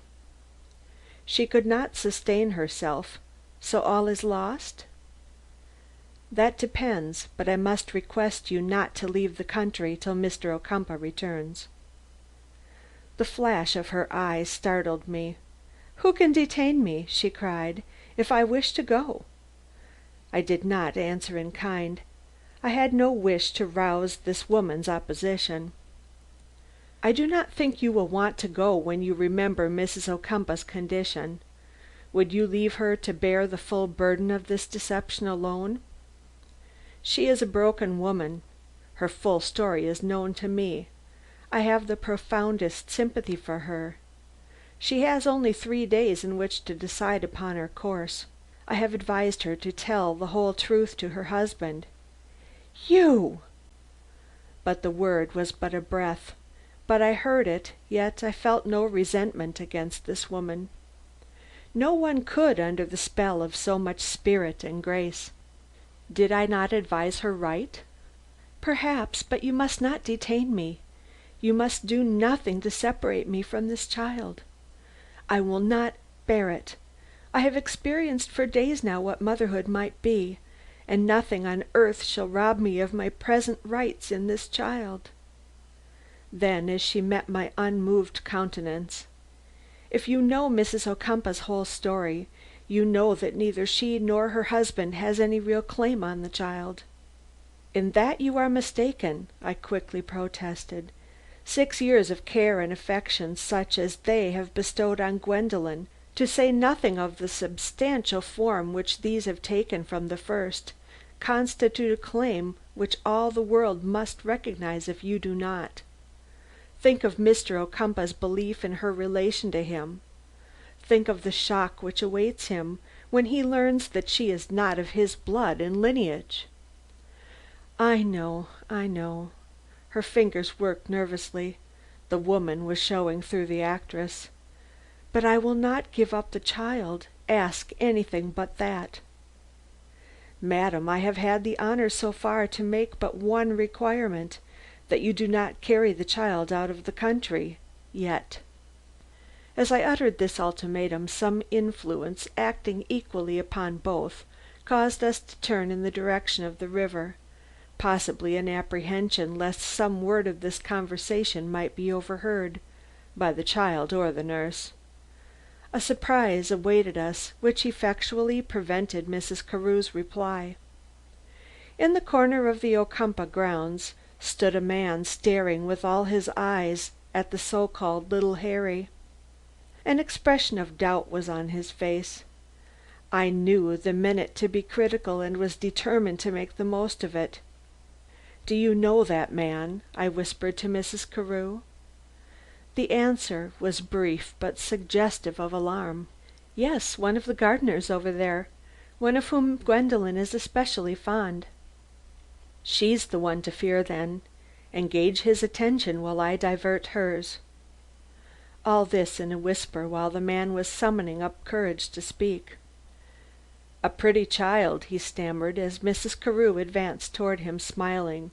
"Is that your little nephew I've heard them tell about? Seems to me he looks like our own little lost one, only darker and sturdier." "Much sturdier," I heard her say, as I made haste to accost the child. "Harry," I cried, recalling my old address when I was in training for a gentleman, "your aunt is in a hurry. The cars are coming. Don't you hear the whistle? Will you trust yourself to me? Let me carry you, I mean, pick-a-back, while we run for the train?" The sweet eyes looked up. It was fortunate for Mrs. Carew that no one but myself had ever got near enough to see those eyes, or she could hardly have kept her secret. And at first slowly, then with instinctive trust, the little arms rose and I caught her to my breast, taking care as I did so to turn her quite away from the man whom Mrs. Carew was about leaving. "Come!" I shouted back. "We shall be late!" and made a dash for the gate. Mrs. Carew joined me and none of us said anything till we reached the station platform. Then as I set the child down I gave her one look. She was beaming with gratitude.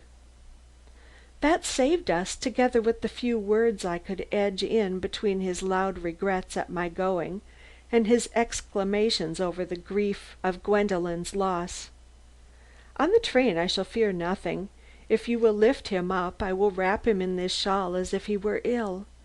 Once in New York, are you not going to permit me?" "To go to New York? Yes, but not to the steamer." She showed anger, but she also showed admirable self control. Far off we could catch the sounding thrill of the approaching train. "I yield," she announced suddenly, and opening the bag at her side, she fumbled in it for a card which she presently put in my hand. "I was going there for lunch," she explained. "Now I will take a room and remain there until I hear from you." Here she gave me a quick look. "You do not appear satisfied." "Yes, yes," I stammered, as I looked at the card and saw her name over that of an inconspicuous hotel in the downtown portion of New York City. "I merely the train." The nearing of the train gave me the opportunity of cutting short the sentence I should have found it difficult to finish. "Here is the child," I exclaimed, lifting the little one, whom she immediately enveloped in a light but ample wrap she had chosen as a disguise. "Good bye, Harry." "Good bye. I like you. Your arms are strong and you don't shake me when you run." Mrs. Carew smiled. There was deep emotion in her face. "Au revoir," she murmured, in a tone implying promise. Happily I understood the French phrase. I bowed and drew back. Was I wrong in letting her slip from my surveillance? The agitation I probably showed might have caused her some thought. But she would have been more than a diviner of mysteries to have understood its cause. Her bag, when she opened it before my eyes, revealed among its contents a string of remarkable corals. A bead similar in shape, color, and marking rested at that very moment over my own heart. Was that necklace one bead short? With a start of conviction I began to believe so, and that I was the man who could complete it. If that was so, why then it isn't often that a detective's brain reels, but mine did then. The train began to move. This discovery, the greatest of all, if I were right, would I had no more time to think. Instinctively, with a quick jump, I made my place good on the rear car. End of chapter 23.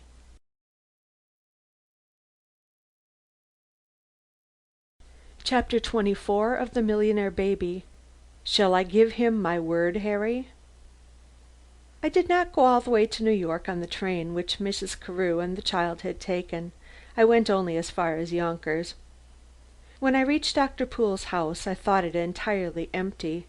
Even the office seemed closed. But appearances here could not always be trusted, and I rang the bell with a vigor which must have awakened echoes in the uninhabited upper portions.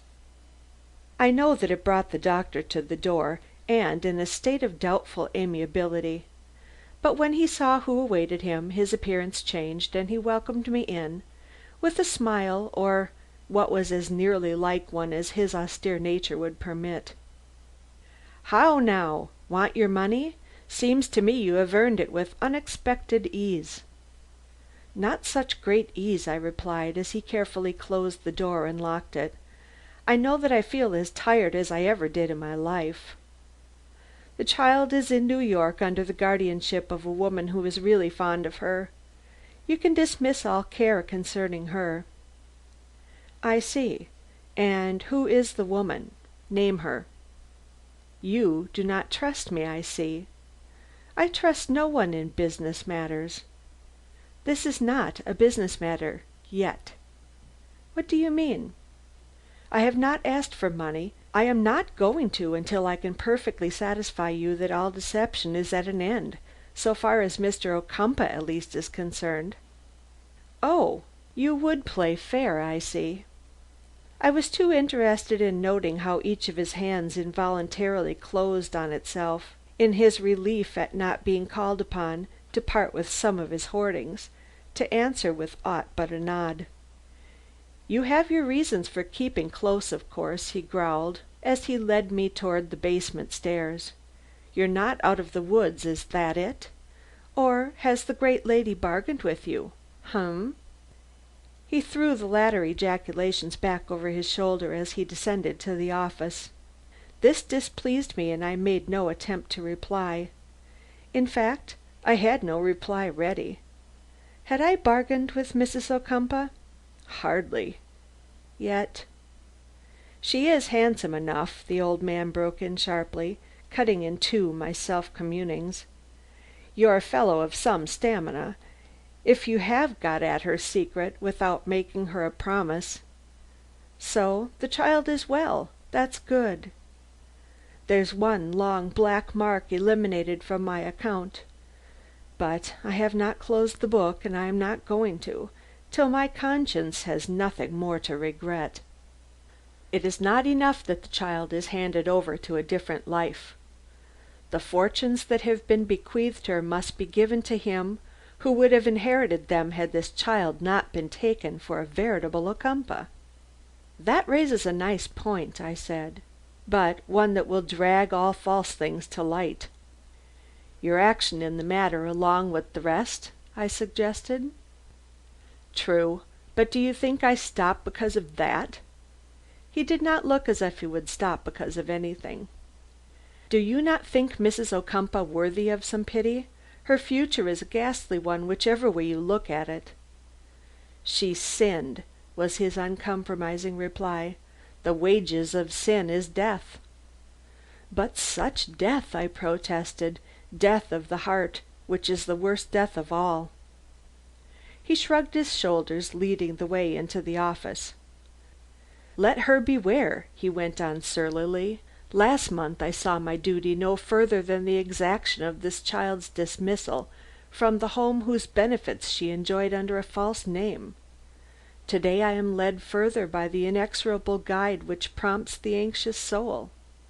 All that was wrong must be made good. Mr. Ocumpaugh must know on whom his affections have been lavished. I will not yield. The woman has done wrong, and she shall suffer for it till she rises, a redeemed soul, into a state of mind that prefers humiliation to a continuance in a life of deception. You may tell her what I say, that is, if you enjoy the right of conversation with her." The look he shot me at this was keen as hate and spite could make it. I was glad that we were by this time in the office, and that I could avoid his eye by a quick look about the well remembered place. This proof of the vindictive pursuit he had marked out for himself was no surprise to me.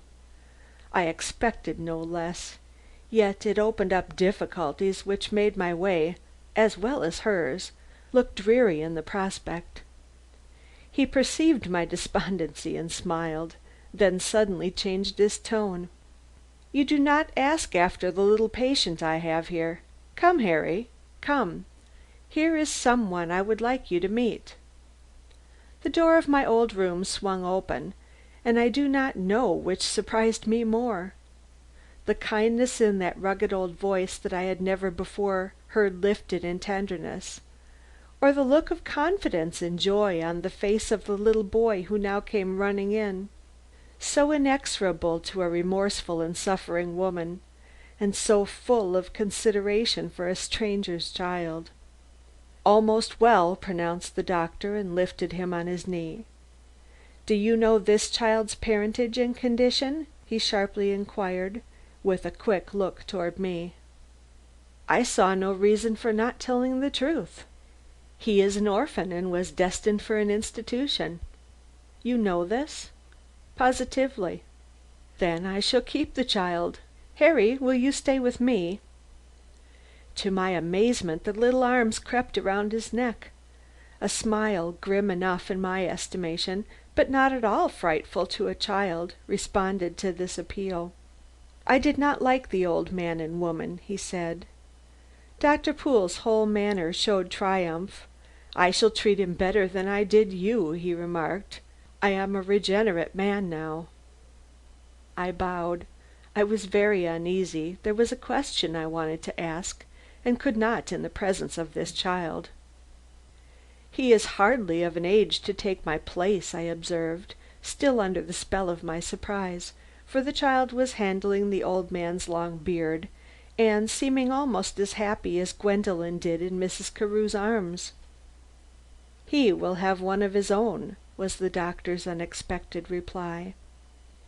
I rose. I saw that he did not intend to dismiss the child.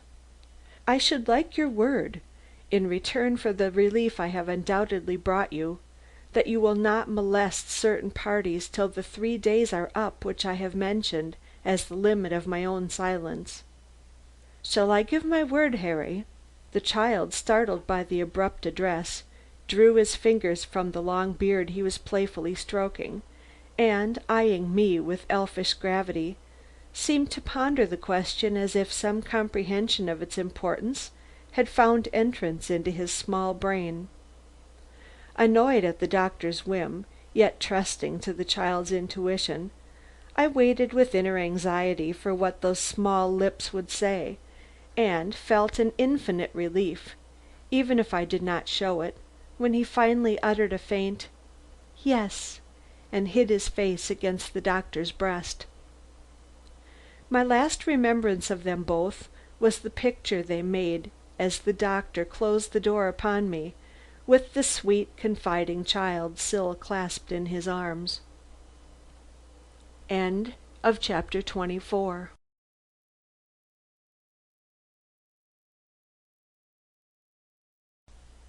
25 of The Millionaire Baby. The work of an instant. I did not take the car at the corner. I was sure that Jupp was somewhere around, and I had a new mission for him of more importance than any he could find here now. I was just looking about for him when I heard cries and screams at my back, and turning, saw several persons all running one way. As that way was the one by which I had just come, I commenced running too, and in another moment was one of the crowd collected before the doctor's door. I mean the great front door which, to my astonishment, I had already seen was wide open. The sight which there met my eyes almost paralyzed me. Stretched on the pavement spotted with blood, lay the two figures I had seen within the last 5 minutes, beaming with life and energy. The old man was dead, the child dying, one little hand outstretched as if in search of the sympathetic touch which had made the last few hours perhaps the sweetest of his life. How had it happened? Was it suicide on the doctor's part, or just pure accident? Either way it was horrible, but I looked about me. There was a man ready to give explanations. He had seen it all. The doctor had been racing with the child in the long hall. He had opened the door, probably for air. A sudden dash of the child had brought him to the verge. The doctor had plunged to save him, and losing his balance, toppled headlong to the street, carrying the child with him.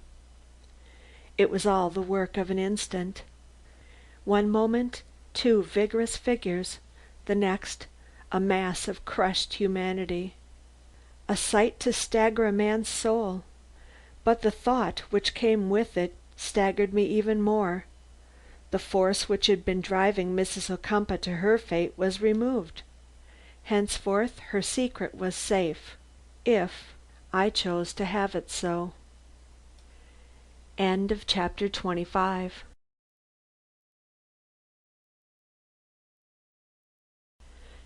26. He will never forgive. I was walking away when a man touched me. Someone had seen me come from the doctor's office a few minutes before. Of course this meant detention till the coroner should arrive. I quarrelled with the circumstances, but felt forced to submit. Happily Jupp now came to the front, and I was able to send him to New York to keep that watch over Mrs. Carew without which I could not have rested quiet an hour. One great element of danger was removed, most remarkably, if not providentially, from the path I had marked out for myself, but there still remained that of this woman's possible impulses, under her great determination to keep Gwendolen in her own care. But with Jupp to watch the dock, and a man in plain clothes at the door of the small hotel she was at present bound for, I thought I might remain in Yonkers contentedly the whole day. It was not, however, till late the next afternoon that I found myself again in Homewood. I had heard from Jupp. The steamer had sailed, but without 2 passengers who had been booked for the voyage. Mrs. Carew and the child were still at the address she had given me. All looked well in that direction, but what was the aspect of affairs at Holmwood? I trembled in some anticipation of what these many hours of bitter thought might have effected in Mrs. Ocumpaugh. Evidently nothing to lessen the gloom into which her whole household had now fallen. Miss Porter, who came in haste to greet me, wore the careworn look of a long and unrelieved vigil. I was not astonished when she told me she had not slept a wink. "How could I," she asked, "when Mrs. Ocumpaugh did not close her eyes? She did not even lie down, but sat all night in an armchair which she had wheeled into Gwendolen's room, staring like one who sees nothing out into the night through the window which overlooks that river. This morning we cannot make her speak. Her eyes are dry with fever, only now and then she utters a little moan. The doctor says she will not live to see her husband unless something comes to rouse her. But the papers give no news, and all the attempts of the police end in nothing. You saw what a dismal failure their last attempt was. The child on which they counted proved to be both red-haired and pock-marked. Gwendolen appears to be lost. In spite of the despair thus expressed, my way seemed to open a little. "I think I can break Mrs. Ocumpaugh's dangerous apathy if you will let me see her again. Will you let me try? The nurse we have a nurse now will not consent, I fear." "Then telephone to the doctor. Tell him I am the only man who can do anything for Mrs. Ocumpaugh. This will not be an exaggeration." "Wait, I will get his order. I do not know why I have so much confidence in you." In another 15 minutes she came to lead me to Mrs. Ocumpaugh. I entered without knocking; they told me to. She was seated, as they said, in a large chair, but with no ease to herself, for she was not even leaning against its back, but sat with body strained forward, eyes fixed on the ripple of that great river, where, from what she had intimated to me in our last interview, she probably saw as her grave. There was a miniature in her hand, but I saw at first glance that it was not the face of Gwendolen over which her fingers closed so spasmodically. It was her husband's portrait which she held, and it was his face, aroused and full of denunciation, which she evidently saw in her fancy as I drew nearer her in my efforts to attract her attention, for a shiver suddenly contracted her lovely features, and she threw her arms out as if to ward from herself something which she had no power to meet. In doing this her head turned slightly and she saw me. Instantly the spell under which she sat frozen yielded to a recognition of something besides her own terrible brooding. She let her arms drop, and the lips which had not spoken that morning moved slightly. I waited respectfully. I saw that in another moment she would speak. "You have come," she panted out at last, "to hear my decision. It is too soon. The steamer has 24 hours yet before it can make port. I have not finished weighing my life against the good opinion of him I live for." Then faintly, "Mrs. Carew has gone." "To New York," I finished. "No farther than that?" she asked anxiously. "She has not sailed?" I did not see how it was compatible with my duty to let her. Mrs. Ocumpaugh's whole form collapsed. The dangerous apathy was creeping over her again. "You are deciding for me," she spoke very faintly. "You and Dr. Poole." Should I tell her Dr. Poole was dead? No, not yet. I wanted her to choose the noble course for Mr. Ocumpaugh's sake, yes, and for her own. "No," I ventured to rejoin. "You are the only one who can settle your own fate. The word must come from you. I am only trying to make it possible for you to meet your husband without any additional wrong to blunt his possible forgiveness." "Oh, he will never forgive, and I have lost all." and the set look returned in its full force. I made a final attempt. "Mrs. Ocumpaugh, we may never have another moment together in confidence.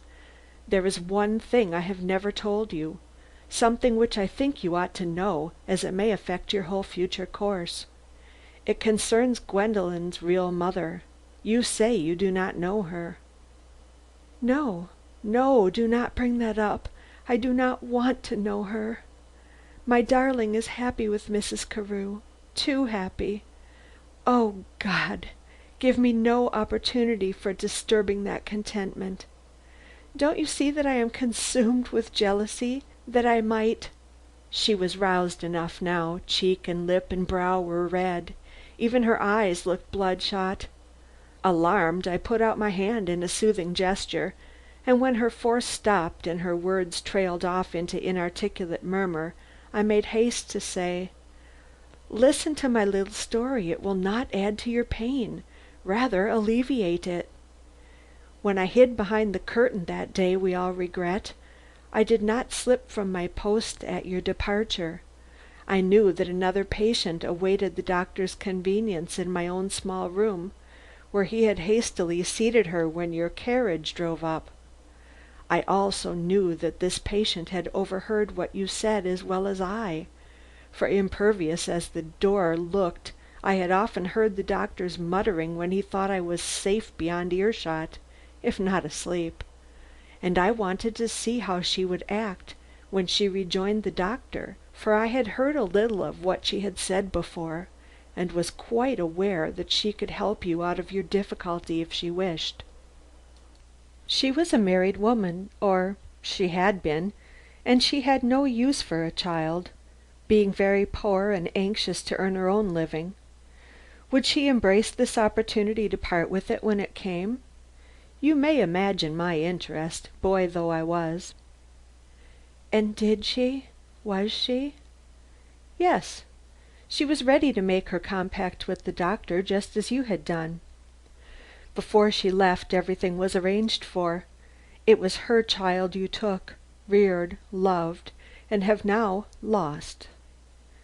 At another time she might have resented these words, especially the last, but I had roused her curiosity, her panting, eager curiosity, and she let them pass altogether unchallenged. "Did you see this woman? Was she of common blood? Common manners? It does not seem possible. Gwendolen is by nature so dainty in all her ways." The woman was a lady. I did not see her face, it was heavily veiled, but I heard her voice. It was a lady's voice, and "What?" "She wore beautiful jewels." "Jewels? You said she was poor." "So she declared herself, but she had on her neck, under her coat, a string of beads which were both valuable and of exquisite workmanship. I know, because it broke just as she was leaving, and the beads fell all over the floor, and one rolled my way, and I picked it up, scamp that I was, when both their backs were turned in their search for the others." "A bead, a costly bead, and you were not found out?" "No, Mrs. Ocumpaugh, she never seemed to miss it. She was too excited over what she had done just then to count correctly. She thought she had them all. But this has been in my pocket for 6 years. Perhaps you have seen its like. I never have, in jewelry shops or elsewhere, till yesterday." "Yesterday?" Her great eyes, haggard with suffering, rose to mine, then they fell on the bead which I had taken from my pocket. The cry she gave was not loud, but it effectually settled all my doubts. "What did you know of Mrs. Carew before she came to the area?" I asked impressively. For a minute she did not answer. She was trembling like a leaf. "Her mother!" she exclaimed at last. "Her mother, her own mother! And she never hinted it to me by word or look. Oh, Valerie, Valerie, what tortures we have both suffered, and now you are happy, while I—" Grief seemed to engulf her. Feeling my position keenly, I walked to the window. but soon turned and came back in response to her cry. "I must see Mrs. Carew instantly. Give my orders. I will start at once for New York. They will think I have gone to be on hand to meet Mr. Ocumpaugh, and will say that I have not the strength. Override their objections. I put my whole cause in your hands. You will go with me?" "With pleasure, madam."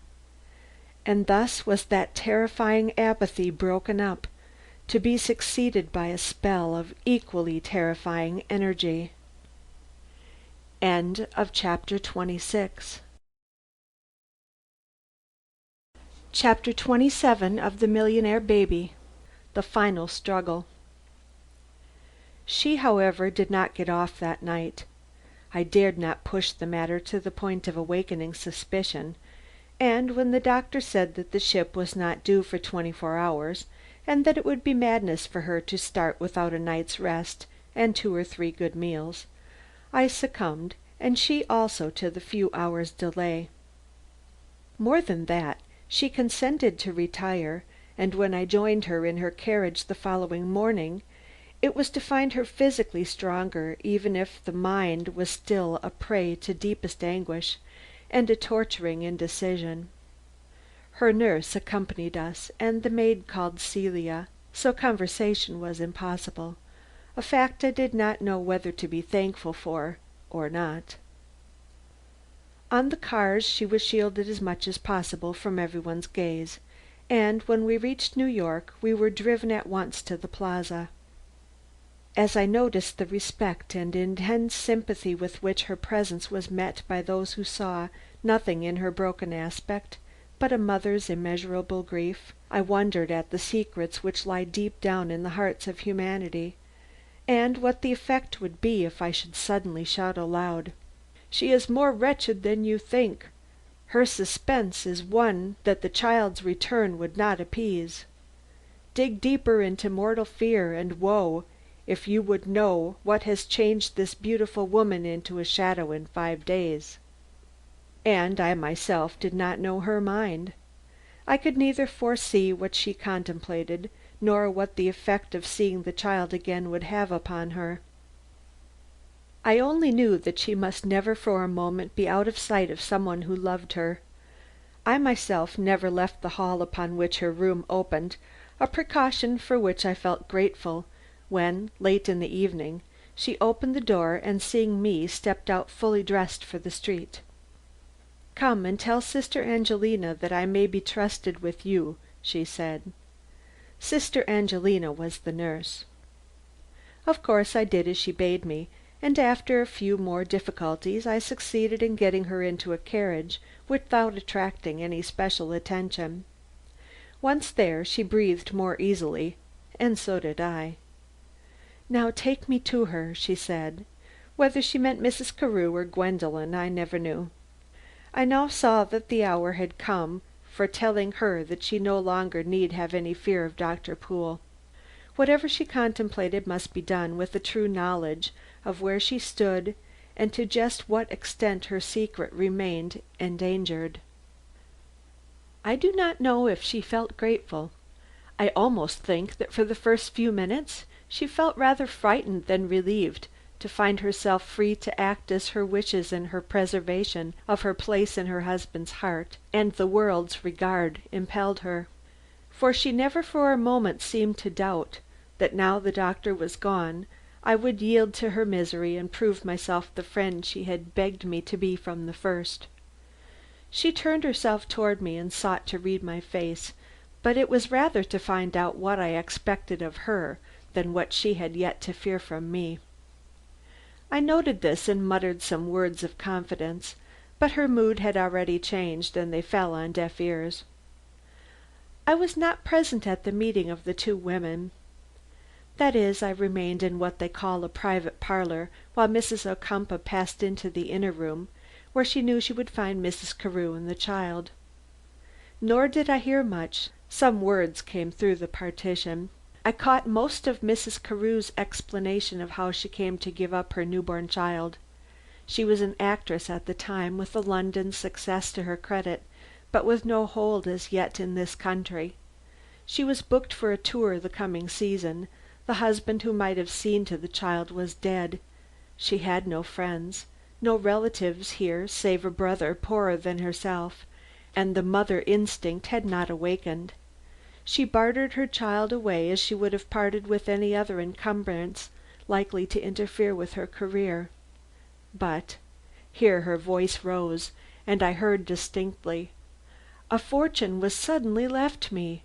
An old admirer dying abroad bequeathed me $2,000,000, and I found myself rich, admired and independent, with no one on earth to care for or to share the happiness of what seemed to me, after the brilliant life I had hitherto led, a dreary inaction. Love had no interest for me. I had had a husband, and that part of my nature had been satisfied. What I wanted now, and the wish presently grew into a passion, was my child. From passion it grew to mania. Knowing the name of her to whom I had yielded it, I had overheard it in the doctor's office. I hunted up your residence and came one day to Homewood. Perhaps some old servant can be found there to-day who could tell you of the strange, deeply veiled lady who was found one evening at sunset, clinging to the gate with both hands, and sobbing as she looked in at the triumphant little heiress racing up and down the walks with a great mastiff named Don. They will say that it was some poor crazy woman or some mother who had buried her own little darling, but it was I, Marian, it was I, looking upon the child I had sold for a half-year's independence. I, who was broken-hearted now for her smiles and her touches, and saw them all given to strangers, who had made her a princess, but who could never give her such love as I felt for her then in my madness. I went away that time, but I came again soon, with the titles of the adjoining property in my pocket. I could not keep away from the sight of her, and felt that the torture would be less to see her in your arms than not to see her at all.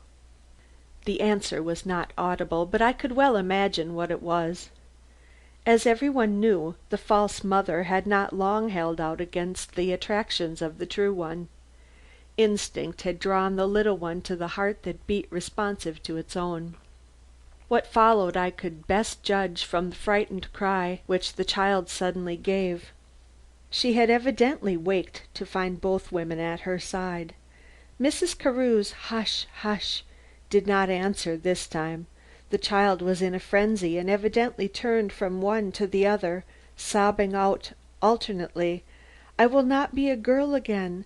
I like my horse and going to papa and sailing on the big ocean, in trousers and a little cap," and the softer phrases she evidently felt suited to Mrs. Ocumpaugh's deep distress.